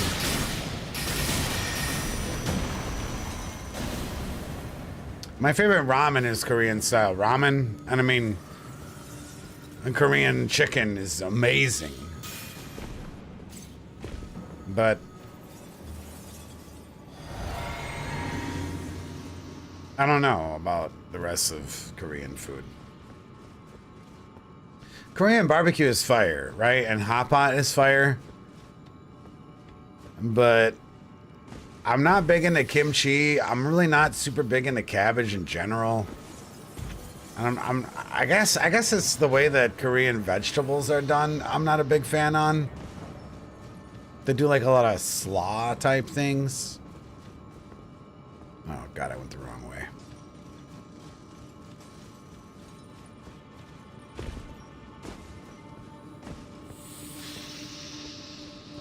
I like Filipino food though a lot. I'm not big on sauerkraut, no.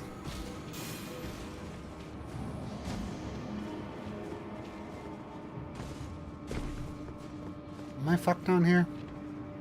No, we're good. Yeah, I just maybe, I think that's what it is that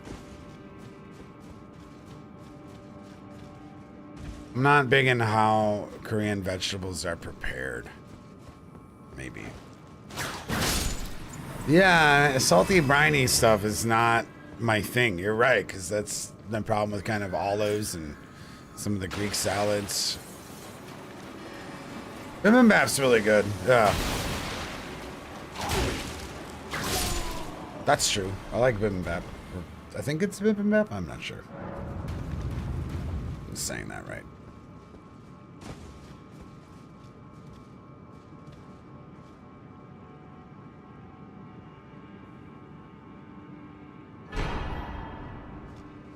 My favorite salad is definitely a Caesar salad, which is also kind of salty, Benny. Really? I don't get your armor right now? If I wait.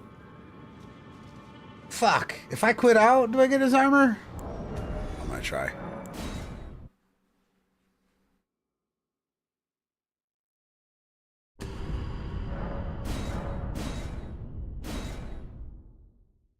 What's your favorite American food or American style food?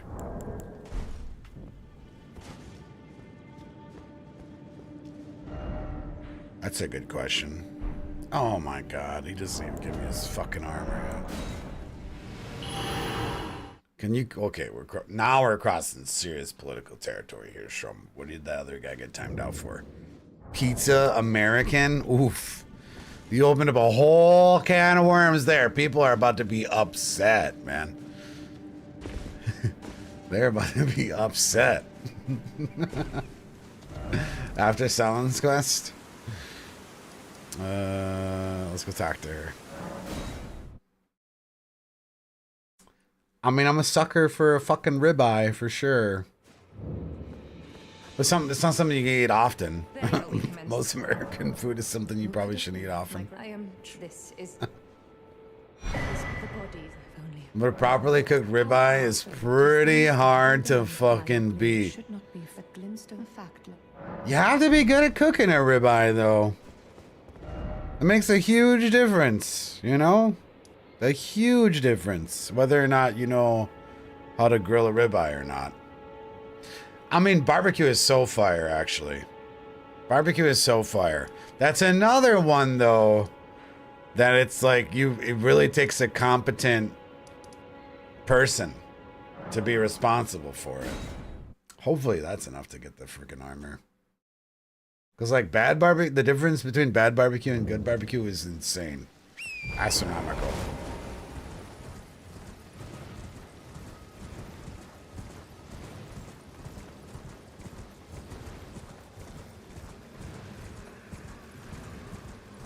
Egg on a burger is super fire.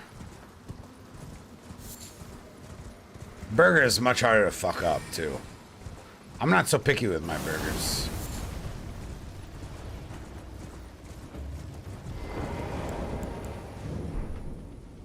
Like I won't cook a well done burger for myself, but I also won't be upset if I get a well done burger. You know what I mean?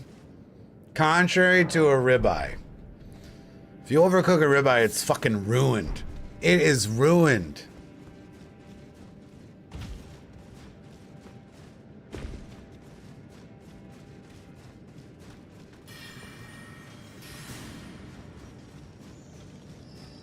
Nothing like a 12-hour smoked brisket, some mac and cheese and greens, mantis. That's what's up, man. Yeah.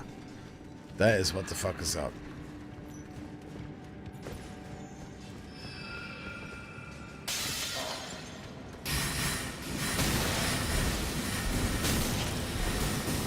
Yeah, barbecue is probably the most famous American thing. That, like, if you come to America, you definitely want to try, like, a proper barbecue over a steak or a burger. But it's actually really hard to find a proper barbecue. It's definitely more of a southern United States thing. Bro, what? I thought I had the ability to get armor. Oh my god, this quest is so stupid. I'm so sick of this fucking cave right now. What the fuck else I need to do? Selling? Come on. Seriously? After the whole quest? I thought you could go there earlier. She gave me, what did she give me? A Primal Glint Blade? When I worked in a restaurant, people would order their steaks well done and smother it with ketchup. But were you selling good meat at the restaurant? Because, like, if you don't have a good steak, then, like, I don't blame them. Because, yeah, a steak is really, it's much more complicated. I don't know, I'm just talking out of my ass. Maybe there's, I'm hoping there's some European here or something like that that doesn't know about steak. I mean, the part of the good steak comes from the grocery store in general. I mean, it's probably like the most ingredients though, right? Feeling very ignorant now. Like if you go to a grocery store and they don't have a good cut, like specifically a steak with good marbling, you might as well not even buy the thing. Straight up. You might as well just cook something else for dinner that night. Because it's already been ruined.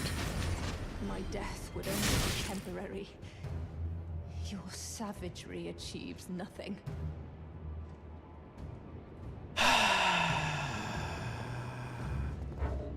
That's not good. It was an accident. Hopefully she's not mad.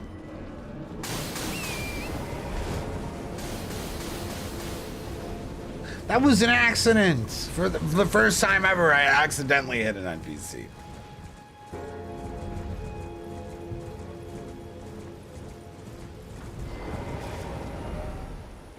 Yeah, we might have to repent. But I actually don't know what to do to make this quest go further right now. I don't remember what she gave me. Like, oh, I can use the newer. I can use the menu thing. Oh, she gave me stars of ruin. No. Am I supposed to kill Rodon first for this? I don't even know where to get the thing to friggin' cleanse my runes or cleanse my body. Oh, this got so scuffed so quickly. Come on, man. Really? Do I have to kill Radon next, or do I gotta go pray for forgiveness? I can go buy a Celestial Dew. I don't remember what to do next for this quest, though. Yeah, I'm gonna go buy it from the carrion guy.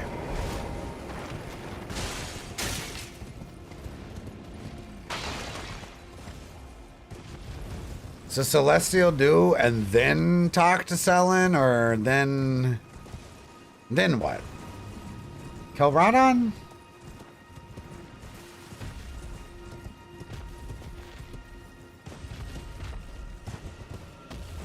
It's the next part. I touched both of the wizards. I talked to her and she didn't give me her soul though.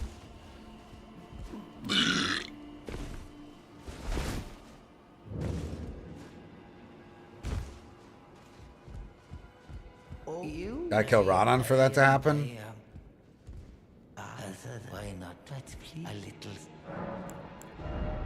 Can't sell to this vendor? Weird.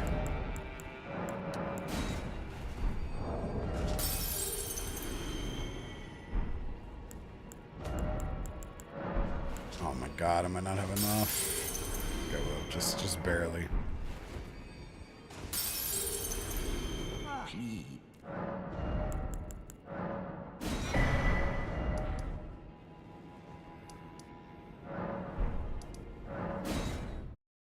Alright, then we'll go do Radon. That'll be fun. Not.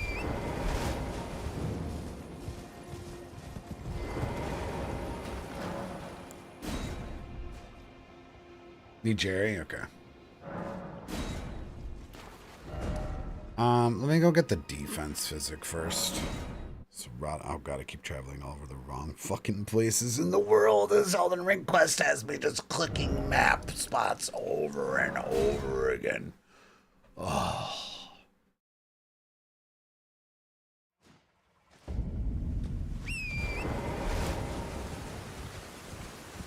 Hey, want to do a quest? Well, have fun clicking on your map for the next 20 fucking minutes. Yay, loading screens. Woohoo. Yeah, luckily there's only like 200 sites of grace to click.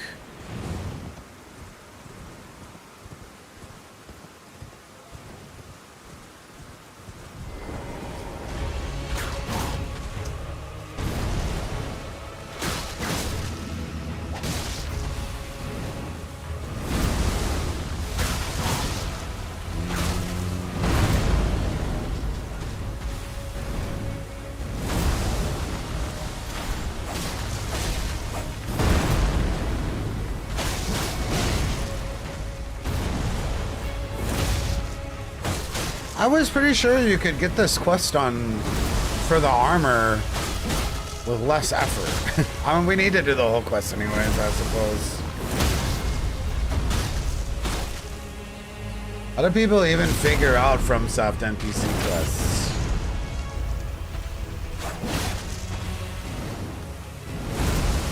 Well, my guess is when Vati does the first playthrough, he travels back and forth to NPCs for like the first 20 hours, clicking random things and writing their dialogue down. And then everyone just watches his videos. And then someone posts a comment like, hey, I found this thing. And then he goes and does that and makes another video on it.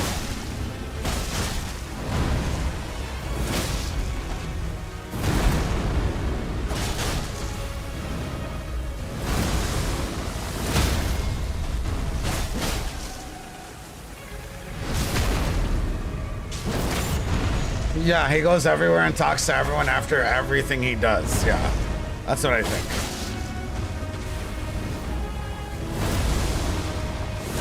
Oh, something happened. Let's go talk to every NPC in the game.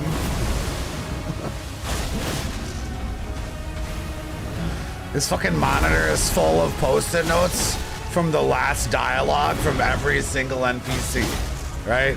So Selin says something, and then he you know, spams selling like 5 times to make sure the dialogue doesn't change.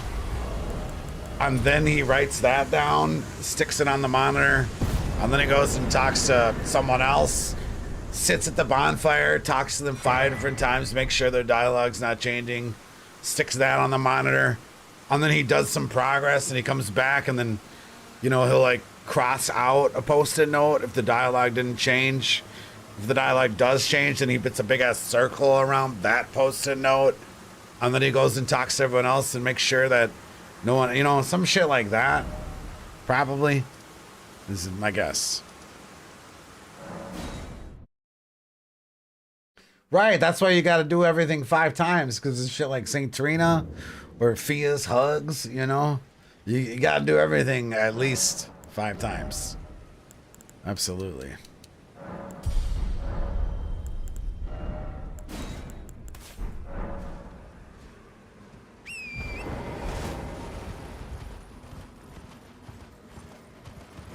Luckily, I got you guys to help me with quests. With this side of the fence. Don't forget when NPC moves and you have to manually traverse the entire map again to find out where they went. Hopefully they give you a vague hint. Like, what is Jar Guy says? I'm going east. Okay, well, you don't have to look west. So that's a start. Oh, I talked about it a little bit before. I'll talk about it again. I think Duskblood is going to be an extraction PvP game, guys. I think it's going to be 4 teams of 2 co-opers. There's 8 players confirmed, and it's advertised as PvPvE. I think it's going to be an Escape from Tarkov Hunt Showdown influenced experience. Where like you go through the map with other people and then you try to race to get the boss, where the boss gives you like unique drops. And then there's other players doing the same thing. So you have to compete with them. That's what I think is going to be. 4v4 or 2v2v2v2? Yeah, maybe 4 versus 4. I think so. My money's on that. And that's why you're seeing so much of this like jump in, fly out kind of shit. Like that friggin' jetpack boy might have been like extracting. Like, he's done. He gets to leave the map. You know what I mean? Kind of shit. That's what my gut says.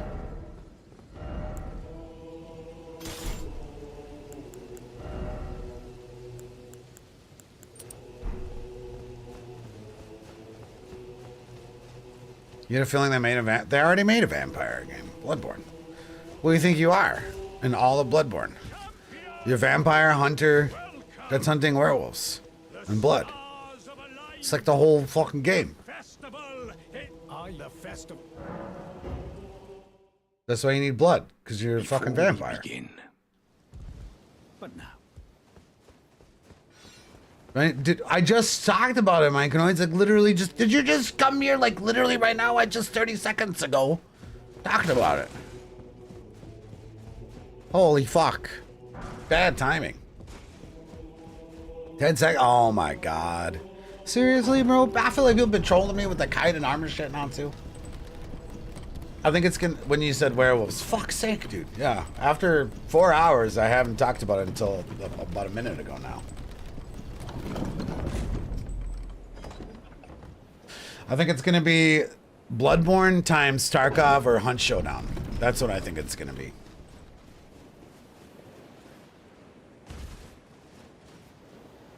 Night Rain and Tarkov appears to be signs the multiplayer is getting more attention. Yeah, but I don't really care. I like these games more for the like PvE. I mean, I guess I'm kind of 50-50 PvP, PvE. But I really like the single player focus. Kind of. I also like invading.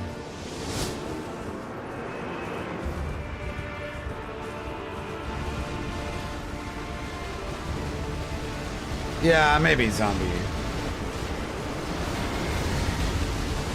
That hopefully is true.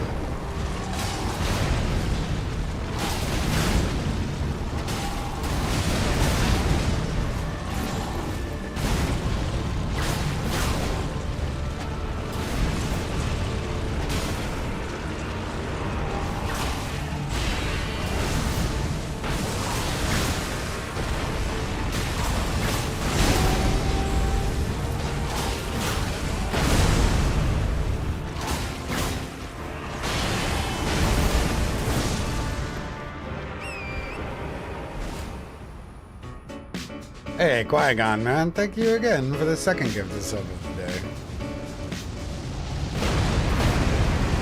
I'm optimistic, though, that the PvP could be really fun in Duskblood, even if it is like a Hunt Showdown Tarkov inspired thing. I'm optimistic about that being fun.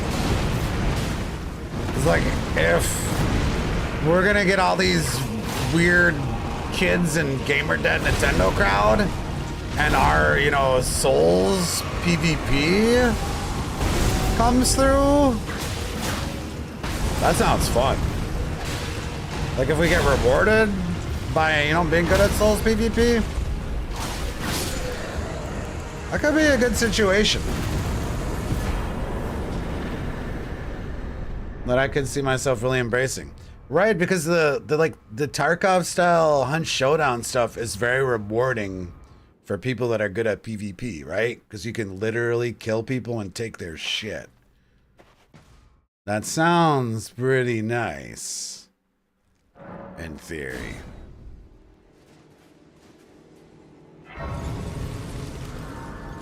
Man, we'll be able to know how powerful the Switch is, though, when it releases in Elden Ring. Right? We'll be able to tell then whether to be not as excited or excited. Because if Switch 2 runs Elden Ring well, then that's a good sign that Duskblood could be pretty fire. Keep in mind, Elden Ring was designed for the PS4 generation as well, right? So maybe Duskblood will actually be designed for the Switch 2. So it might be a little bit more optimized, right? I believe it's advertised as 60 FPS 4K when housed. I think. In, you know, housing mode. So, I mean, I'm optimistic that Elden Ring will run well on it, which means Duskblood could run potentially even better than Elden Ring, right? Because Elden Ring was designed on last-gen hardware, I think. All right, Jerry time. Actually, I think we just talked to Selwyn again now.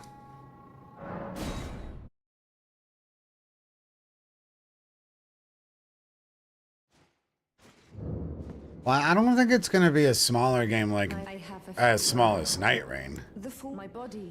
Because there is a PvP. I have something. PvE focus. In prison, can you make? I have something. In prison, can you make? I have something.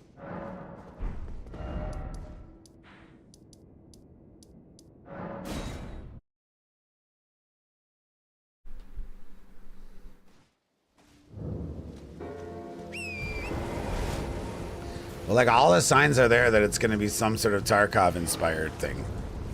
8 players, advertised PvP, PvE, the weird flying shit, like almost Extraction-like looking shit from the trailer, the drop-in kind of looking thing with all the jumps into the level. And Miyazaki, in an interview not too long ago, said he was very inspired by Tarkov-style games. I think all the signs are there. No, Tarkov's not like Overwatch. Yeah, Myconoids, exactly. All of the signs seem to be pointed there. I think there's an interview releasing tomorrow, someone said, with Miyazaki about the game. So we'll know more in like 24 hours. This. Treat what you hope.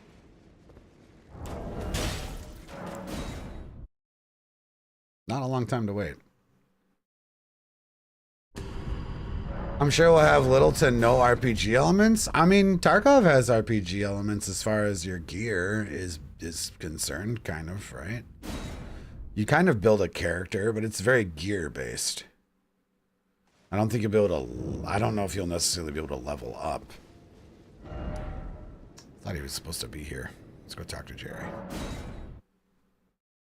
Yeah, there's a lot of customization based on gear. There's stats in Tarkov too? Okay, so then maybe more RPG focused than some people think. I never played it. I've watched it a little bit. I like the concept of it, of Tarkov. And I like FromSoft stuff and combat. There's a chance it could be really fire, especially from a PvP perspective. The thing is, though, if the PvEers get turned off, then there's not much to PvP, right? I'm not sure how it's going to work out.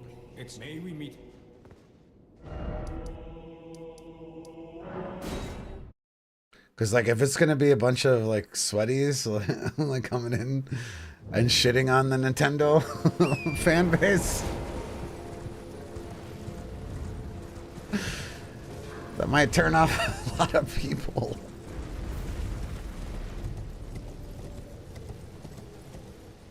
It could. Kind of like with Seamless, yeah. I feel like Seamless is gonna, you know, eventually die when everyone knows to turn off invasions. A woman, I suspect. I'm sure she's sick. I'm sure she's sick. All right, now I got to go to this place, maybe. Go. With Elden Ring being on the Switch, I might have to go stomp some Nintendo noobs. Right. I feel you. I'm not gonna buy one though until I know more about Duskblood, for sure. Look, I'm definitely not buying Nintendo Switch 2 just for Elden Ring. And I didn't really see anything else. I didn't watch the Nintendo Direct, though. I just watched the Duskblood trailer. Well, because that's about my level of interest.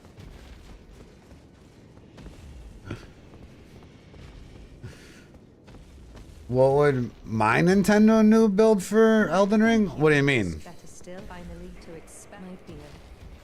I'm sure they're all fucking Radon Bloodhound players. So now what, I got quit out?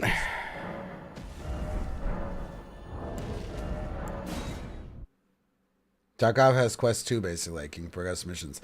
That's kind of what I think they'll do with it, like a quest to beat a specific boss, you know, all that kind of shit.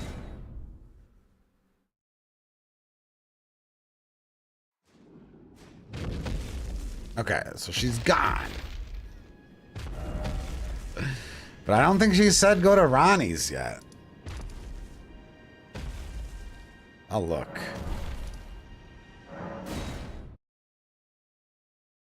Would you make a build catered to Nintendo players? Like if I was invading, I would do like something like a seamless build.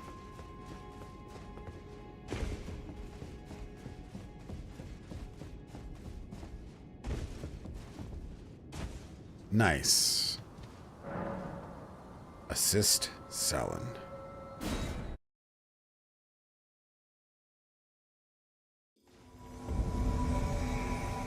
Jaren, bringer of my death. 3 damage. That's what you get for having the arcane helmet using the friggin' glint blade staff.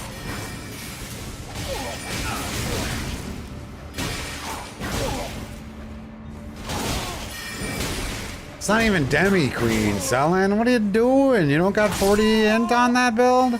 Shattering Crystal takes like 32. God, her build is so awful.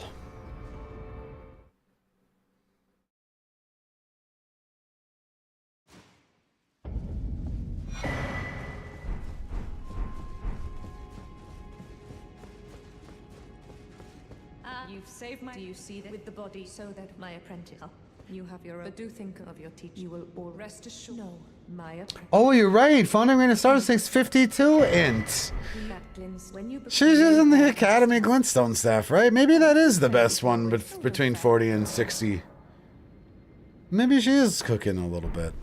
I still don't know why her helmet gives arcane, though. Oh, I don't see the lore there. Right, that's int arc.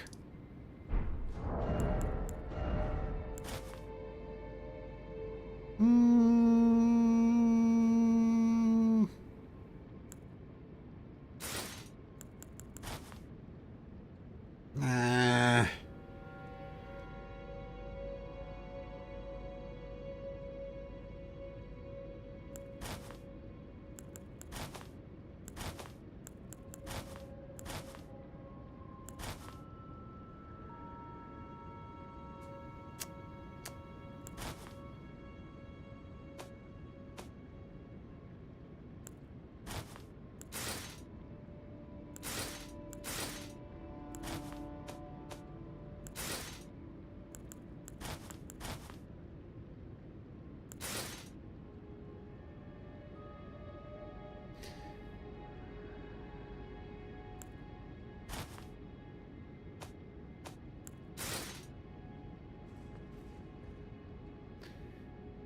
I don't hate that, but I don't think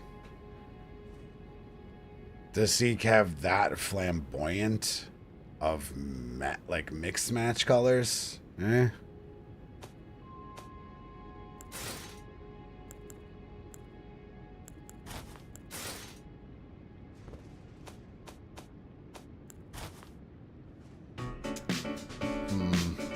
What's up, Sean?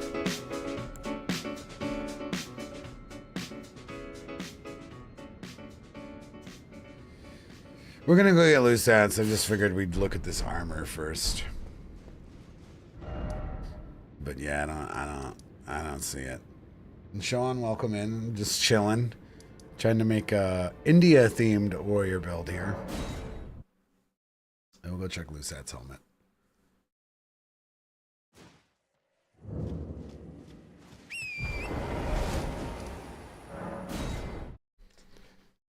I like the pants, but I don't think they're very accurate looking. And I mean, I don't know what we're going to do with pants. Hopefully Bulgo doesn't look like shit.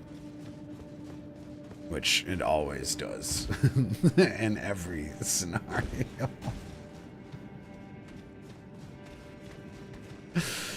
Well, not too optimistic about that either.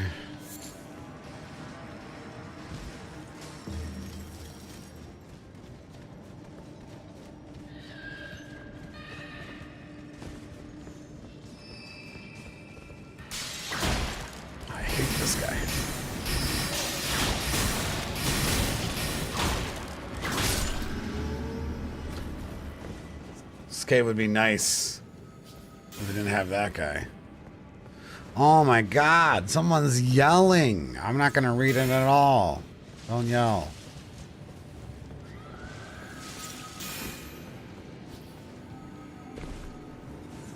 Go to sleep. It's past your bedtime. No reason to yell. Shadow Militia fence.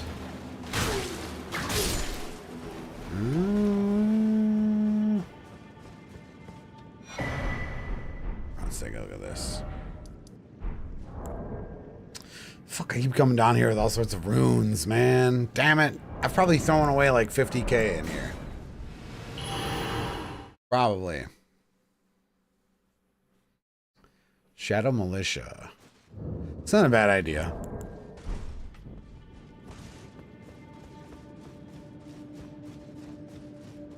What are you gonna suck when I missed it, that wall of text? Oh, the Bloodborne emulator. Nice. Yeah, that's what Ouroboros was saying about it, is that it crashes quite a bit. Unfortunately. Alright, I really hope this helmet works.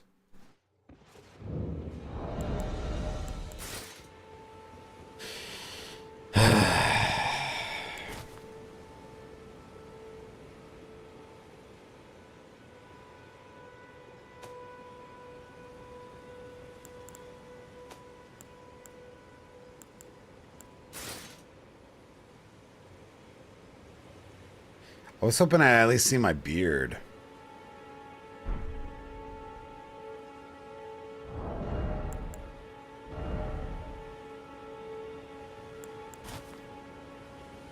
That ain't gonna fly. Even if I make my head tiny, I think the proportions are kind of shit.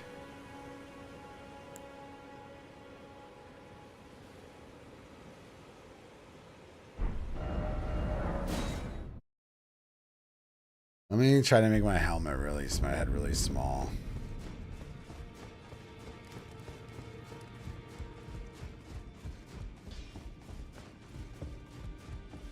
Giant blue eye.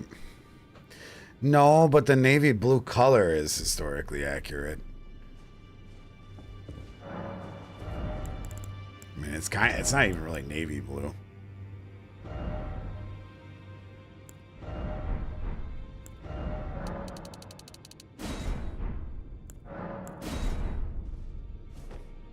Nah, I don't like it.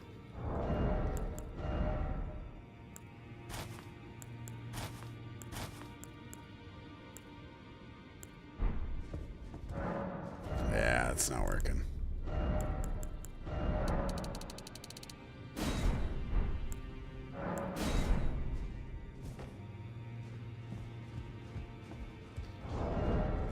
It was worth a shot. It was. The colors are kind of off on. And I like that this has more of a wrap that goes higher up. Well, fuck. Feels bad.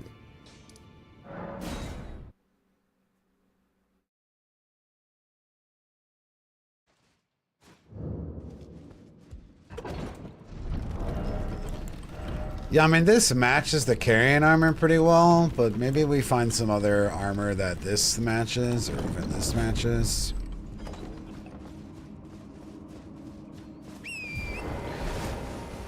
The Envoy hat, too, which is, I guess, technically a turban. It's also, it's like, the proportions are just insane on it. Like, really insane.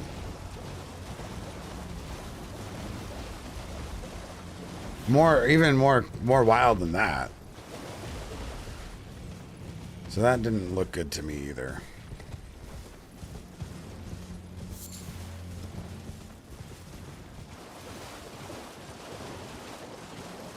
The blue cloth actually comes with hair, Jimmy. Super bizarre thing I never noticed. It comes with hair. And it's not my hair. Whose hair is that?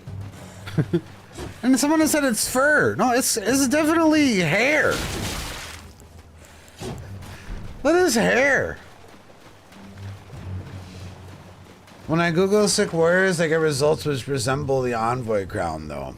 Well, okay, the same problem with Lusats, though, is with the Envoy crown. First off, you can't even see, right? I think with the Envoy crown, it's just a nose and a mouth.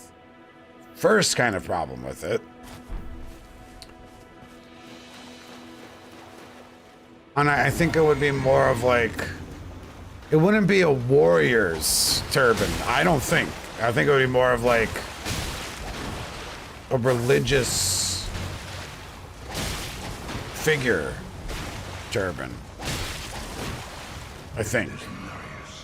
Because you're right, there are some incredibly large Sikh turbans. But I don't know if they would rock that in a combat situation. I think it would be more of a ceremonial, more of like a dedicated religious person, not like a soldier.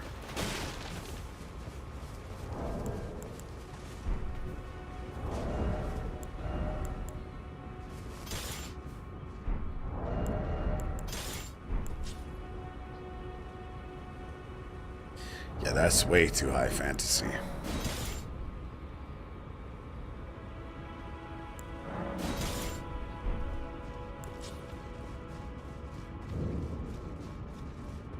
Wait, there's like so many edges on that.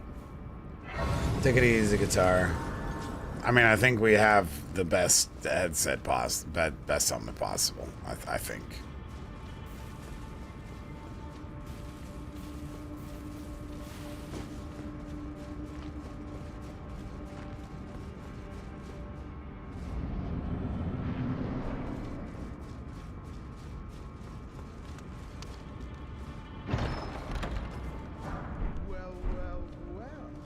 I think I have to go Volcano next because the Bloodhound claws, I think, are the most similar claws.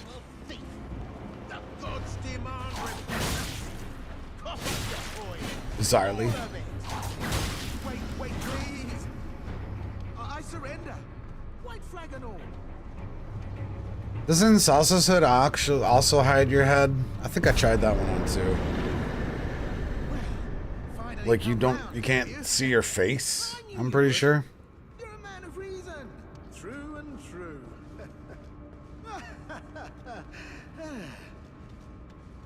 Woody? Now how did I took you for an innocent water? I'm tarnished, like only for now. In exchange for honestly, frankly. So don't be. I'll be ready to. No, I'll be ready. All right, let me go get the hammer talisman before we go to the volcano here.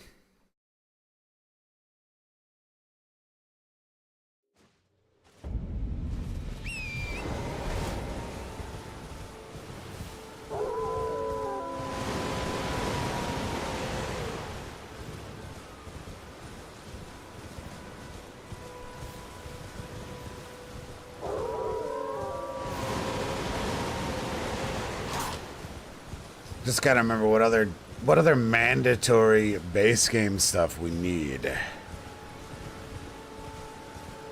We got our curved swords figured out.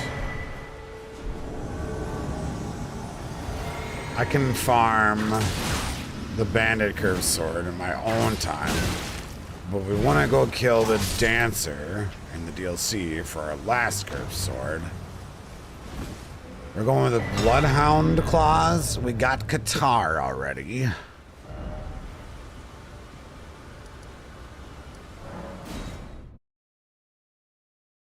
We missing any Indian weaponry from the base game?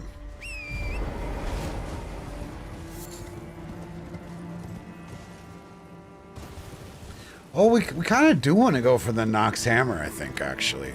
Because there is a weird mallet. There's like a weird mallet on a stick that I saw, or a shaft.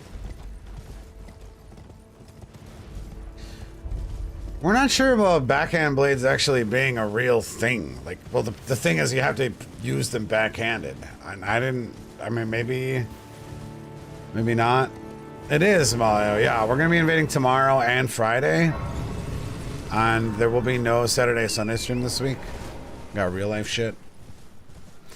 Patas were real specifically during the Maratha dynasty.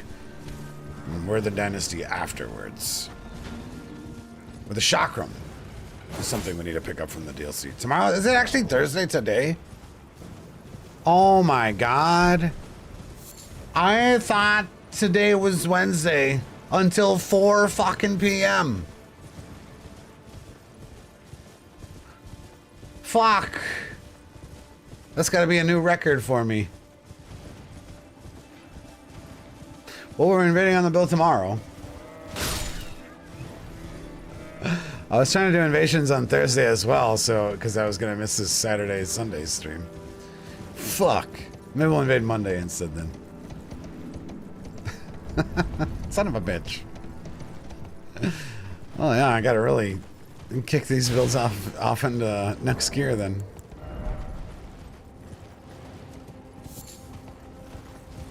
I don't think we're missing anything else then besides the Bloodhound claws and... I don't think. Yeah, I am, Santu. I am barbecuing.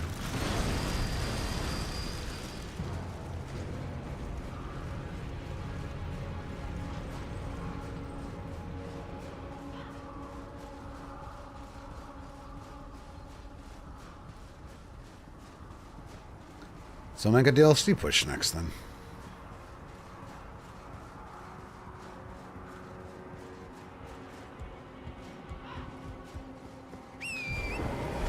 We always go to a butcher and we get what's on sale. And if nothing on sale, then we just figure out what they got on the spot, because I go to a local butcher. I go to a local family-owned butcher. Unlike they always rotate their selection. So it's something that we just pick on the spot.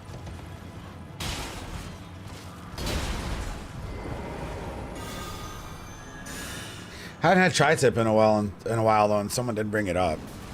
It's pretty fucking good. Might be an idea.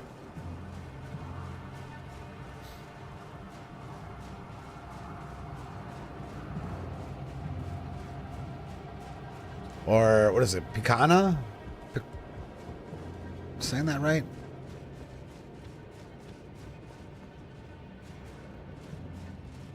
I don't know if I'm saying that right. We don't actually like barbecue. We just grill.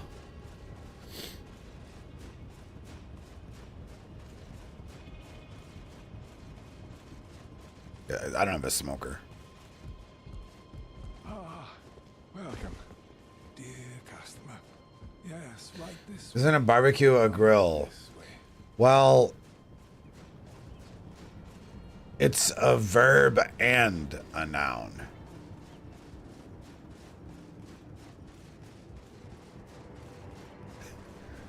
Is that the best way to describe it? But the act of barbecuing is different than grilling. Yeah, I mean, a lot of people call a barbecue the thing, where the grill is technically the piece of metal above the fire, I think. No, I just got a little Coleman charcoal grill, is what I rock, which is all you really need for grilling. But if you're actually barbecuing, like in the southern United States, you would be using a smoker, I believe.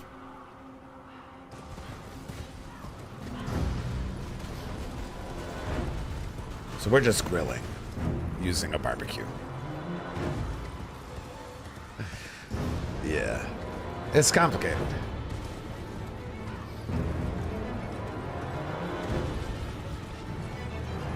The difference would be grilling is very quick and barbecuing is very slow. Grilling is usually high heat and barbecuing is very low heat, I think.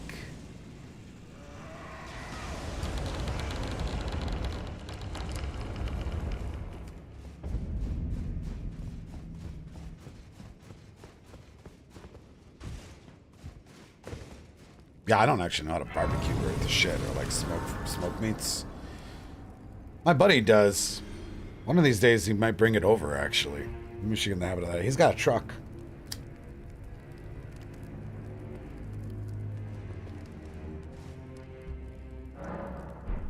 He's got an old Chevy S10, which I believe is a light pickup truck, and he like babies it, and it's fire. It's really fire. I want to say it's like early 90s or something. I'm pretty jealous. Small pickup trucks are damn fun, man. Damn fun. We rarely fascinate. So, about the bird, if you have. Rise with it. You're now you believe the drawing room. I am Tanny. But I'm not a big fan of like the large pickup trucks.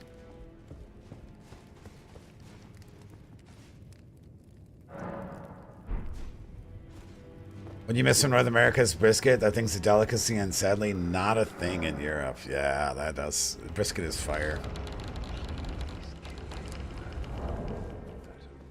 Barbecue is becoming quite unaffordable though, actually.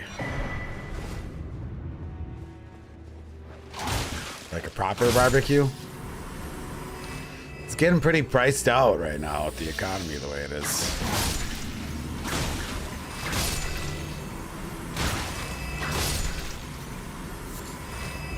Definitely best to do it yourself.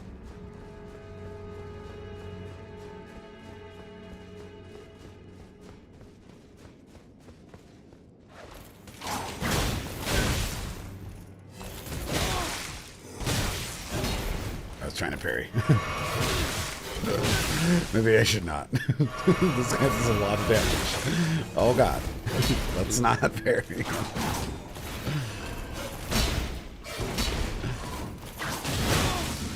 Oh my goodness.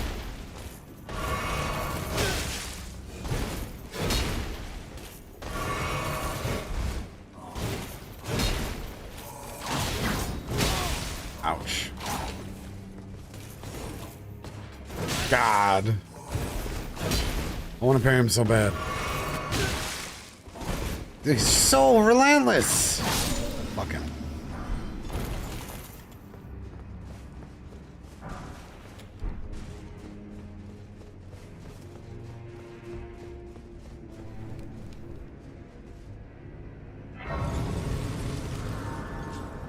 For real, Fry. I bet you've seen a pretty dramatic fall off there. Or maybe you left.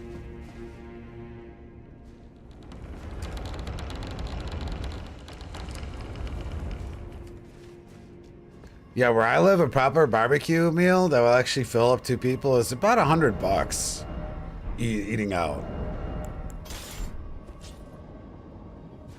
So these are the closest we're thinking.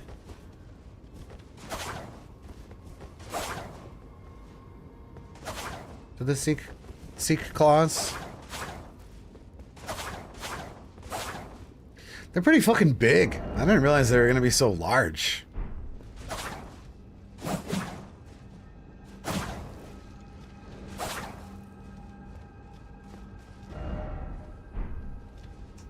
These would be pretty solid for killing Mo. Oh, we should actually go get our bleed infusion. What up, Chobo? Thanks, man. Looks sick as hell. See what you did there. It will bleed infuse the claws and fuck Mo up.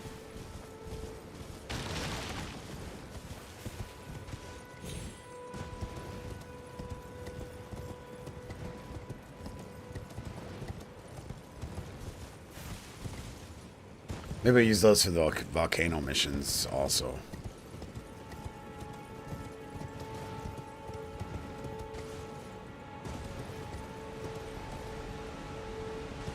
Oh yeah, the bear, the claw, the beast claw is another thing we want from the DLC.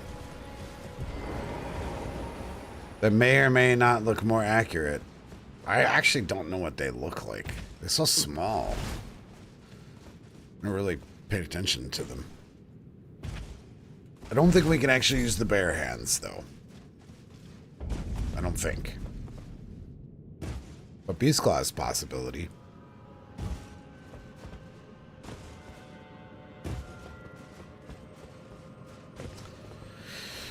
Any consumables or craftables? I'm not sure. I really just studied like weapons.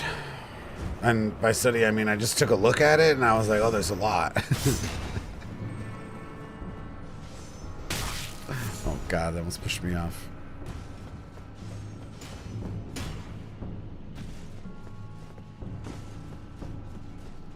So not sure.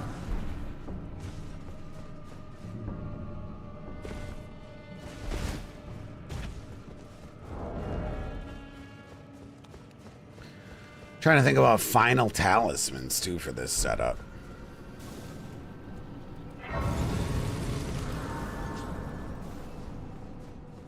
And we should think about the build too.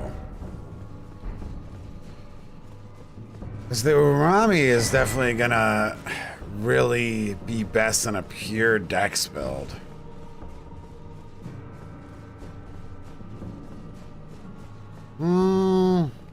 Maybe it will still have really good dex scaling if we bleed infuse it actually. Maybe it'll be fine. Probably has a pretty high motion value on it.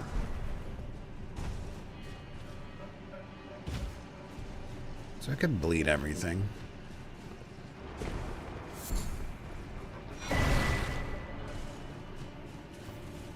Then we would definitely probably want to drop the Pierce Talisman.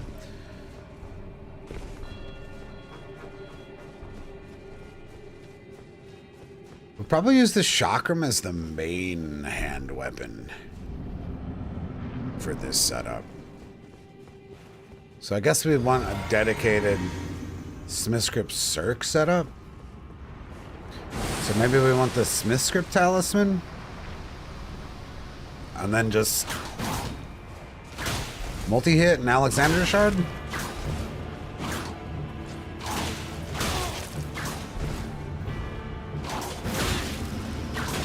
I think what Ashapora we should put on the Smithscript Circ.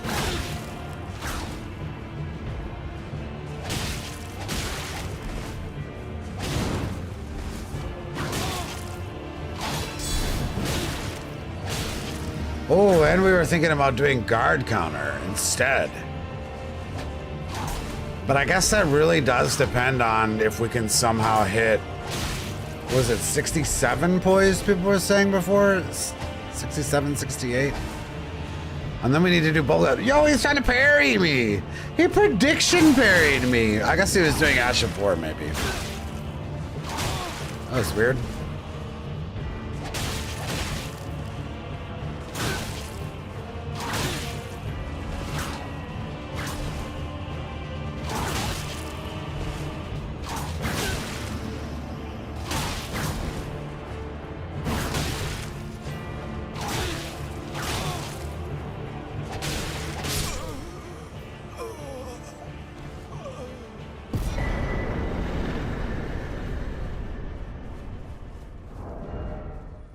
Yeah, if Bulgo, even if Bulgo pants do work, I don't know if that puts us anywhere near the poise break point we would need to have.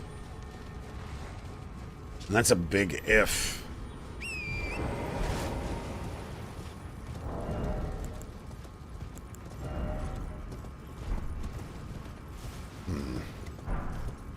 No, yesterday's mimic was fucking hard, man. Really fucking hard. Almost killed me.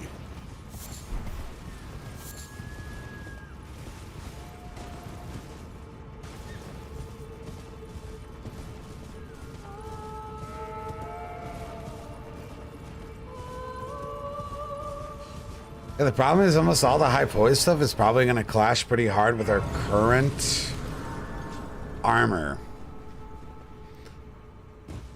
Man, I'm really hoping Rinaldo's armor somehow works. Because that would really open up the potential to hit a poise break point. Because then some of the other armor would actually match better, I think. So we could poise up a bit.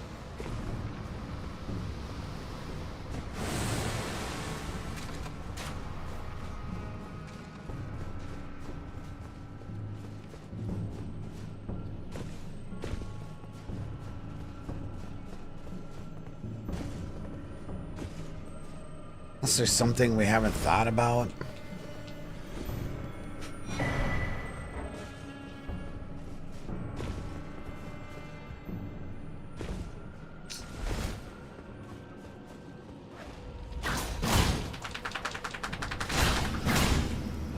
Because I mean, we could use some poisey stuff. It just has to have like a India flair to it. But I think the knight armor.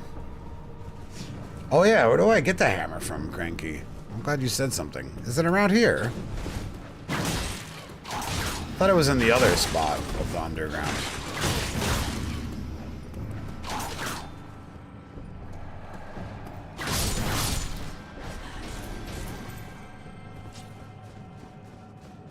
Is it around here? The Nox Flowing Hammer, guys?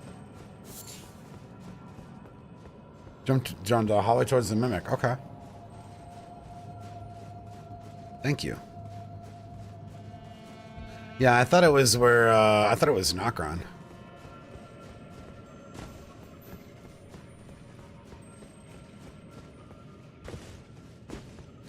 Because they did have this strange scepter looking weapon.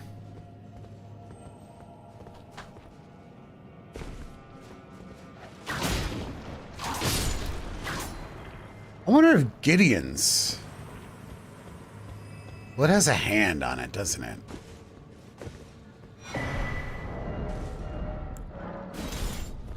Man, that actually looks pretty fucking good for this. That's way longer of a shaft than I thought it was gonna have. That's fucking perfect, I think. Let's go. Ah, it's fantastic. That is quite a lot, though. I don't know. Well, we got some sort of bonk at least. Does this have shit moveset? Oh, it sure does.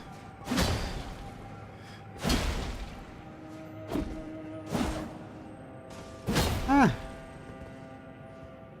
It'd be fun, though. Maybe. It's gonna be irresistible doing that Ash of War, though. Like, completely irresistible. It's way too fun. Might have to make it some sort of exception for that.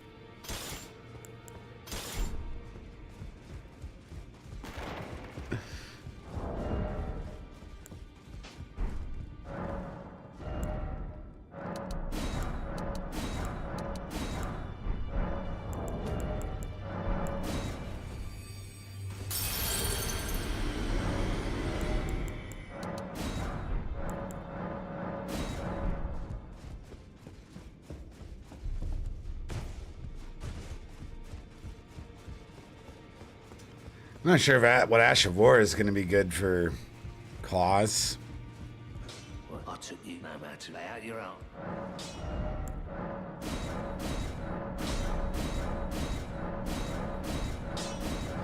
Can they take Impaling Thrust?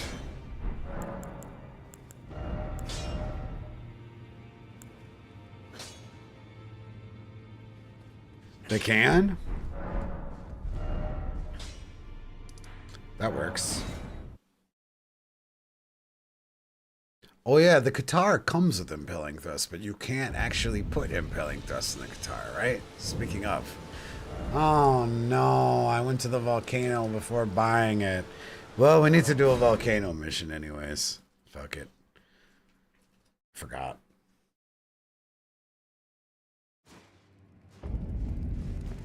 Let me make sure I talk to Burnhole first. I mean, door's locked. What are you talking about? Oh. Oops. DLC has a ton of free slabs in it. I mean, I know the ones from the dragons, right? Oh, you're right, and all the forages. That's my pickle. I've been hitting up the forges a lot recently. Yesterday I had to go to 2 different forges actually for the Viking build to get the smithing talisman and the fucking smith script axe. It's kind of silly. They're kind of chill though, and yeah, at least you do get a slab out of it. That's the big nice thing about that.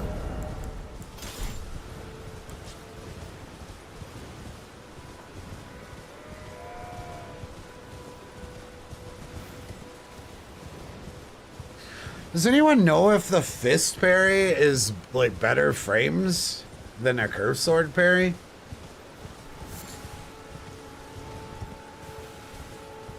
Because we could put parry on either.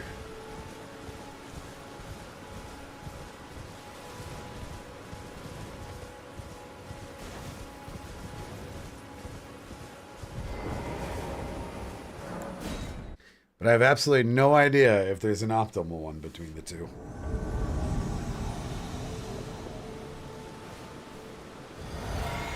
This is weird. Even in Seamless, I'm a red, which is strange, I feel.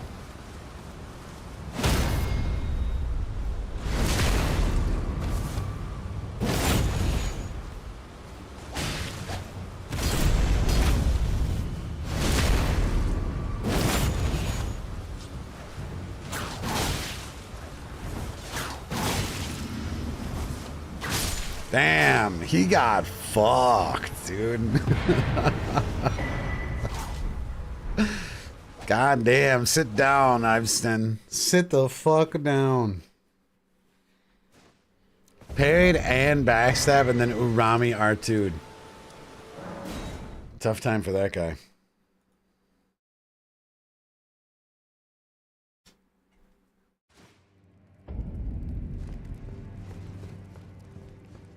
That is the time. You will be if you are low, but you must leave. This is a we have no. I am. This is never the way. It is the truth. Now I am leave.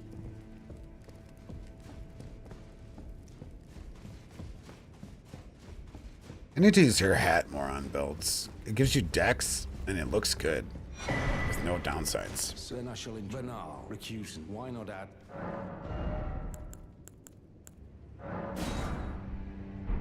Well,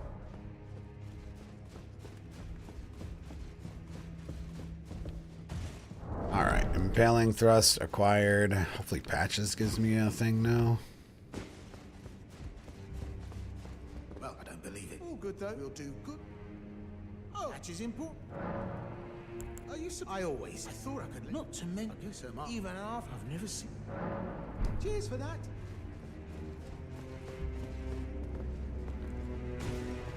I should rest there because it's so reminiscent of the round table. I always try to sit here. So stupid. This. Even D's out here. Relax. Go on. You know, I wonder if that was cut content. I wonder if there was going to be more Covenant focused stuff, and then this could have been a second round table for a recussant. And like a secondary hub. Right? It's got real hub vibes going on.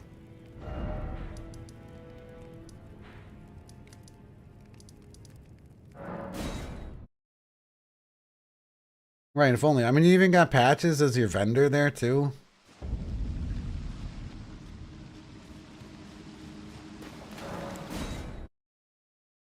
That'd been fucking cool. It has unique music, also. Not far away from just literally being a hub.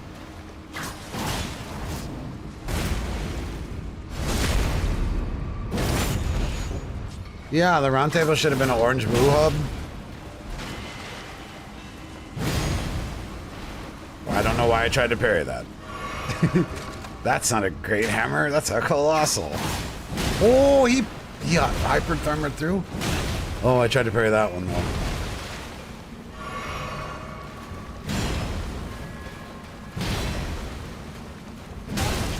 Fuck, that's so hard.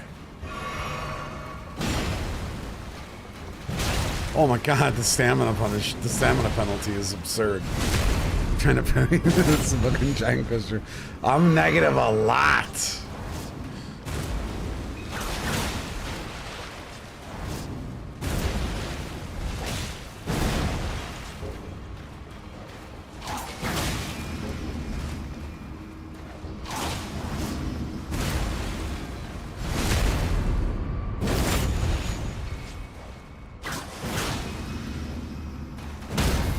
There we go. I need to make sure I put a point of faith next, too. The parry swaps.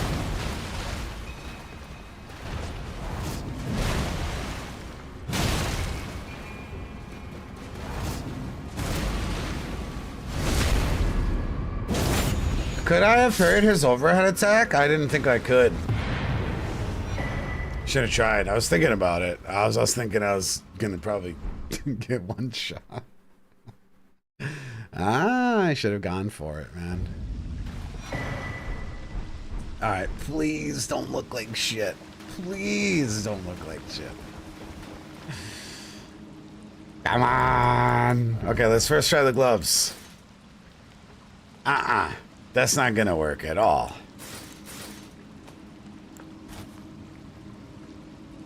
That's not the right boots.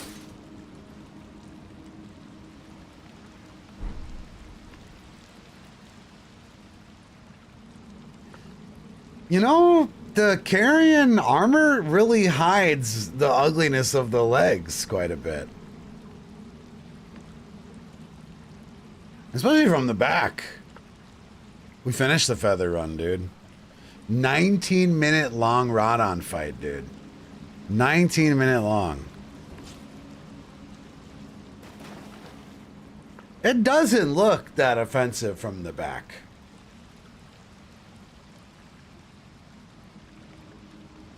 It's slightly offensive from the front. It does put us at 53 poise, which does nothing, though. Right? We need to hit 60 something. High end of 60. But it really doesn't look that terrible. I'm just wondering how much poise we have. Even if we had Bull Goat Gauntlets, we're still not hitting the poise point. So I mean, it's not going to happen. Unless we find a heavier poise chest. Wow, the Eccentric Set has a lot of poise.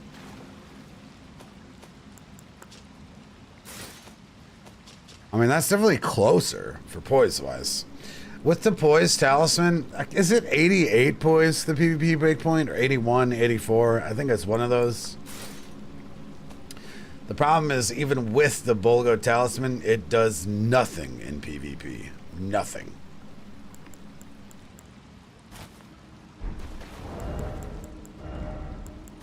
There is kind of hope for Manala's armor, though, I think. And that will be the deal sealer if we go for a guard counter focused build or, you know, the cliche bleed multi-hit build. That's going to be the deciding factor. Oh, I mean, we need to have that DLC then. That's what we need to do. Yeah, I mean, even with the eccentric helm, though, we're not close enough to poise. And we're like 8 poise away. But that's also with Bulgo gloves, and the gloves are not going to cut it. I don't think Moore's armor is going to be usable at all. Definitely Solitude won't be usable.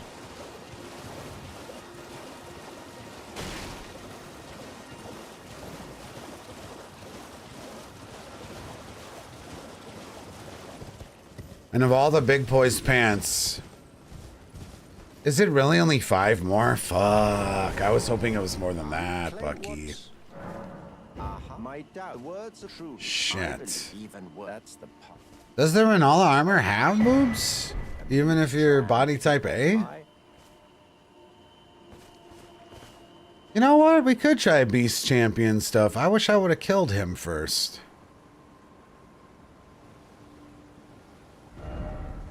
Well, that has boobs on it. I don't think that's gonna work for us. Fuck.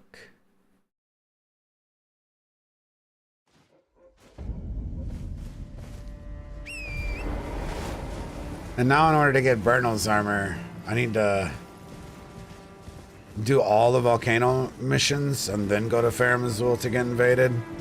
Or kill Rykard. Right. Why did I come here? Oh yeah. Magnus. I don't know. Beast Champion is full plate. And I don't think they were wearing full plate. I don't think Sikh and full plate are working. I don't see it. A little bit of plate, yeah. A plate breastplate, yeah. Full plate, no. No.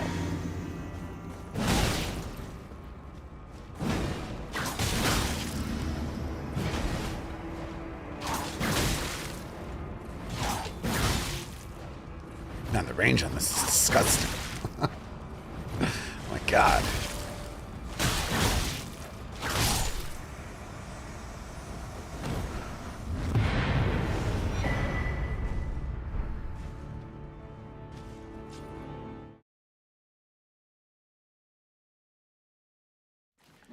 I mean, bows are like spears. Everyone used them, right?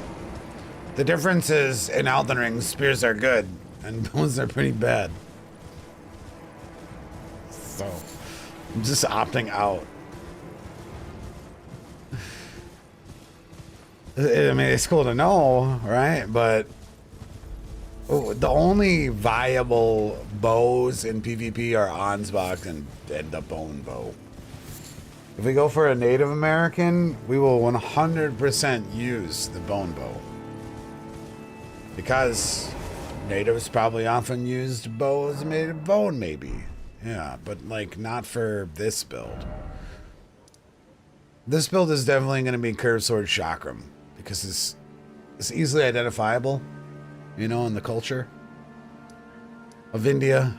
And Native American bow is very easily identifiable, right? When you just say Native American, one of the first images that probably comes to your mind is bow, right? Not when I think India, right? You're like, yo, curved swords, fucking curved swords. Like, everyone used bows. I can't think of any culture that didn't use a bow, right? They're just so good.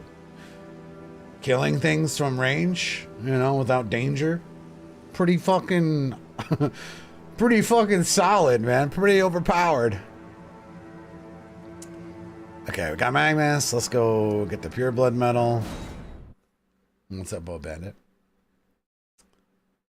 Kill Mo. Fuck, if Renala's armor is not gonna work, I don't think there's gotta be some sort of breastplate armor that has an India vibe or something like that. There's gotta be. Crossbows were so OP, the Pope banned them. Yeah, crossbows, I mean, I'm pretty sure they're banned in America to this day. I think if you have a physical disability, you can use a crossbow. That's how OP they were. The blue chainmail, is that even gonna have more poise though, Trass? Because that's what we'd be looking for. If we were gonna try to change this armor, it would either have to look incredibly Indian or it would have to be more poise. You know? Maybe the Renala's armor is more breastplate than breast? Or maybe chat's confused? Maybe? I don't remember it having such giant breasts.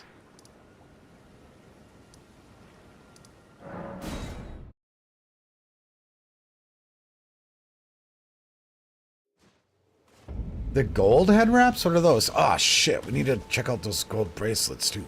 Fuck. Do fucking gold mask quests. This run's taking so long because I gotta do so many fucking quests. Shit. What are the gold head wraps? From the tree guardian?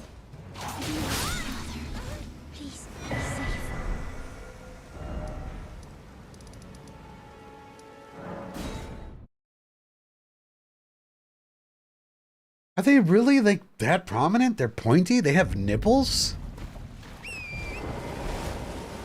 Because I've used the Renala chest piece on male characters before, and I never... The boobs didn't stick out to me that much.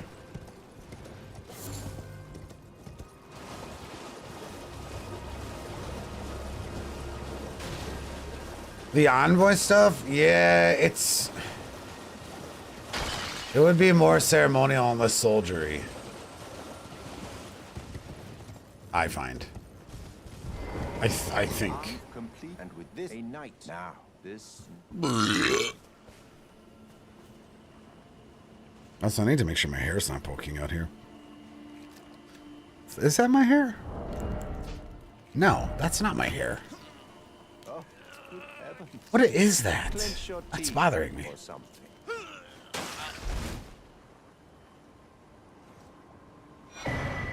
Never forget. Yeah, soldiers did use their turbans in battles, but there's a difference between a fucking 10-foot tall turban and, like, you know, a 3-foot tall turban, goof. And I don't think the soldiers were rocking like the incredibly grandiose giant turbans. That's my guess. I'm not 100% sure on that. Don't get me wrong.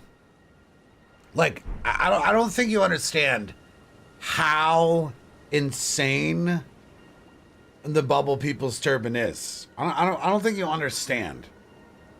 Let me show you this. Now imagine something that's almost twice as much as this. Twice as much as that. Yes way. Yes way. It's very, very, it is fucking huge, man. So I mean, if more ceremonial, I think, or more like a monk, like someone that was not fighting, but like was a religious person of importance, or just deeply devoted. But I don't think for in times of war. But I could be wrong. I could be. It just doesn't necessarily seem practical to me. The white merchant hat looked like Santa.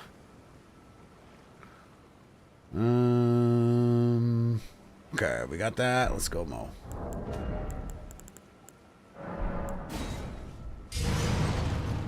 You think it doesn't look like Santa?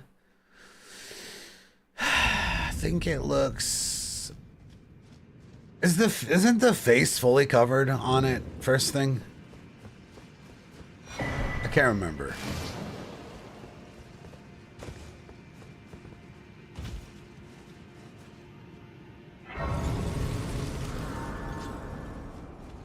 Yeah, I mean, I think the face is fully covered, and it has more of like... The shape is weird on it. The shape is weird. It almost has like a brim, right?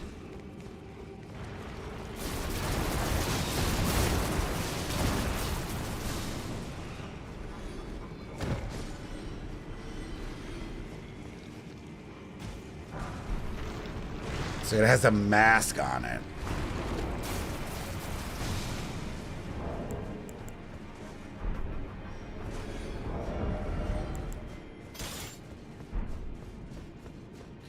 Yeah, the brim is the wrap part. Yeah. Can you show the lame parry? Lame? That is so swag. That is absolutely not lame. That's like the coolest parry in the game. Okay, he does way too much damage. We're not gonna try to parry him. Oh my god. Look what you made me do. Okay, we're fine, we're fine. No, for Mo. Oh, it takes care of retaliation. You can parry the rain that he does. And then it gives you little swords that shoot. It's not hard at all to do, actually.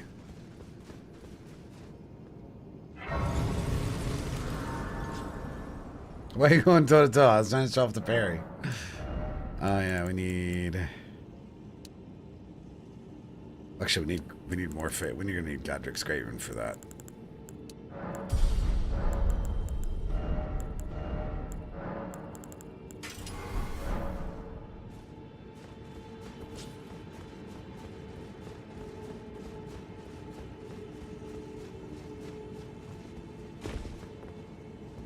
Might have enough blue.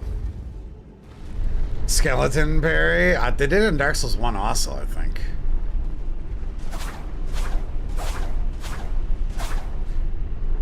They actually might parry you in Elden Ring even. And DS3. I think, yeah, I think every skeleton with a curse sword parries you in all those Souls games. It has a chance. I think.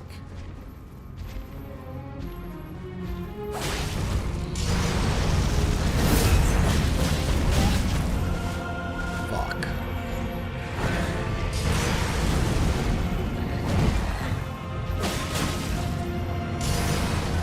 Yeah, you can basically just parry that, and then it just gives you blue swords. It's pretty bad. If you have a fully upgraded shield, it does some solid damage. But it's nothing super crazy. You don't like get a parry. It's just like if you were to parry a spell.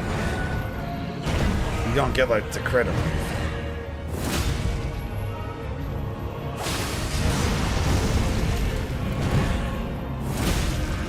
It's pretty fucking underwhelming. I didn't want to hit him there because I think we're critting him. Yep. If you actually interrupt his poise or break his poise when he's doing that animation, you don't get a crit. Which is garbage. Oh, speaking of garbage, it's gonna go phase 2 when it's rain everywhere. Oh, that feels bad. Come on. That was really terrible.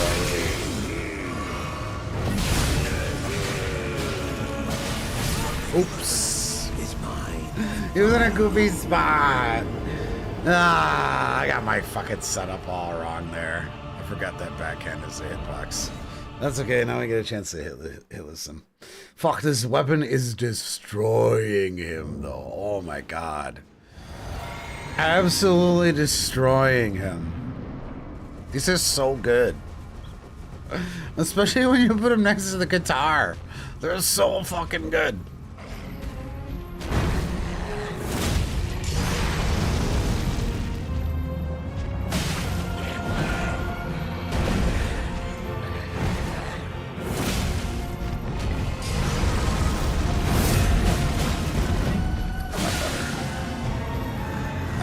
Crit. Damn you! I tried to force it. This might not be a crit now. Oh, close.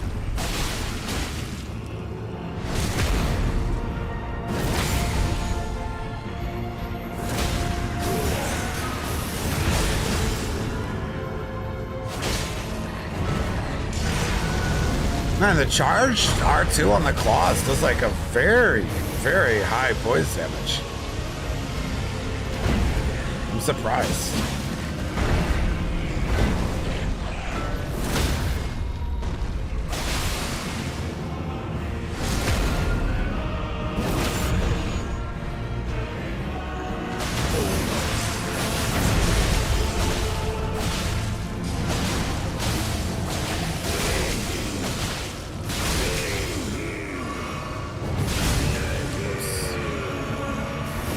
Can verify he was in a goofy spot. Thanks, Goof.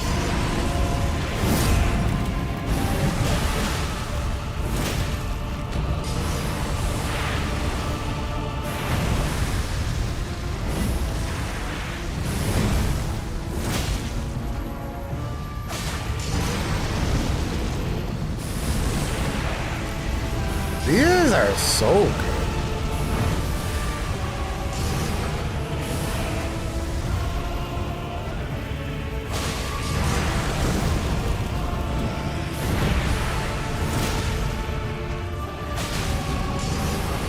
What upgrade level? 12, I think.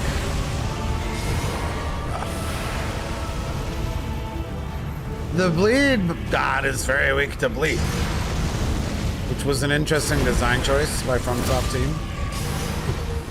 One that kind of perplexes me. He does get buffed when you bleed him, though, which is neat. But he's using the Bloodlord's Exalted Talisman. So that's kind of a cool touch. The Rot Goddess is weak to Rot?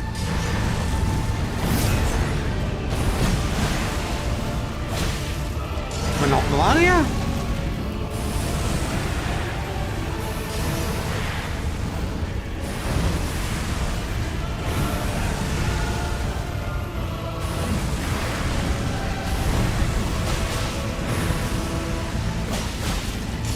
Yeah, they can, Gator. They can. The big trick to that, actually, if you really want to skip phase 2 mo, is actually to not bleed him before he starts to do his phase transition. If you've ever struggled with that. It's a lot easier that way, right? Because every time you bleed a boss, their status resistance increases. It's either up to 3 times or up to 5 times. So if you're ever wondering, like, will my bleed build skip the phase? I'd really like it to. Just do regular non-bleed damage to him until the threshold changes. And that'll really help you.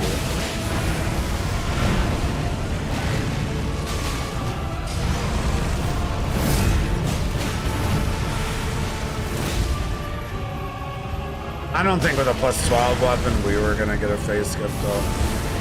Yeah, I didn't go for it.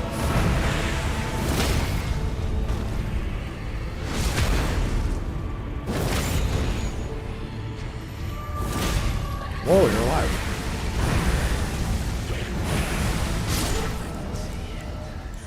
As clear as day.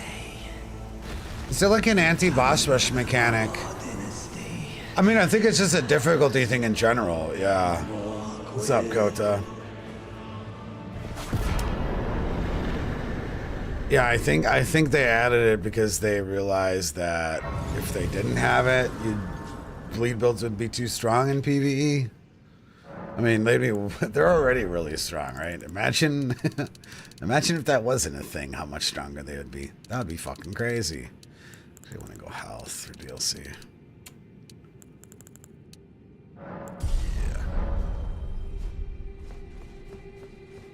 So where do we get our Smith script chakra, guys? Chakram.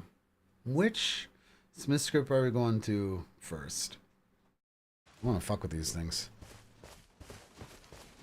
Yeah, exactly. That's true, because bleed was actually nerfed too. So I can't imagine if bosses didn't increase their bleed resistance on day 1. Our first playthrough of Elden Ring was a bleed build. And then I had to stop playing it and restart because it was that strong. I was like, yo, this game's way too easy. We gotta completely restart the game. That actually happened.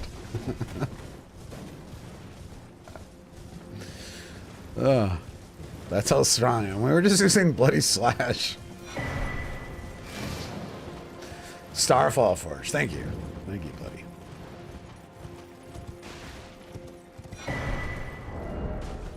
Back to the guitar for now.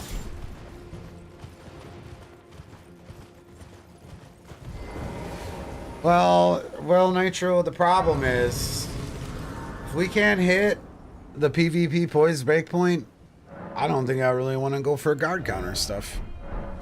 It's just that simple. Because, like, nothing quite pisses me off more than when I'm trying to guard counter someone and he's hitting me with like a one-hand katana and he's just spamming R1 and I can't guard counter him. It's this one-hand katana just keeps blendering me. You know what I mean? So we're really desperately trying to figure out a fashion that... do you remember what number you said? Was it 67 or 68 poise without the Bulgo Talisman? And do you remember what the PvP breakpoint is? Sorry to put you on the spot. You think I would know the PvP poise breakpoint? You really think I would?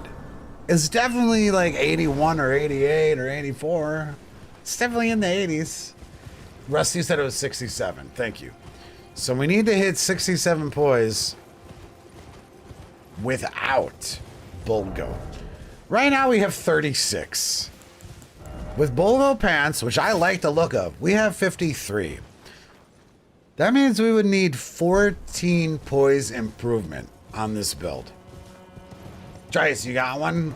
What is the PvP breakpoint, if that's what you're posting? Maybe you're not. Is that what you're posting?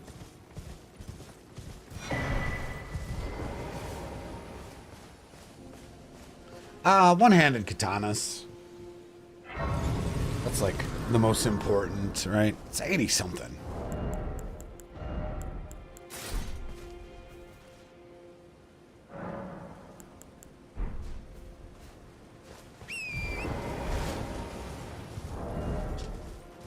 Yeah, I think two-hand twin blade is 80 something as well. The first part of the twin blade hit. Maybe lower. Second swing? Yeah, I don't care about that. I care about first swing. If you get hit by a second swing, you're probably fucking up. Because noobs be mashing. And if they're mashing, you best be rolling. It's the first swing of a katana R1. One-handed. Tomorrow we invading. Yeah, we're going to try out these builds. Invading tomorrow. I'm trying to hustle to get this done. Is it really 111 for fucking katana? A one-hand katana?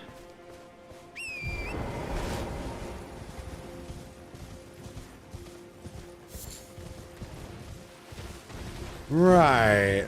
I thought it was 80s.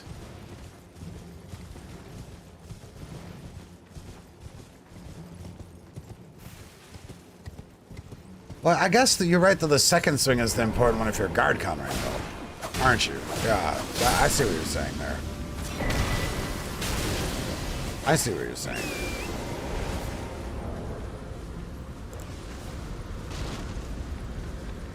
What's the 80 poise breakpoint?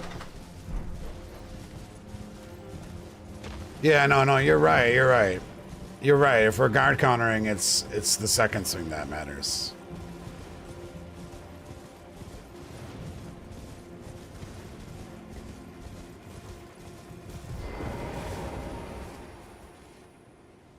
It's 88, okay.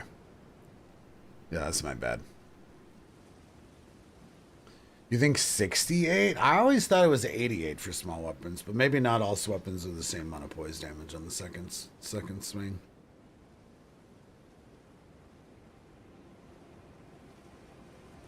Oh, two-hand. That's the distinction. I mean, almost everyone two-hands the katana, so yeah, we definitely need 88. Still. That's kind of what I was figuring. Yeah.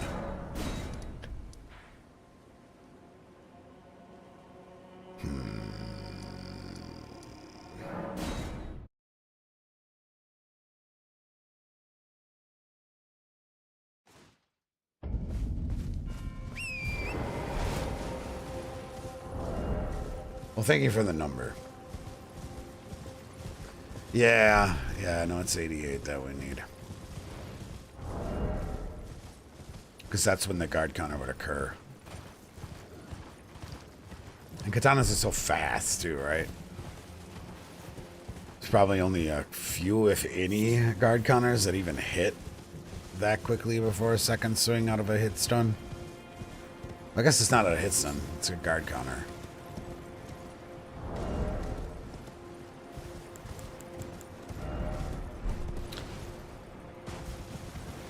Yeah, I feel you.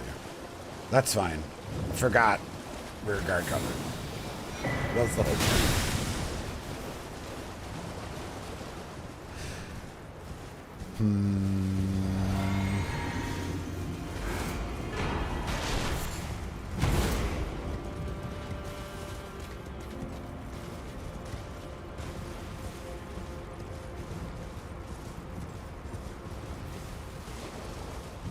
The final R1? Yeah, but I don't want to do the final R1. That takes too much setup to be, you know, viable.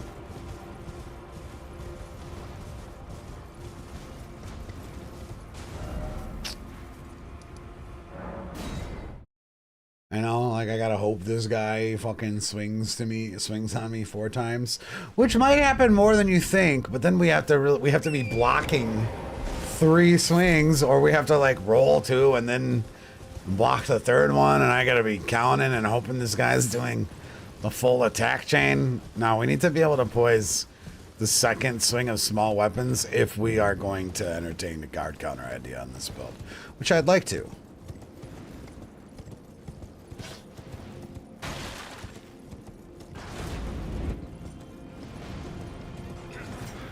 Yeah, exactly, Trice, exactly. Just think the 4 hits. I mean, even a noob probably doesn't... I know, a noob probably swings at you for the 4th time, even if you block the first 3. Probably. But yeah, when you start rolling around, they probably stop at the third swing. This is my guess. Or, you know, probably for the fourth swing.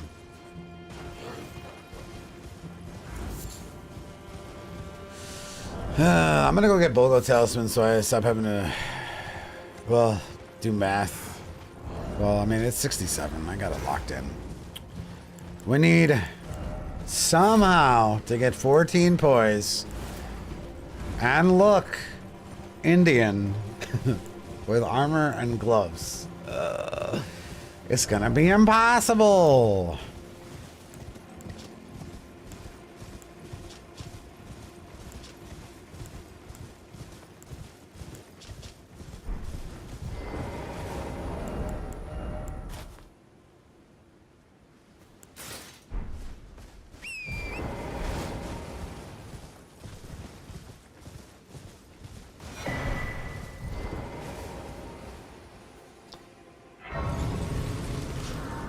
Sure.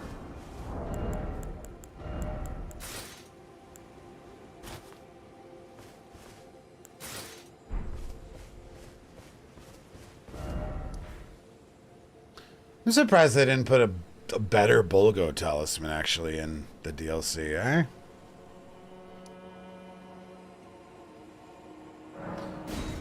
Like it should have been the Full Goat Talisman or something. That was a weird decision.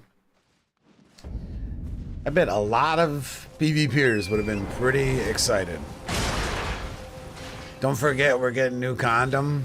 I mean, new condom. Yay, new condom hype. Yeah, new content. Yeah, what is it? Horse armor? That's the part I'm really excited about. The horse armor. New weapons can fuck themselves, and so can fashion. Horse armor, though?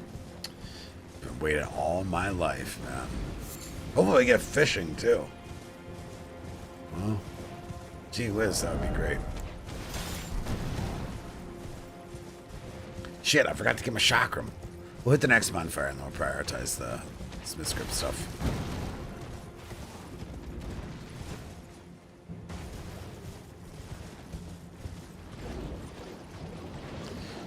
I wonder if the armor is actually gonna be functional.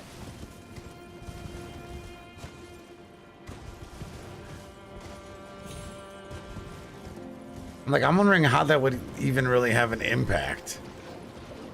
I mean, it might make horse builds more viable. Actually. Because the big problem is you get knocked off your horse when you get horse blended.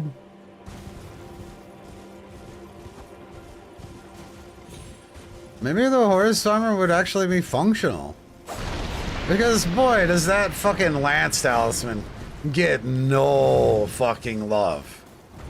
Did you guys know there's a talisman that makes your attacks on a horse do more damage?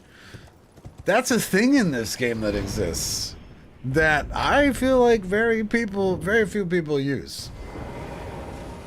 Very few. I don't even think it works on spells.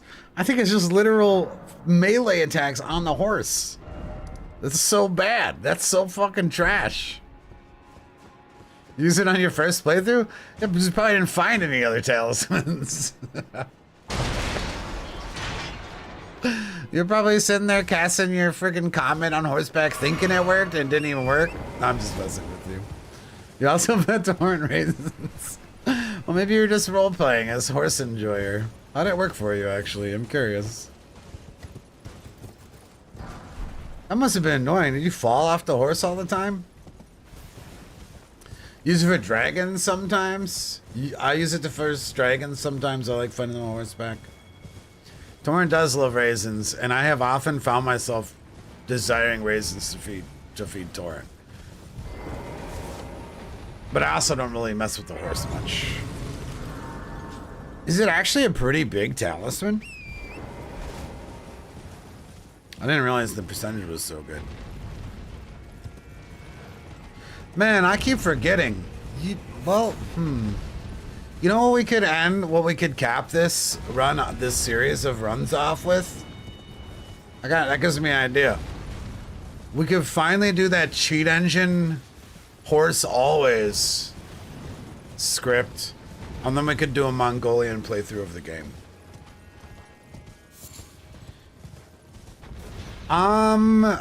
Would you ever do try-hard meta invasion stream? It's like killing babies, man. It's like you're in the hospital with a vial of fucking poison. Like,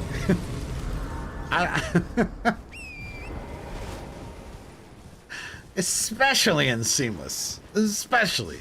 There's just no sport in it. There's no sport.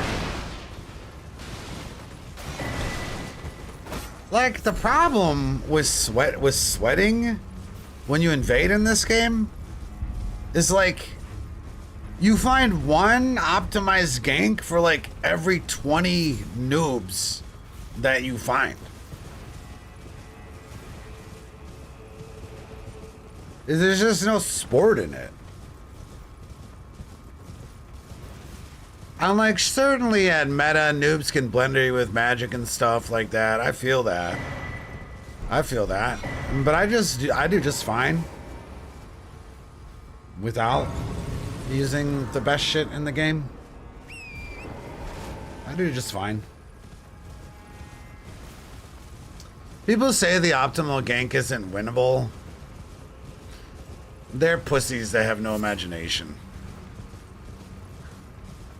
There is a motherfucker that literally was in this chat before that was ganking me on Rodon's Beach with literal level 713 phantoms.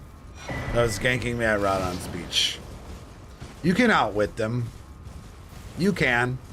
People just don't have enough imagination. I'll tell you how we did it. We fucking Crimson World Poise Flasked with a completely 100% optimized dragon build. And just blew them the fuck up. Because they weren't ready for it, right? Just went back. Respect. We're talking 100% optimized magic dragon breath build with the Crimson Whirl and the Poise Flask. Killed an optimized level 713 beach gank. At Rodon's. But the average sweaty fucking learned how to fight by watching a person do the exact same thing with no creativity whatsoever, no imagination. So they don't have any, like, they only know a couple things, you know?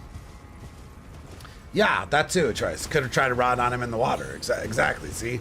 That's something that is imaginative or creative.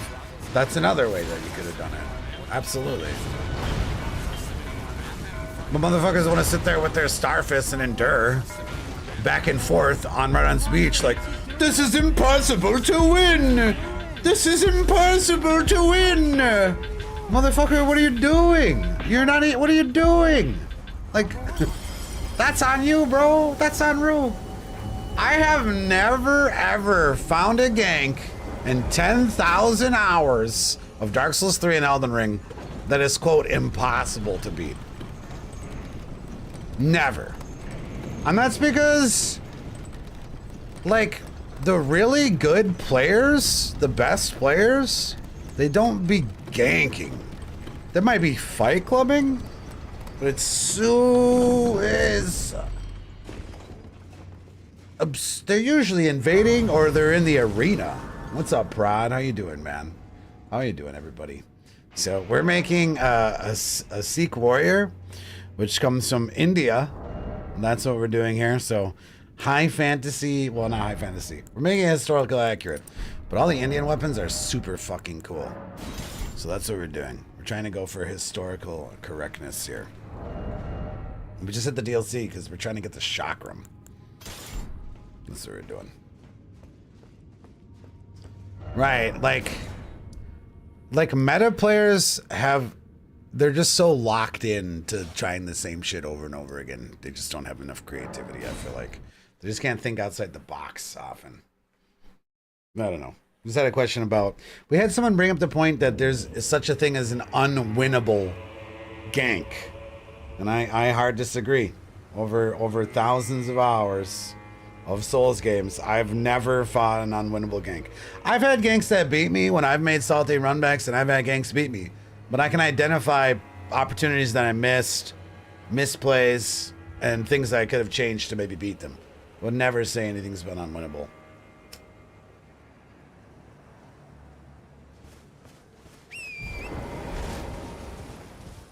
Like, it might come down to some really bizarre shit, right? But it really takes outside the thinking, outside the, you know, the box. Like, maybe you need to go for a risky parry with the Blade of Mercy and the Dagger Talisman and shit like that, right? You might have to do something like that. Very unorthodox, but it happens. You have a gank setup? I'll try to lure you next time when you're invading at 150? What, in Seamless? Lightning arrow barrage in the lakes? Yeah, but like you're just walking into that over and over again, right? Why not just go to the beach and have some patience? They ain't hitting you on the beach with those lightning arrows. You're just walking in there and getting hit by lightning arrows like the average meta tryhard with the Starfist or their fucking halberd off axe. Like, like go run away for a bit. And chill. Like, it's you versus 3 of them, right? They're gonna be impatient. You know what I mean? It's your patience versus a collective 3. You know what I mean? The odds are in your favor that they are gonna come over to you.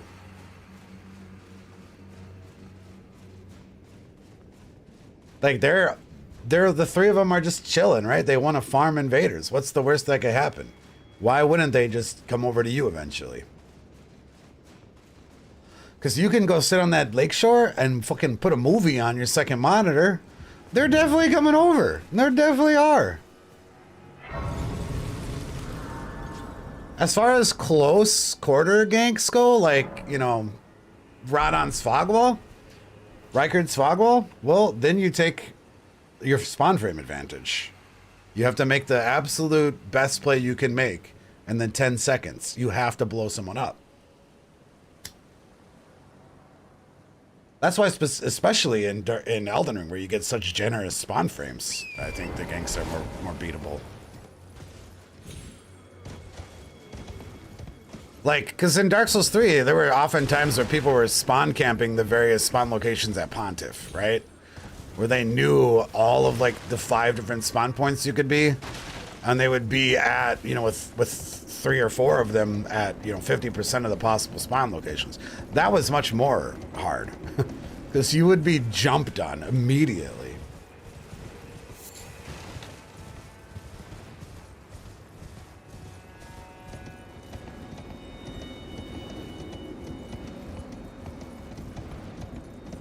Oh, yeah, we got to go get our chakram. Keep losing track here. So yeah, to catch you guys up, sorry, you entered in a heated conversation. I think that's like the #1 most underrated PvP skill is actually patience.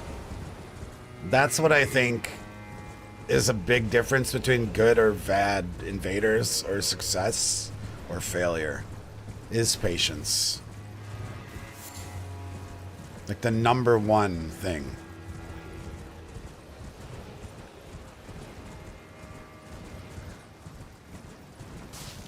It's all about waiting for opportunities. Or creating them patiently.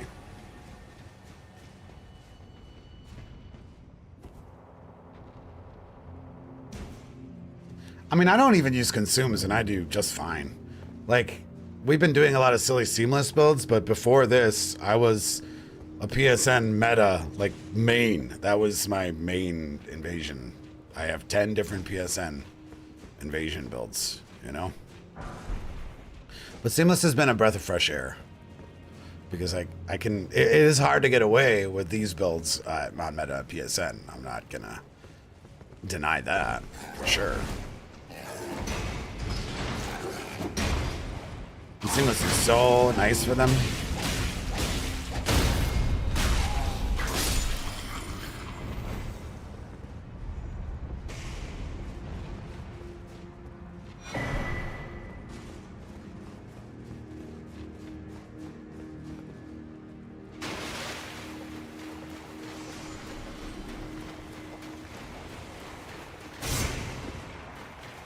Alright. Chakram is in here somewhere, right, guys?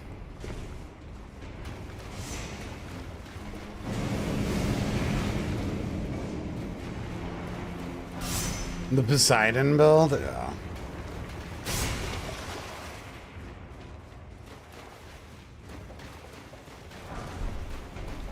That's fun. I should remake that in Seamless. Maybe we'll do like a set of god builds, eh?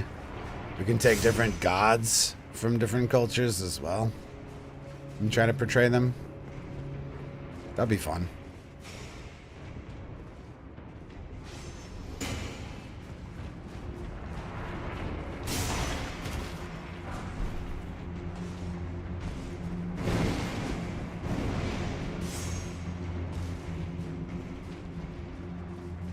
The Jesus bullet metal was pretty sweaty, man. Yo, Ganaja, the YouTube membership. Thank you so much, Ganaja. I hope you've been well. Where the heck are these Cirques? That's where I came from.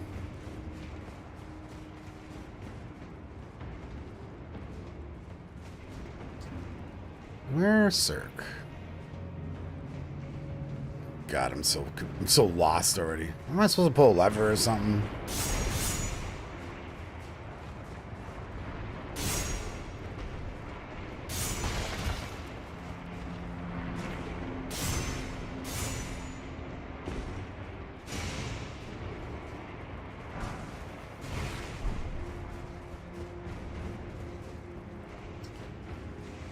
Okay.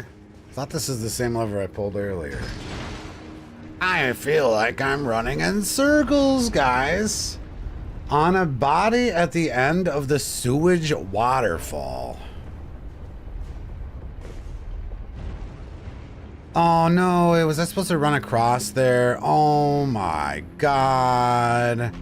I was supposed to run across there. Wasn't I? You too, Ganaja, you too. There's a lever on the other side. Go through the gate I opened? Isn't that where I just went before?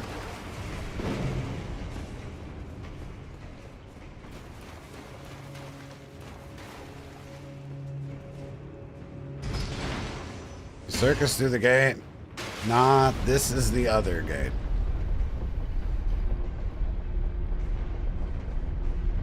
So this is wrong.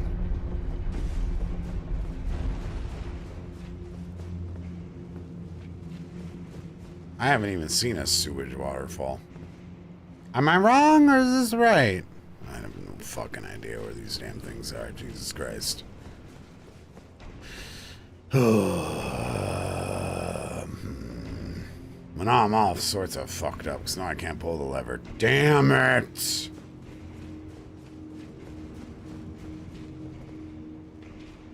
Shit! I click this.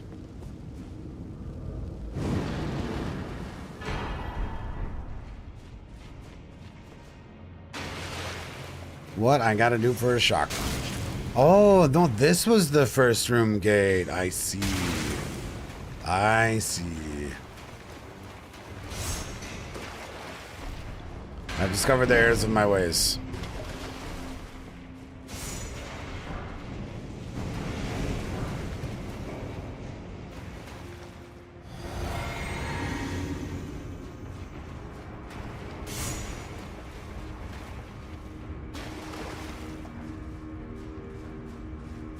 Open gate, go through it, follow the end. All right. We have purpose.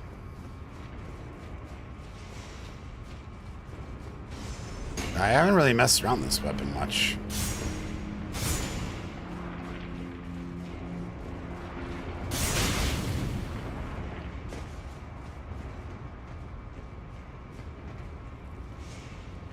Bridge, lever, door.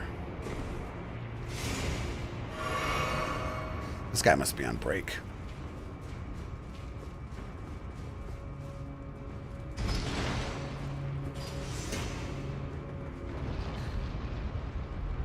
So yeah, we've been making different builds from different warriors throughout the globe. And we did Greek already, or Roman, and we did Viking. We got Crusader lined up. We're doing India Warrior. And then we're probably doing Polish Hussar next. Catch people up. Let's go. Circuit acquired.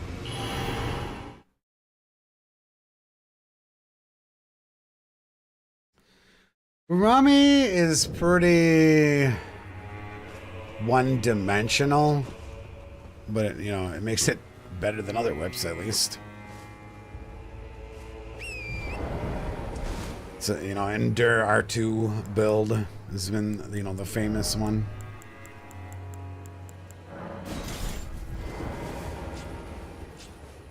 Ooh, this is funky. Ooh, this is fun.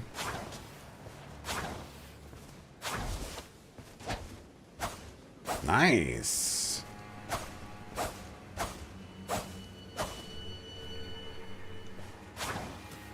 They don't have that good R2 though. Oh, it throws two? Interesting. I like it. I like it.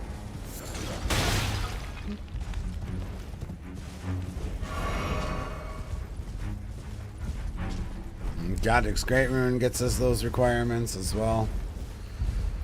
I know I want to do a guard counter build, but we can't figure out how to get 88 poise. And, you know, not have the fashion suck for the build.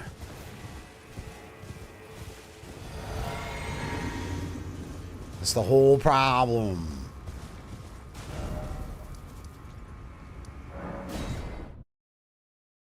And even if Ronaldo's armor does work, it doesn't give us enough poise, I think. There's only 4. We need chonky armor that looks Indian. The eccentric hat has actually 6 poise compared to our 3.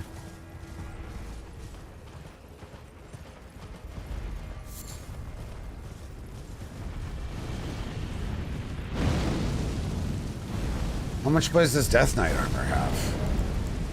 We're at 18 right now. Whoa, fucking Ganaja, man. Holy shit, it startled me. Thank you so much.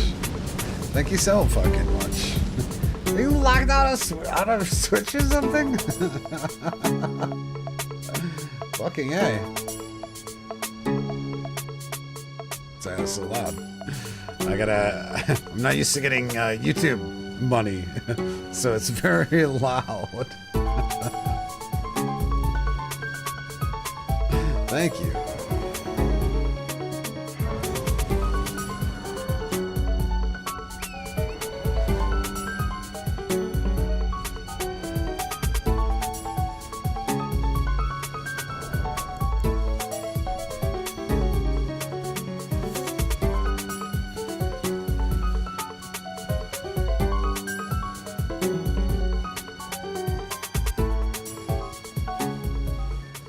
Logged out on Twitch feels bad. Well, I hope you get unlocked out. I've been there before. That's a bad spot to be in. Yeah, we are gonna use him Mausoleum Night Chest for the Polish Hussar. Yeah, absolutely. Death Knight would be 4 more poise, so that would take us to 40.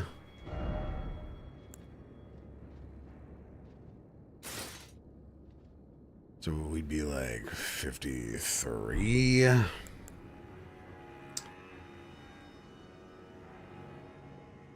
I mean, I just don't think it's, oh wait, no. It wouldn't be 53. 57. I don't think it's possible, guys. I'm trying my best. I don't think it's possible. And five memberships on YouTube. That's what happened.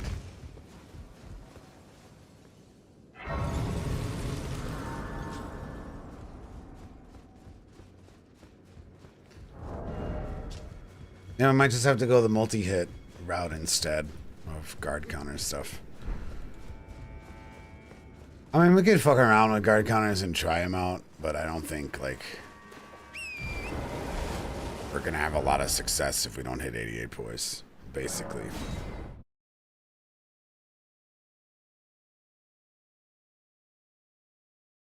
Yeah, the circle will be good with multi-hit also.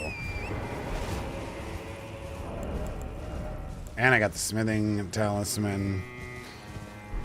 I guess we should level up Instant Faith next, just to play around with the circle a little bit. Get used to them.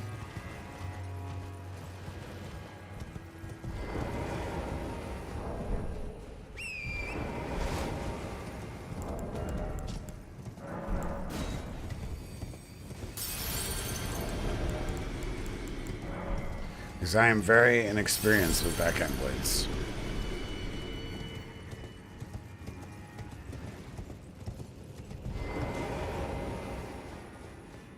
Oh, I might want to get the dancer swords too.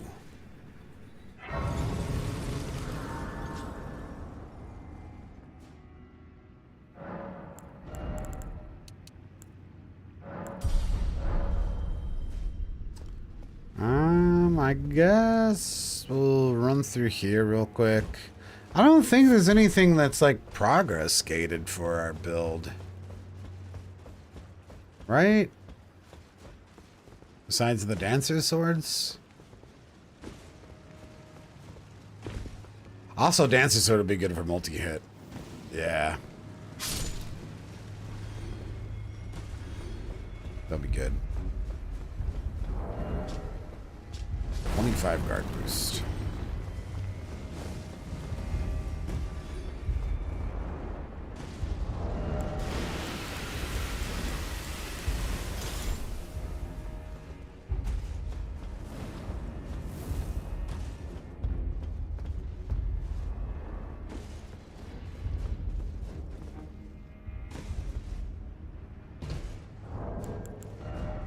I gotta be careful not to get hit by a Fire Knight. I am 0 scatty right now in Shadow Keep, which is not a very good idea.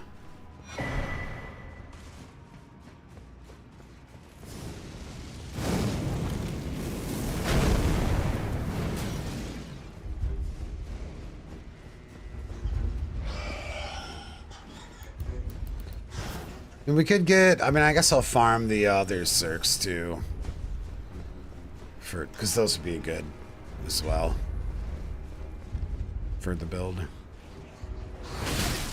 Oh no, don't do it.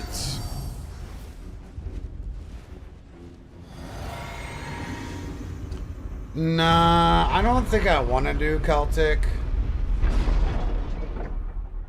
I don't think. We were talking about it a little bit earlier today. If anything, I would want to do Germany next, or the Polish Hussar, and that's purely for weapon choices.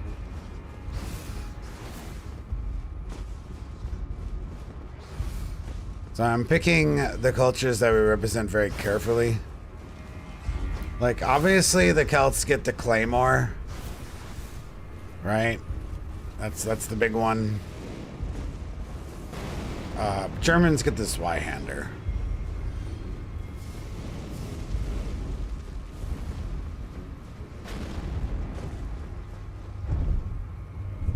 And I think I'd rather go for that. No, we're not going to do Samurai. I want to do an Asian one.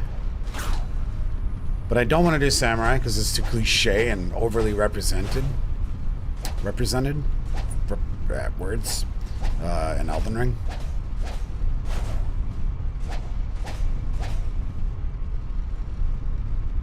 So, no, pass on that. Maybe something else. I want to do an African one. For sure. I want to do an African one.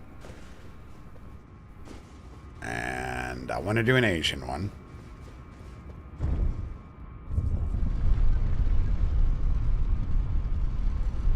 Yeah, we're thinking about Landsknecht.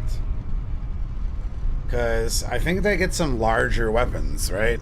Which is kind of nice. So, things I learned a lot about history and fighting so far is like every culture had like spears and bows. So we're really trying. We did the Romans, okay, for the spear focused build, which I think makes sense, you know, a great shield and spear. And then we did the Vikings to represent axes, right? Which also I thought made a lot of sense. So we want to pick cultures that were known for unique, different weapon types so that every single build we do isn't just spears and bows, right? Also, I'd really like to do a South American one. Like something maybe Aztec. Something like that. Well, that's why we did India, because the plethora of curved swords. India has some absolutely awesome and unique shit. Like the Urumi, which it's used in martial arts, not necessarily combat, but it, you know, how can you not use that? They got the Qatar. They actually have the Pata as well. We're going for a different we're going for Sikh, where the Pata is Marathan. So we're not doing the Pata, but the Sikh get the Chakram, you know? So they have that instead of Pata. Pata's probably pretty fucking boring. They get all sorts of crazy fucking curved daggers and fucking curved swords, so like, very unique, very different. They actually have this thing too. I don't even know what this is called, but they have one of these also. Pretty awesome. Man, how am I still in combat? Let's hope I'm gonna warp out of there.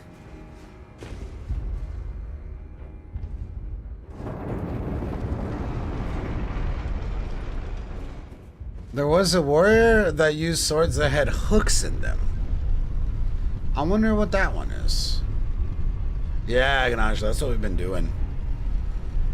I'll show you guys the other builds real quick, 'cause we got some new people here that haven't necessarily seen them. Like to show them off, because tomorrow we're invading on these builds. A titty on a stick? I don't know what this is called. Chinese tiger hook swords?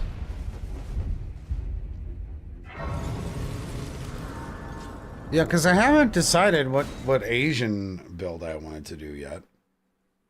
And instead of samurai, we could do something like a Bushido, worst case scenario.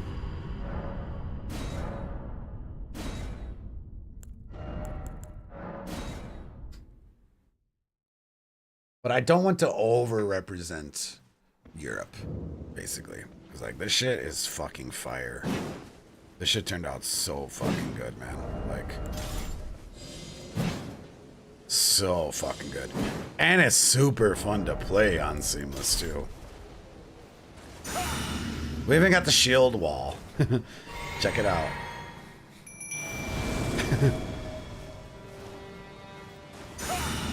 The phalanx. Turned out fucking rad. And like, it was so fun. These are Gladius, you know.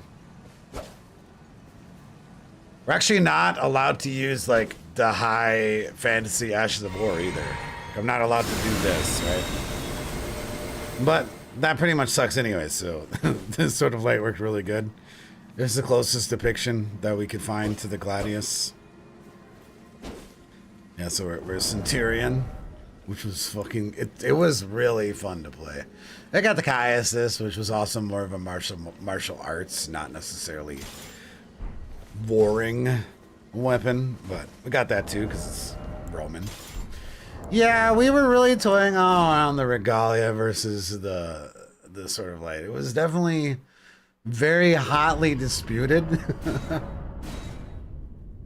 It came down to not being able to use the Regalia's Ash of War, really, because it's too high fantasy, and I've been really going for realism combat with these. This is our Viking. The sledgehammer is probably too heavy to use normally, because the Vikings did have warhammers. So I think braggarts were on there to symbolize how unwieldy this weapon actually would be. I also have blood on my hand and blood face paint for the Viking. A million times people said to use Kaido armor. This is not historically accurate because contrary to popular imagery, they didn't use laminar armor or scaled armor. They didn't, but they did have chain link that they used quite often. So this was the more appropriate set of armor for a Viking. And obviously we got our throwing axes, which were probably not often used in combat, but the Viking culture is known to throw axes. So threw that in there. Now we got a straight sword, which also almost every culture. This is our Seax, which is a Viking dagger too. Hand axe, of course. Highland axe. We have a short spear as well, which I'll probably put impaling thrust on instead. Makes more sense to have repeating thrust than the dagger. Got parry shield too. Oops. Went with like, should probably just put regular parry on it, not Stormwell. It was just kind of a placeholder.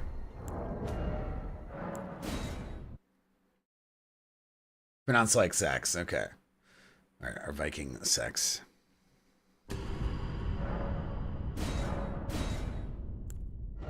And then we got the obvious Crusader build that is still work in progress. I'm just doing this one off stream because I actually made one of these on stream before. Just to get you guys caught up on where we're at.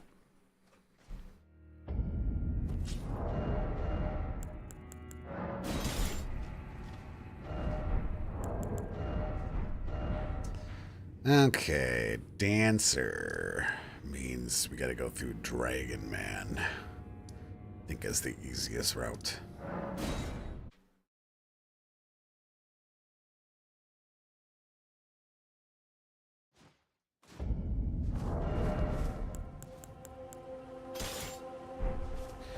No, I'm not gonna have spirit summons on all the builds. I felt like, well, okay, for the Viking, we actually have the wolf summons.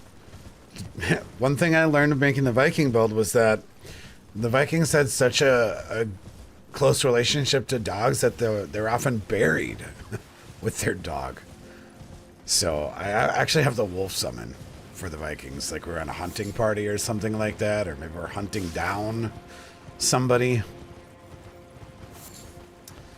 But no, for realism's sake, we're not going to have Spirit Ashes on every build.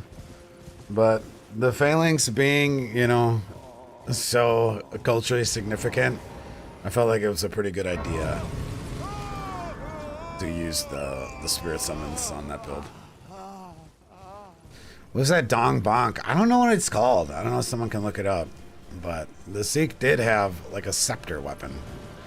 But very, very closely resembles the Nox Hammer.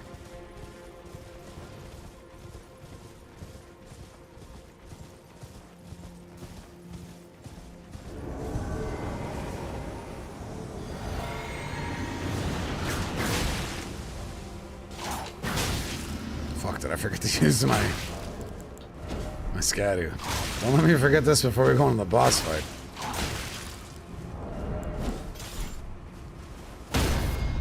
Let's go. Hell yeah.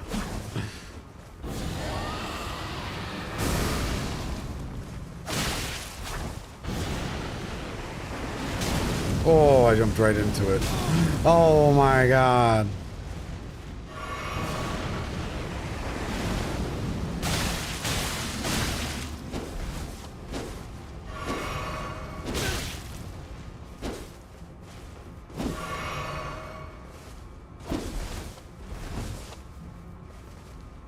Stop! I want to parry you! No, fuck. Just let me parry you! It's not letting me get the second one. A dick. Bro, are you serious right now? Oh, there it is. I've been practicing my scimitar parries today.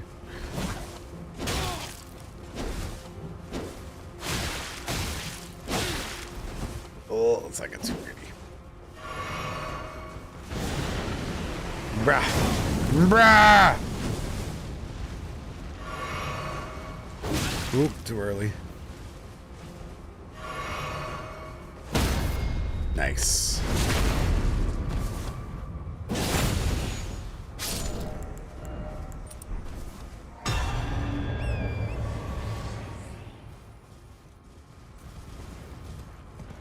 Yeah, that parry looks so cool, man. Definitely growing on me very quickly. It's not quite as hard as I thought it was to land. According to Faxtra, it has the same frames as Golden Parry, which I definitely do not believe. But definitely getting it more consistent. Oh yeah, Scadu.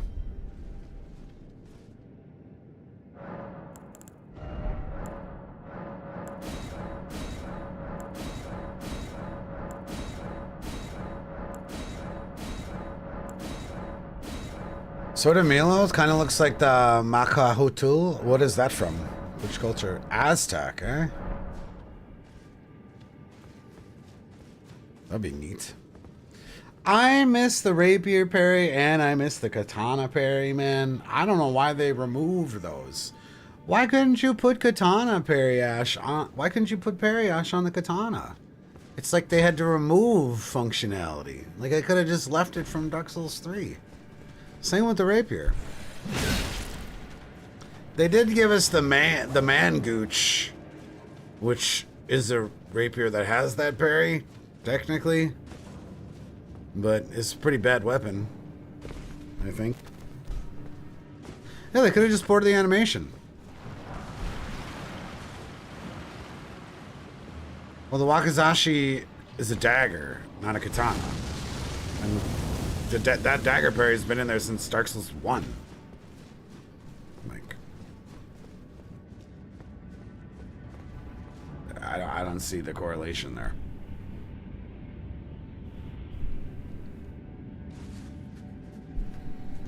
They've had parry dagger, right, since Dark Souls 1?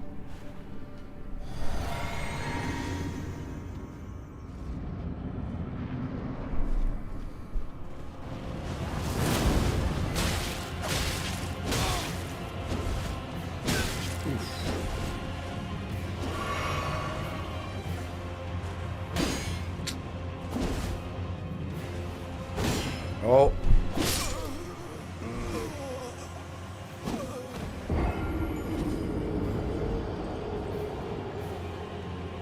This is the dude that invaded me, yeah. This is the boss fight, though. Yeah, it does. I mean, the wakizashi does count as dual wielding with a katana, but like, it's like if you want to make a katana much worse, dual wield. Okay, well, if you want to make dual wield katana much worse, here's the tiny one. Like,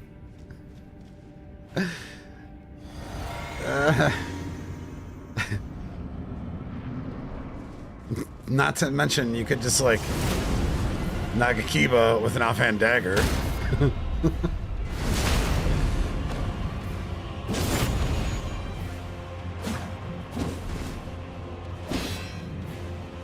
Oh, that was bad.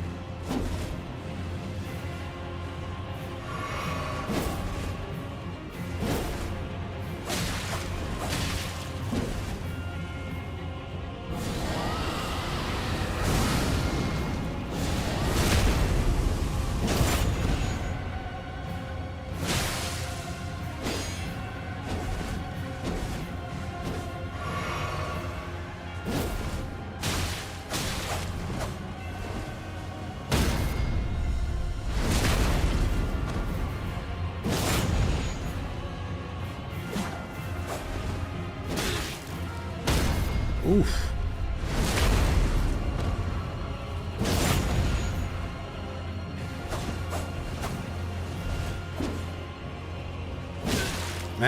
R2 is terrible to try to parry. Holy crap.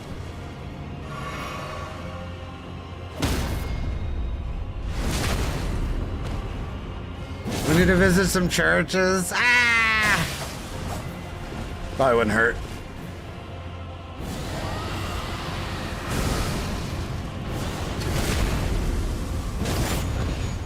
If you get to half the parry, it means it's too early? Probably. Otherwise, if it's too late, it would probably just miss, right? That was definitely too early.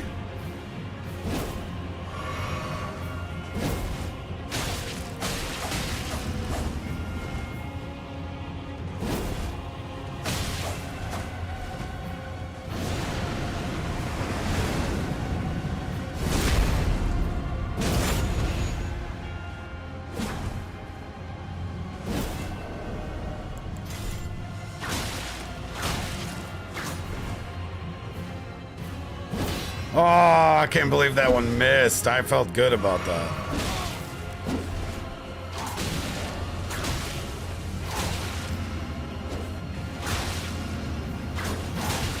I don't want to do too many R2s because it probably input read me and jump attack.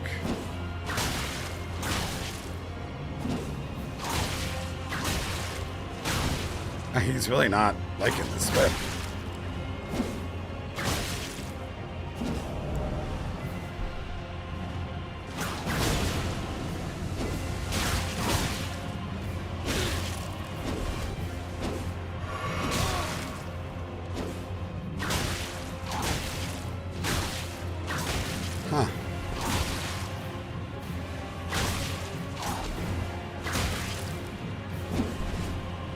NPCs hate whips.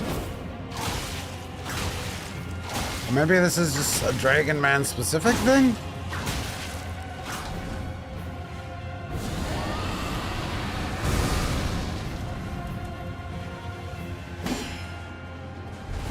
Oh, it's almost a nice roll catch.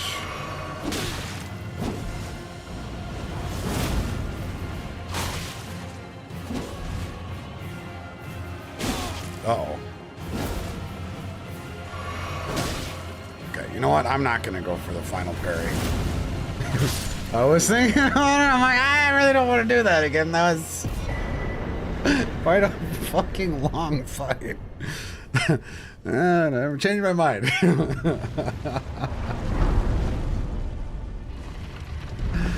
Was whip what we used to beat Rakashaka on one of our playthroughs? Not sure. Maybe. Yeah, thankfully that guy has 0 poise. You know.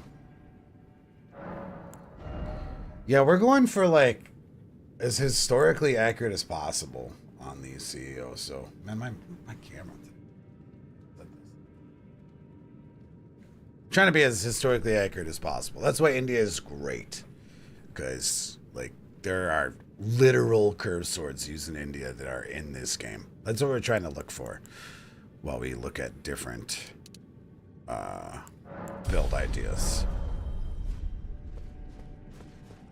And fashion has to work, and there has to be weapon variety. It's kind of tough picking some of them. I don't want to do too much Europe stuff. I don't want to. I don't want to overrepresent Europe.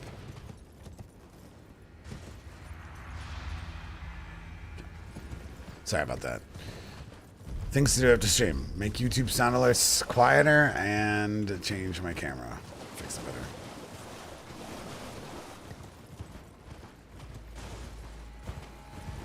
Maybe this way? Yeah, maybe? Crisis disaster averted. My green screen. Yeah, I think I chose the correct path. I mean, crossbow, I'm not going to be using the spread crossbow, right? I'm like, have you guys tried using a longbow in PvP? Have you tried using a crossbow in PvP? You don't want to, okay? You really don't want to. So, like, we don't want to do builds that are like that. No, that's I went the wrong way. I hit the next bonfire. That's gonna be a real bad time.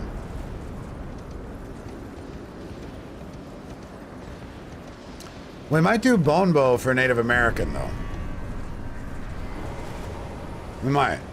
It's pretty high up on the list of possibilities right now.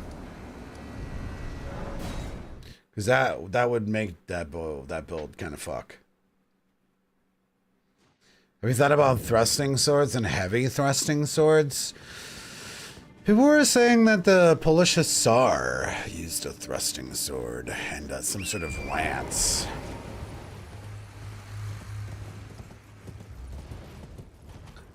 So that one's also pretty high on our list of possibilities. But French got the flambers, right?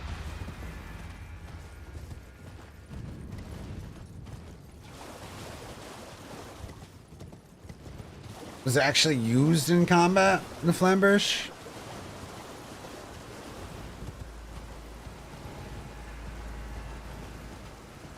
And then we might be able to use like a rapier or something. Flambers is more of a fantasy thing. The Lucerne, I fucking love the Lucerne. We're gonna incorporate martial arts and dueling into these builds to get more options as well. I think that's fair. Dual musketeer. Is that from France?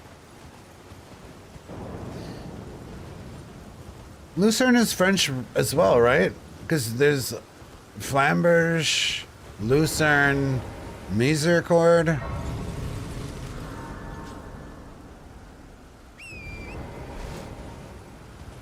Lucerne is Swiss. Oh, the Great Epée is also French. Guys are making a pretty good argument for French.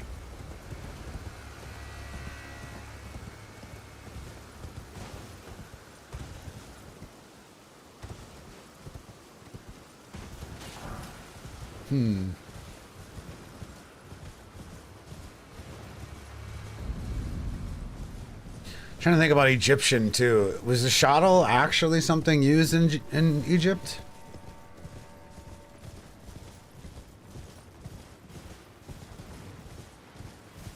It was? What else would an Egyptian warrior have used?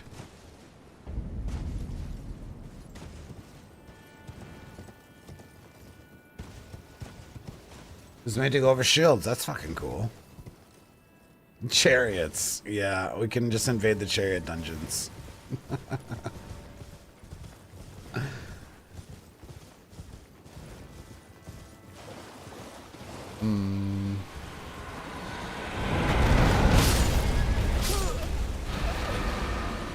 Really, bro? Really? That just happened?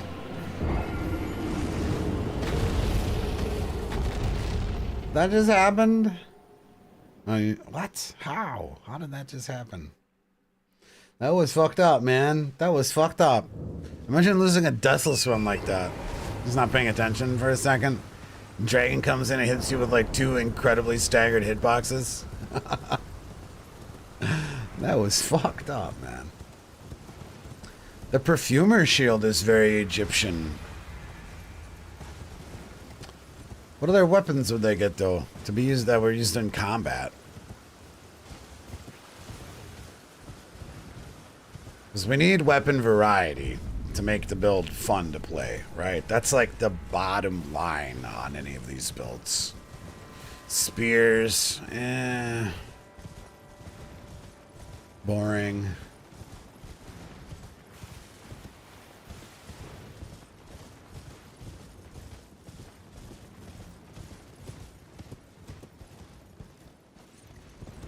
Well, at least the dragon's landed now. I don't think whips were used in combat, generally speaking. I could be wrong.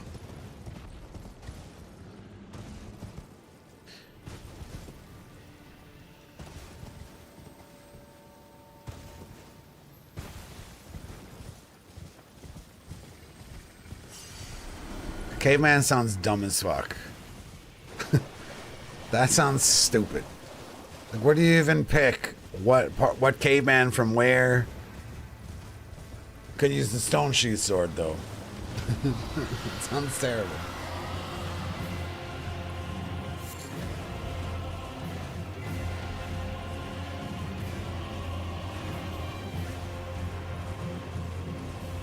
Which if you couldn't tell, we're trying to go for like culturally significant, you know, regional type builds, not like fucking Neolithic age, middle of fucking nowhere caveman. Like,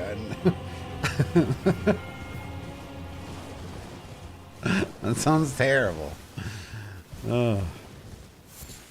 I get a club and I can throw a rock. Wow, pocket sand. That sounds terrible to play. That sounds so terrible. We can use a torch. Great. Awesome. That's going to be so fun. Yay.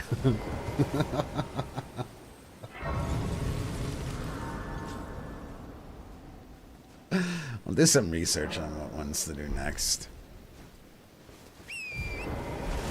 I just don't want to get caught up doing all the European stuff. You know, no offense. But like, there is tons of warring people from all over the world. You know? The Rune's Greatsword. I want to do some of those.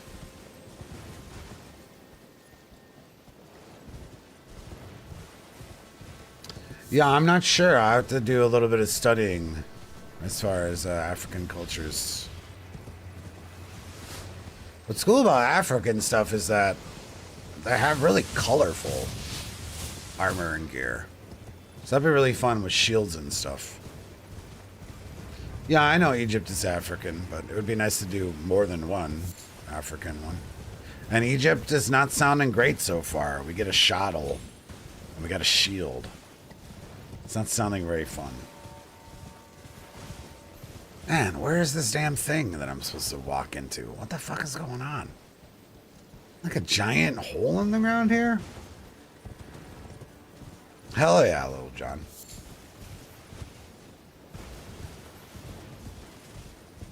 Where is this massive hole? I need to get the dancer's swords for this setup.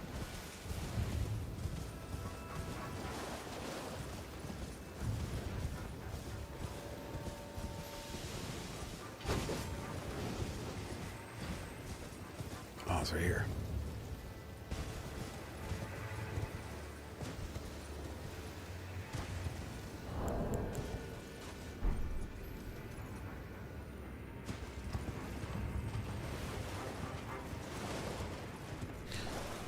Oh, that could be fun for South American or even some sort of Native American build, because they used a lot of poison stuff, right? Like from poison frogs? Things along that lines? That could make the spear play a little bit differently then. You could do some sort of poison stacking thing. And poison darts, yeah. That could be a good way to make another spear focused build play differently. Hey, Riker, thanks, man. Welcome in. I like that idea.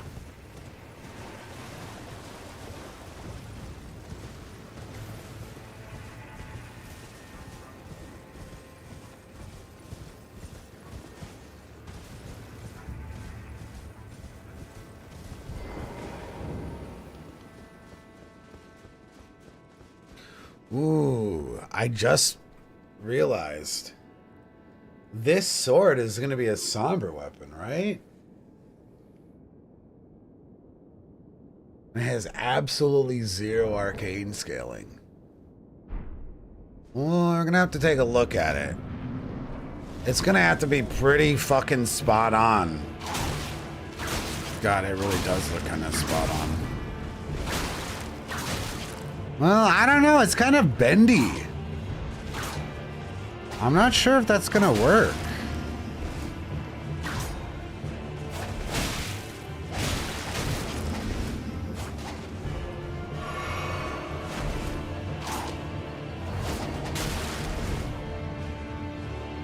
It looks like it has ridges almost.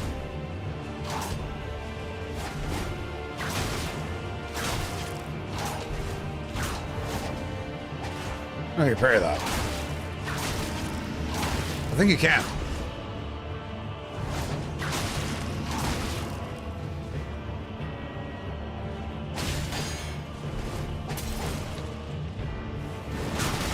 Oh my god, that fire did so much damage. What the fuck? This thing input reads like crazy. I don't know if anyone's ever fought this and noticed that. You can use that against, you can use that to your advantage with throwing knives or something.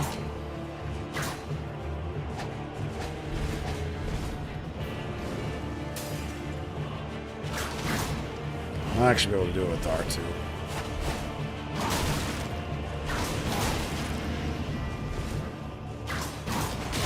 Oh, really?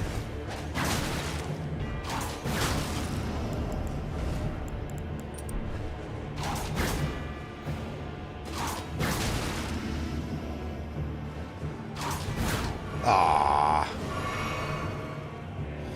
These swords look exactly like Tulwar. They had ridges.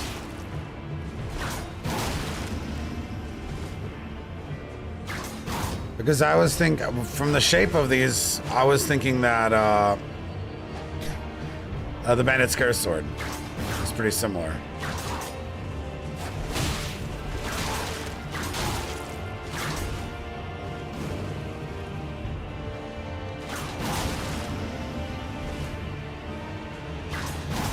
These are almost like dented though, right? I don't like zigzaggy kind of. I'm not sure if I saw one of those. Man, this thing sucks to fight. What the heck?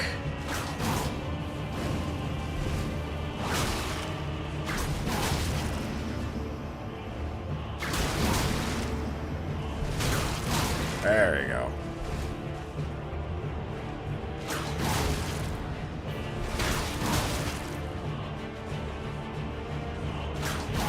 Let's get a little closer.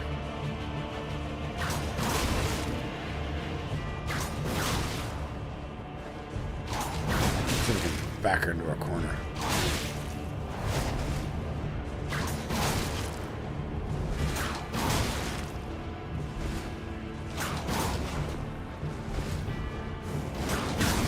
Oh, I'm lucky I had defense in my physic. That might have one-shot me there from my health.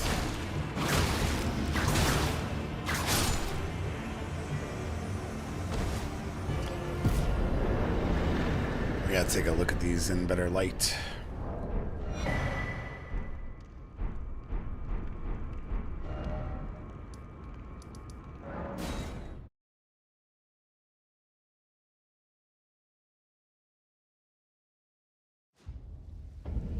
Damn it.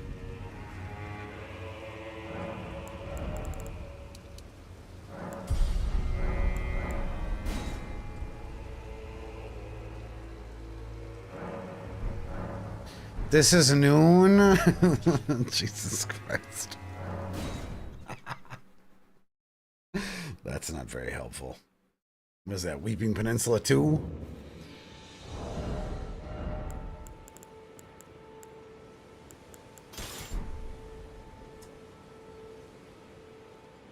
I think there's too much embellishment on the blade.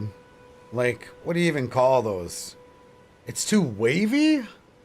I don't know if the curved swords were wavy. It also has a hollow tip.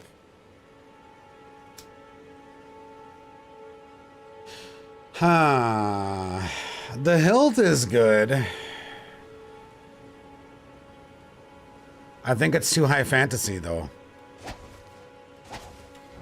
Especially when we have other curved swords that work. The wavy shape is right? No, I mean, the literal curve. Yeah, a curved sword has a curve on it. If that's what you're saying right now. I agree with you. A curved sword is curved, yes. But I don't know. It has like ripples throughout the entire blade. It looks like a Mall Ninja.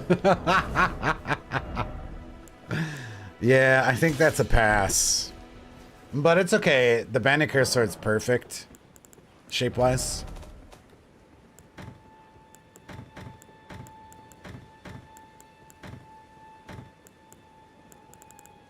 All right, here's where we're at so far. It's funny, Shamshir is actually an Indian word, I believe. But yet the Shamshir represents none of the shapes of the curved swords in India. Which is kind of a bizarre thing that I discovered earlier today. Pretty weird. You would think they would have given it, like, I guess all the other shapes are from previous Souls games. Maybe that's what it was. Well, it takes care of our dex build problem thing on the bright side, because that has no arcane scaling.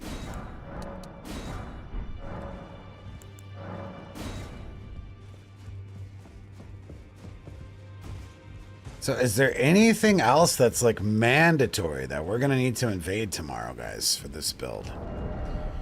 Other weapon ideas. I don't think we need a shield for this setup. I think this is one of the very few setups throughout all history that I think the warriors actually dual wielded sometimes. So I think we can put those away.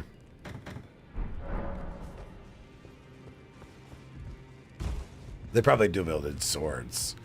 The other Cirque, I'll add that to my list. So I need to farm, I'm going to do it after off stream. I need to farm the banded curved sword and I need to farm the Cirque. Guess we should get talismans figured out.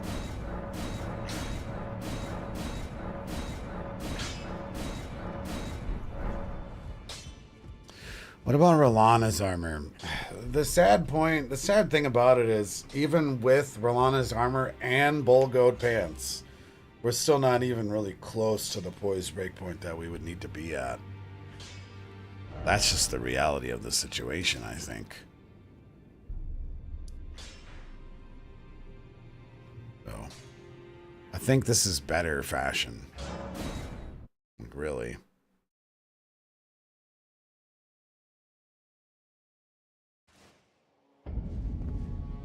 We could work on pants, though.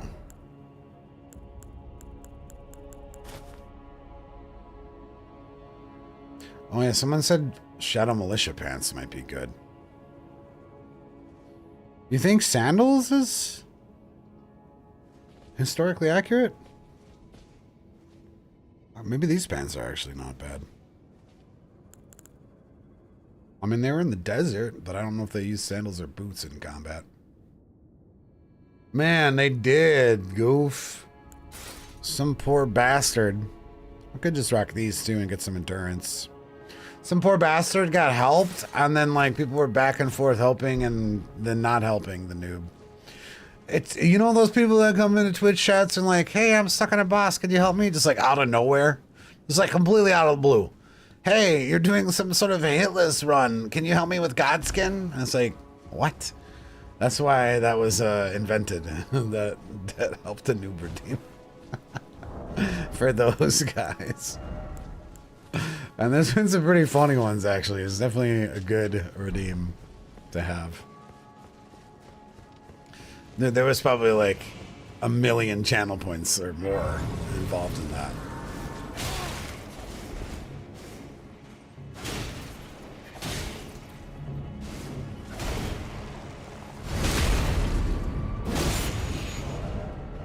I don't have this infused.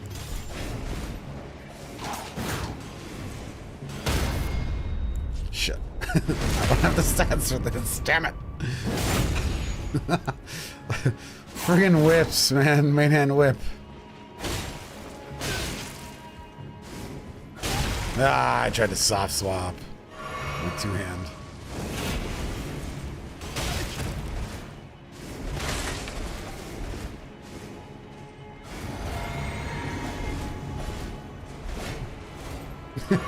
I was looking in Goombas and Dashing Saints, and there was this phantom using like Stars of Ruin and Moonlight Greatsword with full Ronnie's gear, and Dashing was at level 15. And the goof's like, you know, it's possible they beat Rowdy at 15. What, are you ignoring the 52 in requirement of Stars of Ruin? You think that motherfucker was level 15, goof? I forgot about that.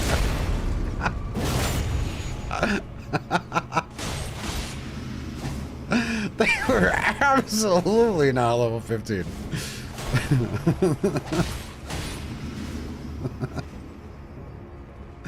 This guy's getting tethered or something?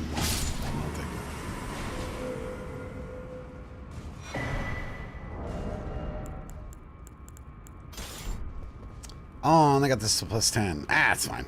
Probably not fine, but we'll try it. I redeemed Help the Noob once, and the noob turned out to be so annoying that someone else redeemed someone Help the Noob. Was that the time the dude was trying to get us to watch his stream to teach him how to co-op? Was that what that time was? There was some guy that asked for help and didn't know how to co-op even. It's like, what? And the dude couldn't figure it out, and I'm showing him on my screen. I'm like, you put this thing on the ground and use this furling finger. And like, he didn't know how to co-op, asking for help. Like, isn't that something you research a little bit first? And then the guy was like, oh dude, I'm sorry, I didn't hear you. I was trying to boot up my stream. I'm like, why are you booting up your stream? So you can teach me show me what I'm doing wrong. I'm like, bro, just look at my screen. I'm showing you how to do it right now. And then he got all butthurt. It was crazy. It was absolutely crazy. Oh, that tracking was awesome.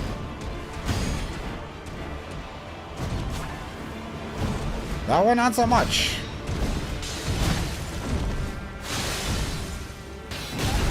I wonder if you can parry the first part of that. You should be able to, right?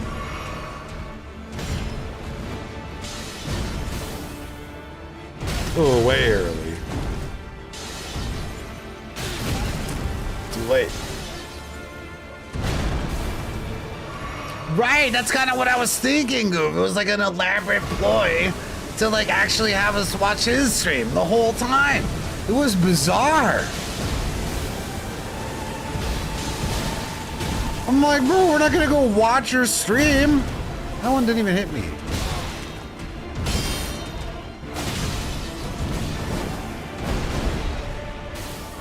And maybe I should have upgraded my chakram. I swear you should be able to parry that.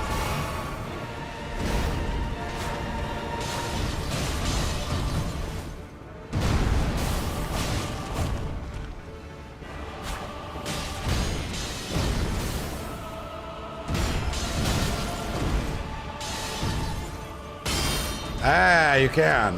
Whoa, what the fuck kind of animation was that? That was some wonky shit. Blah.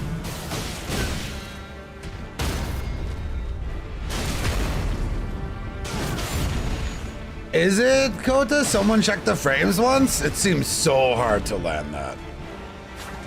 I agree with you. And I feel like I'm always so close, too. That was the guy, Larry, then. Yeah, I remember that. Because I had to, like, go and look at all my characters to see which one actually had the god skin. And I remember that's why you did it, and I felt bad. Hopefully I refunded your points.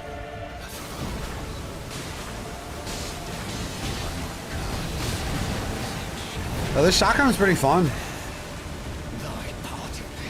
Way early.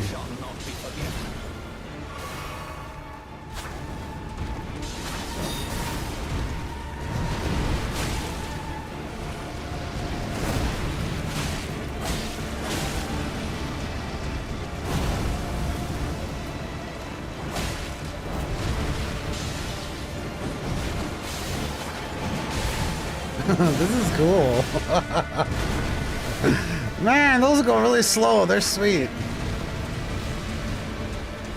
Oh!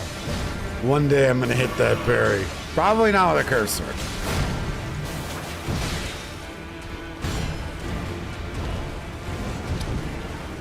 It keeps missing me with it.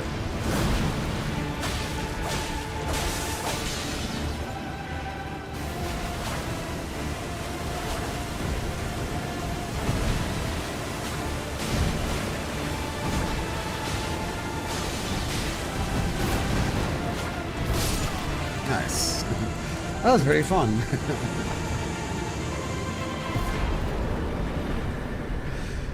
That was a cool Margit fight.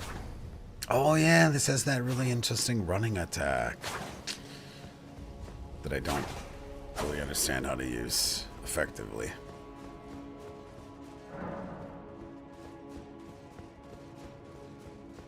In the end, did we beat Godskin with him? No, I don't think we did.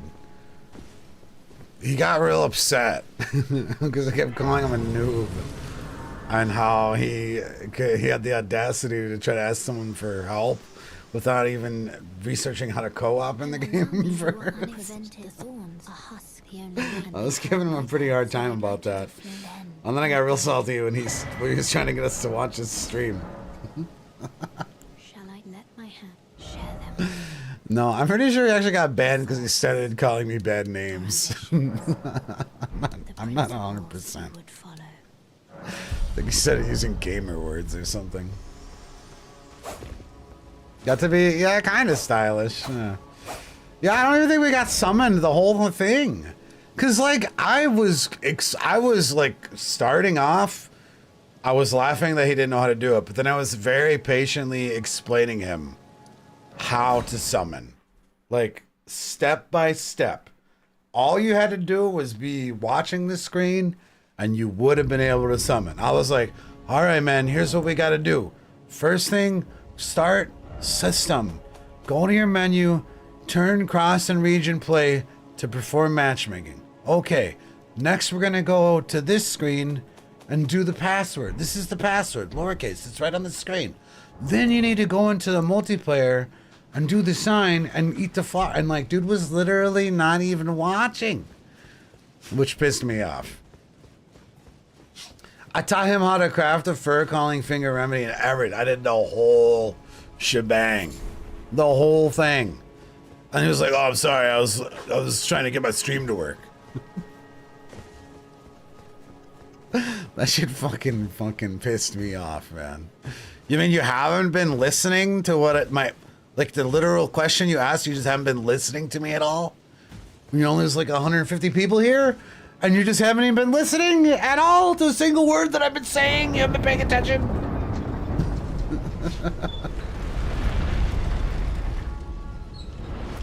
How did he get to the duel? Well, he apparently soloed up to that far.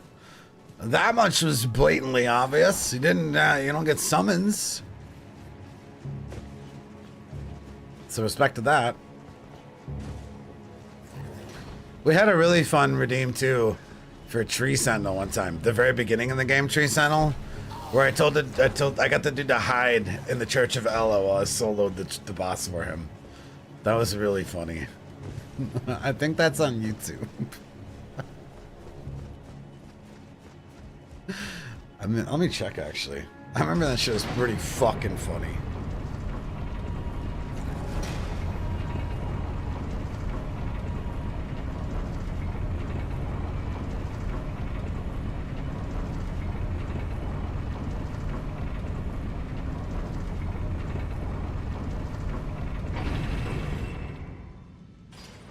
No, I don't think it is. Sad. Yeah, because, like, he was, like, super underleveled, like, literally in the beginning of the game type shit. I'm like, man, if you actually want this boss to die, I need to solo this thing, because he's going to one-shot you. You know, it's going to be a disaster for us.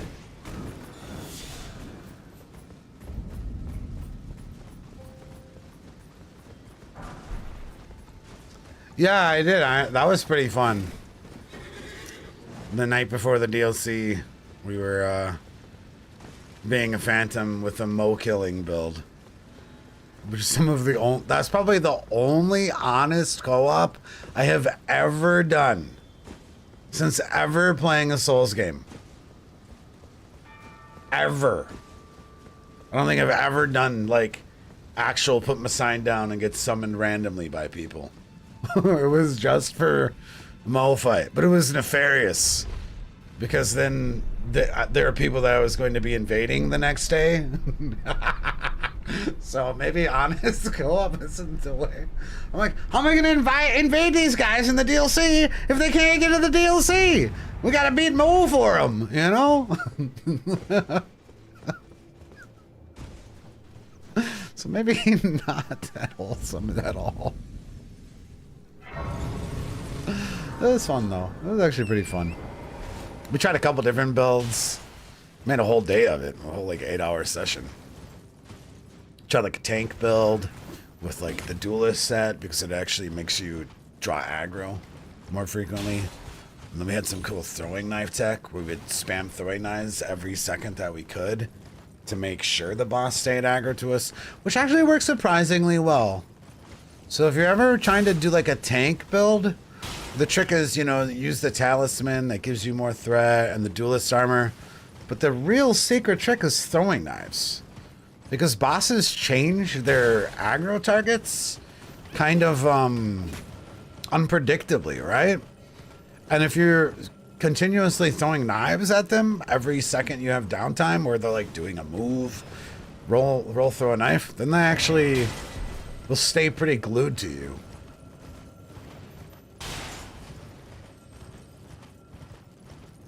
Yeah, we need to troll some people with patches in the DLC one of these days. Because I got a new game 7 build at level 1 with no upgrades. And some of the funniest memories actually are summoning random people at the low level caves in Liornia. they just get absolutely bodied by like imps, man. It's like fucking hilarious, man. Super funny. And you really should do more YouTube effort and like compile some of that. That's pretty good content. New game 7 imps at like level 10 hit fucking different, bro. Real different.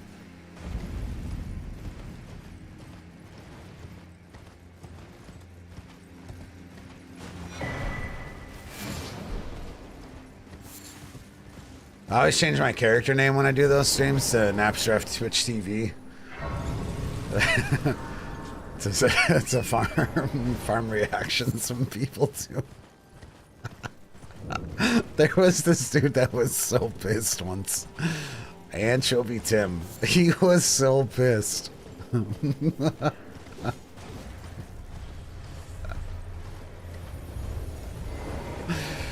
Most people thought it was really funny though. Almost everyone that we trolled in New Game 7 that left like hate mail or came by the channel actually had a great attitude about it.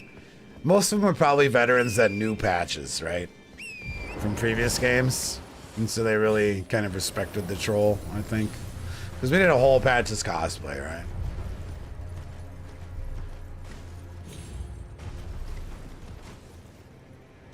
Dude, there were some people that were like actually incredibly good. Yeah.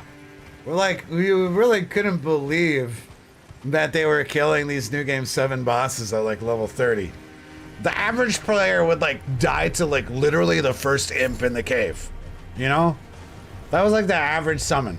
Like we actually had to like find spots where it was like actually hard for people not to die immediately sometimes. So we'd have to like dumb shit down or go to like easier spots. And then there was just like a handful of people that were just like absolute god gamers. It was like unbelievable. I'm like, this has got to be someone in chat. No one would speak up. I'm like, this guy is like a legend. I was co-oping in Landell and got all the castle bosses killed. We were at Grafted Box, and an invader came around the corner, and Flask exploded our asses and killed me and the other Phantom. The host has to fight the boss with 2.5 times health. Oh, yeah, from summoning.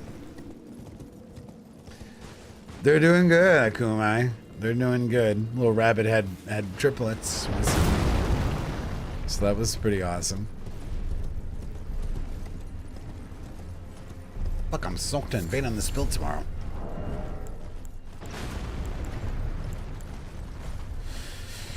Okay, let's do Man, if we're bleed infusing, is this going to be a waste of a talisman slot on second thought? Actually still has a C scaling index. Probably, though.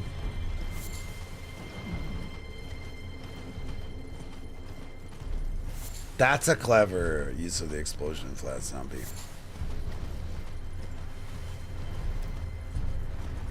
When you're doing an R1 plus 0, you put your sign down at summoning pools to farm rune arcs, and you got summoned to fight the dancing lion a couple of times. How long ago is that, Irks? Because I want to say 3 or 4 months ago, we actually invaded people in the Hallig tree at level 1 plus 0. Which was fucking crazy. And I actually mailed them and I was like, what the fuck is happening? And they're like, oh yeah, we were just making honest mules or like honest PvP builds. I was like, yo, that is fucking sick. All the way in the Hallig tree, level 1 plus 0 for us. Not quite as far as the DLC though. So this build is probably the best one we've made so far. So I'm thinking we want to take this 150-ish maybe. I don't know. Probably.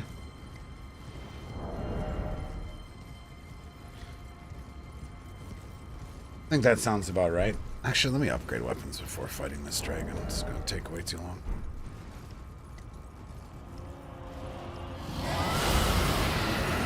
I've seen some of those memes too, Akumai. People did. I've seen that on Melania. Also. But they just go into Melania and seppuku themselves a bunch. It's pretty fucking funny. Rip the people that summoned them Melania attempts.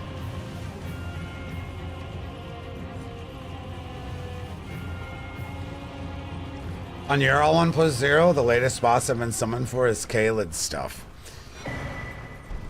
I should try to. It's just, I was gonna say I should try to do some more Ural 1 plus 0 interesting co-op stuff, but I mean, it just happens randomly. It's like totally impossible.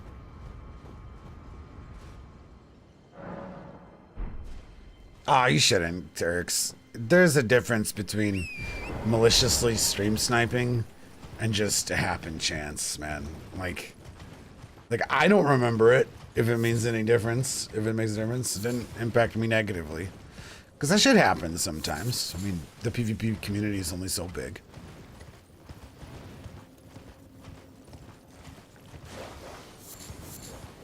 Dude, that would be a good Melania troll. Get someone as a full tank and just heal her a bunch. Y'all are fucking evil, man. That is super fucking evil. Put some warming stones down too while you're at it.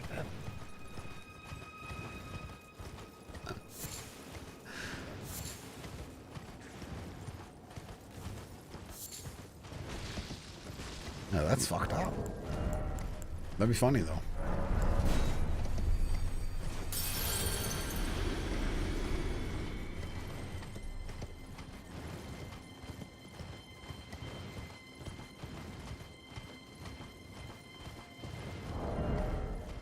I mean, if we're going 150 also, I might try to fit these bull goat pants on here too.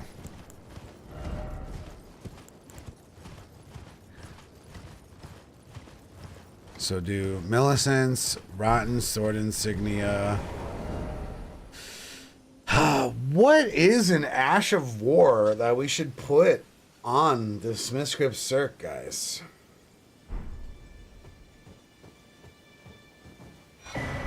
Something semi-realistic. I mean, Blind Spot wouldn't be so unrealistic.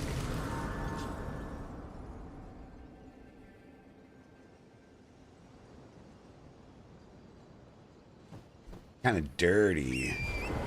But I mean, I don't have to use it all that much.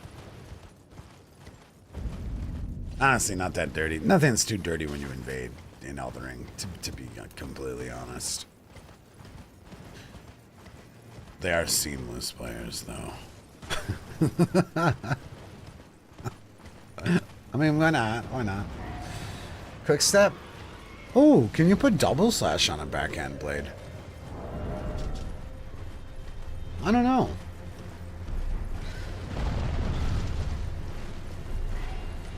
Yeah, seamless players are built different, man.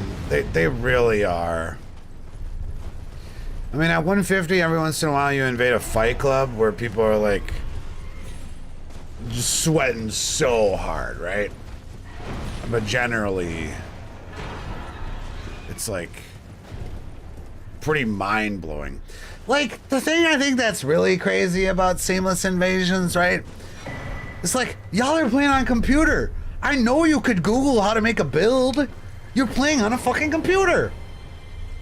Like, it's just built in right there. You just click the Internet Explorer icon or the Google Chrome and you just like Google a build. That's the part that fucking is crazy to me. Like, you'd be invading people even at 150 with fucking 500 health. It's like, I mean, props to them for not Googling, but it's very unfortunate when you're trying to invade and no one has any health. I'm pretty sure I'm using Internet Explorer. I'm gonna look.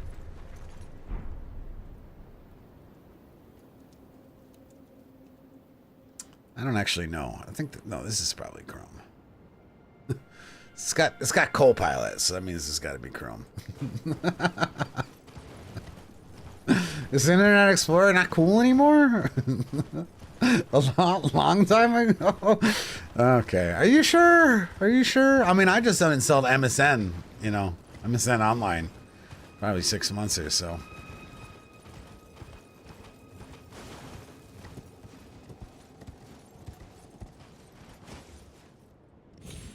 Yeah, I've been really preferring level 200 though on Seamless because you do avoid a lot of the weird, sweaty, fucking thrusting sword PvPers.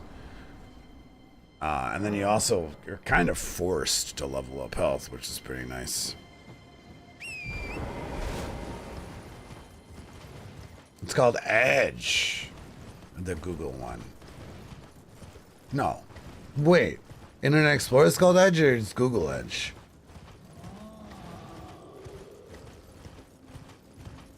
I'm out of touch.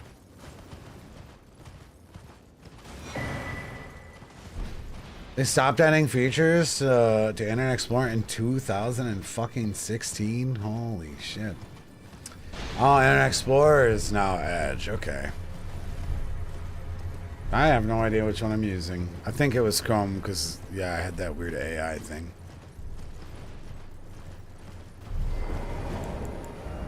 Hopefully the AI thing stops being so trash, man. I couldn't trust it at all last night when I was trying to make these builds and research Indian history. It's like, this sounds like some bullshit. It's always the thing that starts first. There is a historical basis for throwing rings, and this Sikh are the people who created it. Yeah. In fact, it was so used that they would actually wear them on their turbans or around their neck. I thought it was not a real thing either. I did.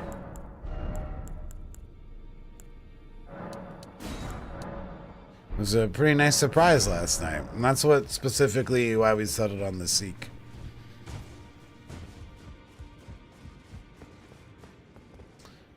I kind of want to look at the warrior armor.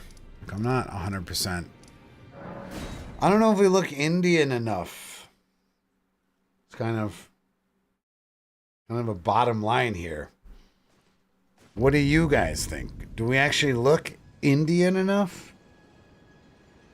Like, fashion-wise? I'm not sure we do.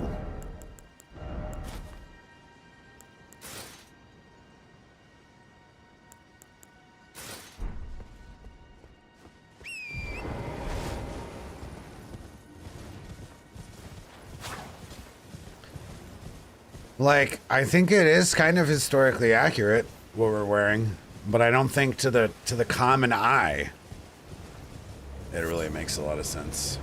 They are, Sens, they are. I tried them all.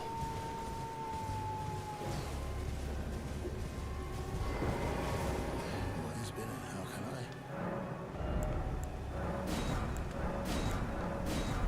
I have a safe?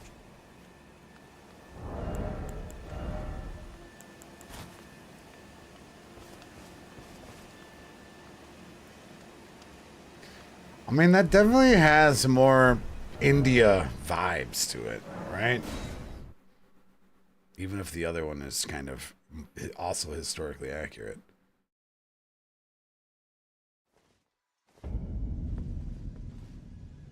We have the Mesmer Soldier armor for our Viking.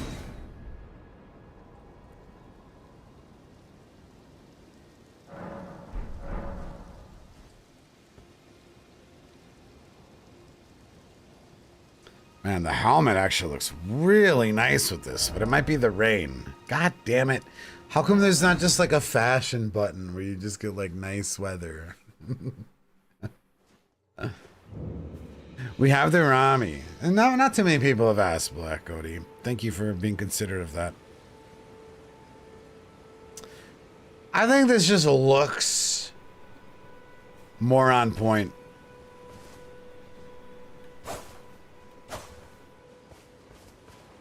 I had this in my back pocket the whole stream, you know what I mean? Because I figured it would look better.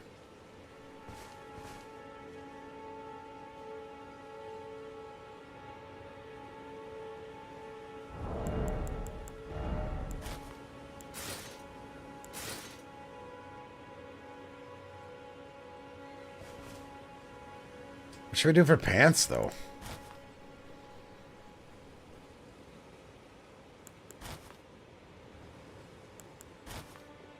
Kind of free play? Yeah.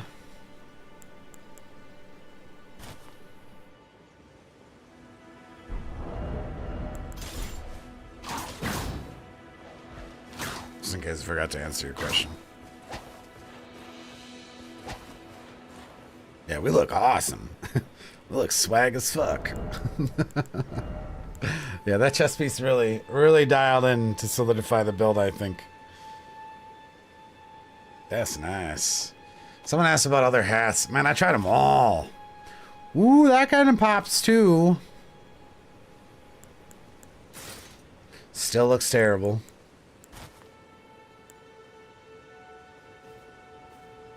That actually vibes too, but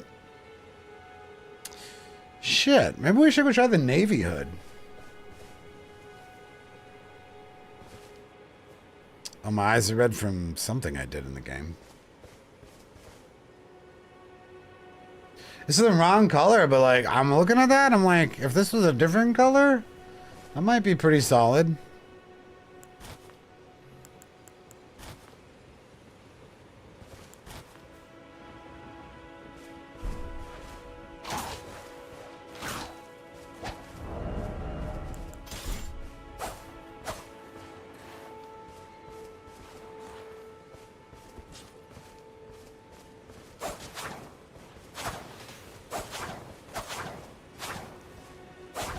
Yeah, this is gonna slap. Let me just look at the navy hood. This is gonna be the wrong color of blue, you know. But just to make sure.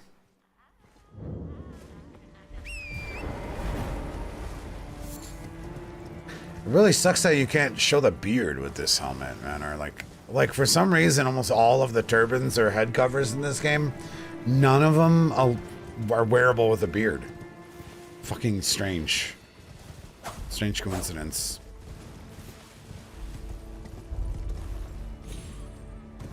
Well, you know, the red eye is actually not bad because of the hashish.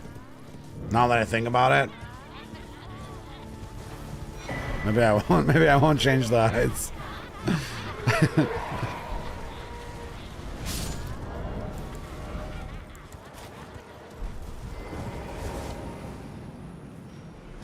I think the different color blue is just not working here.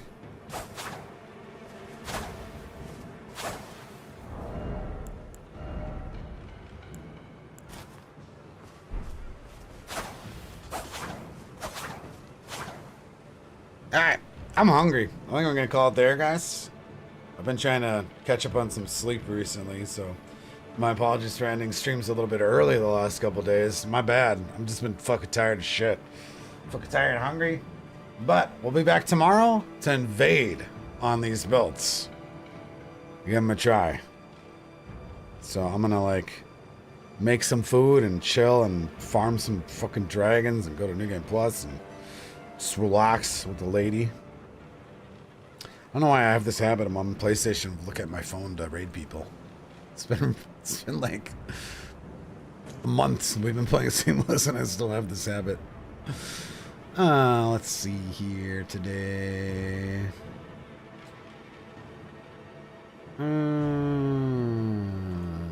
Who to raid?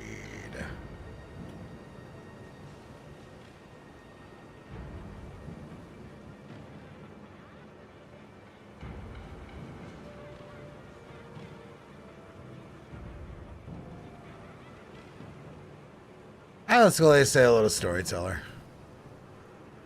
Doing some fucking Sekiro.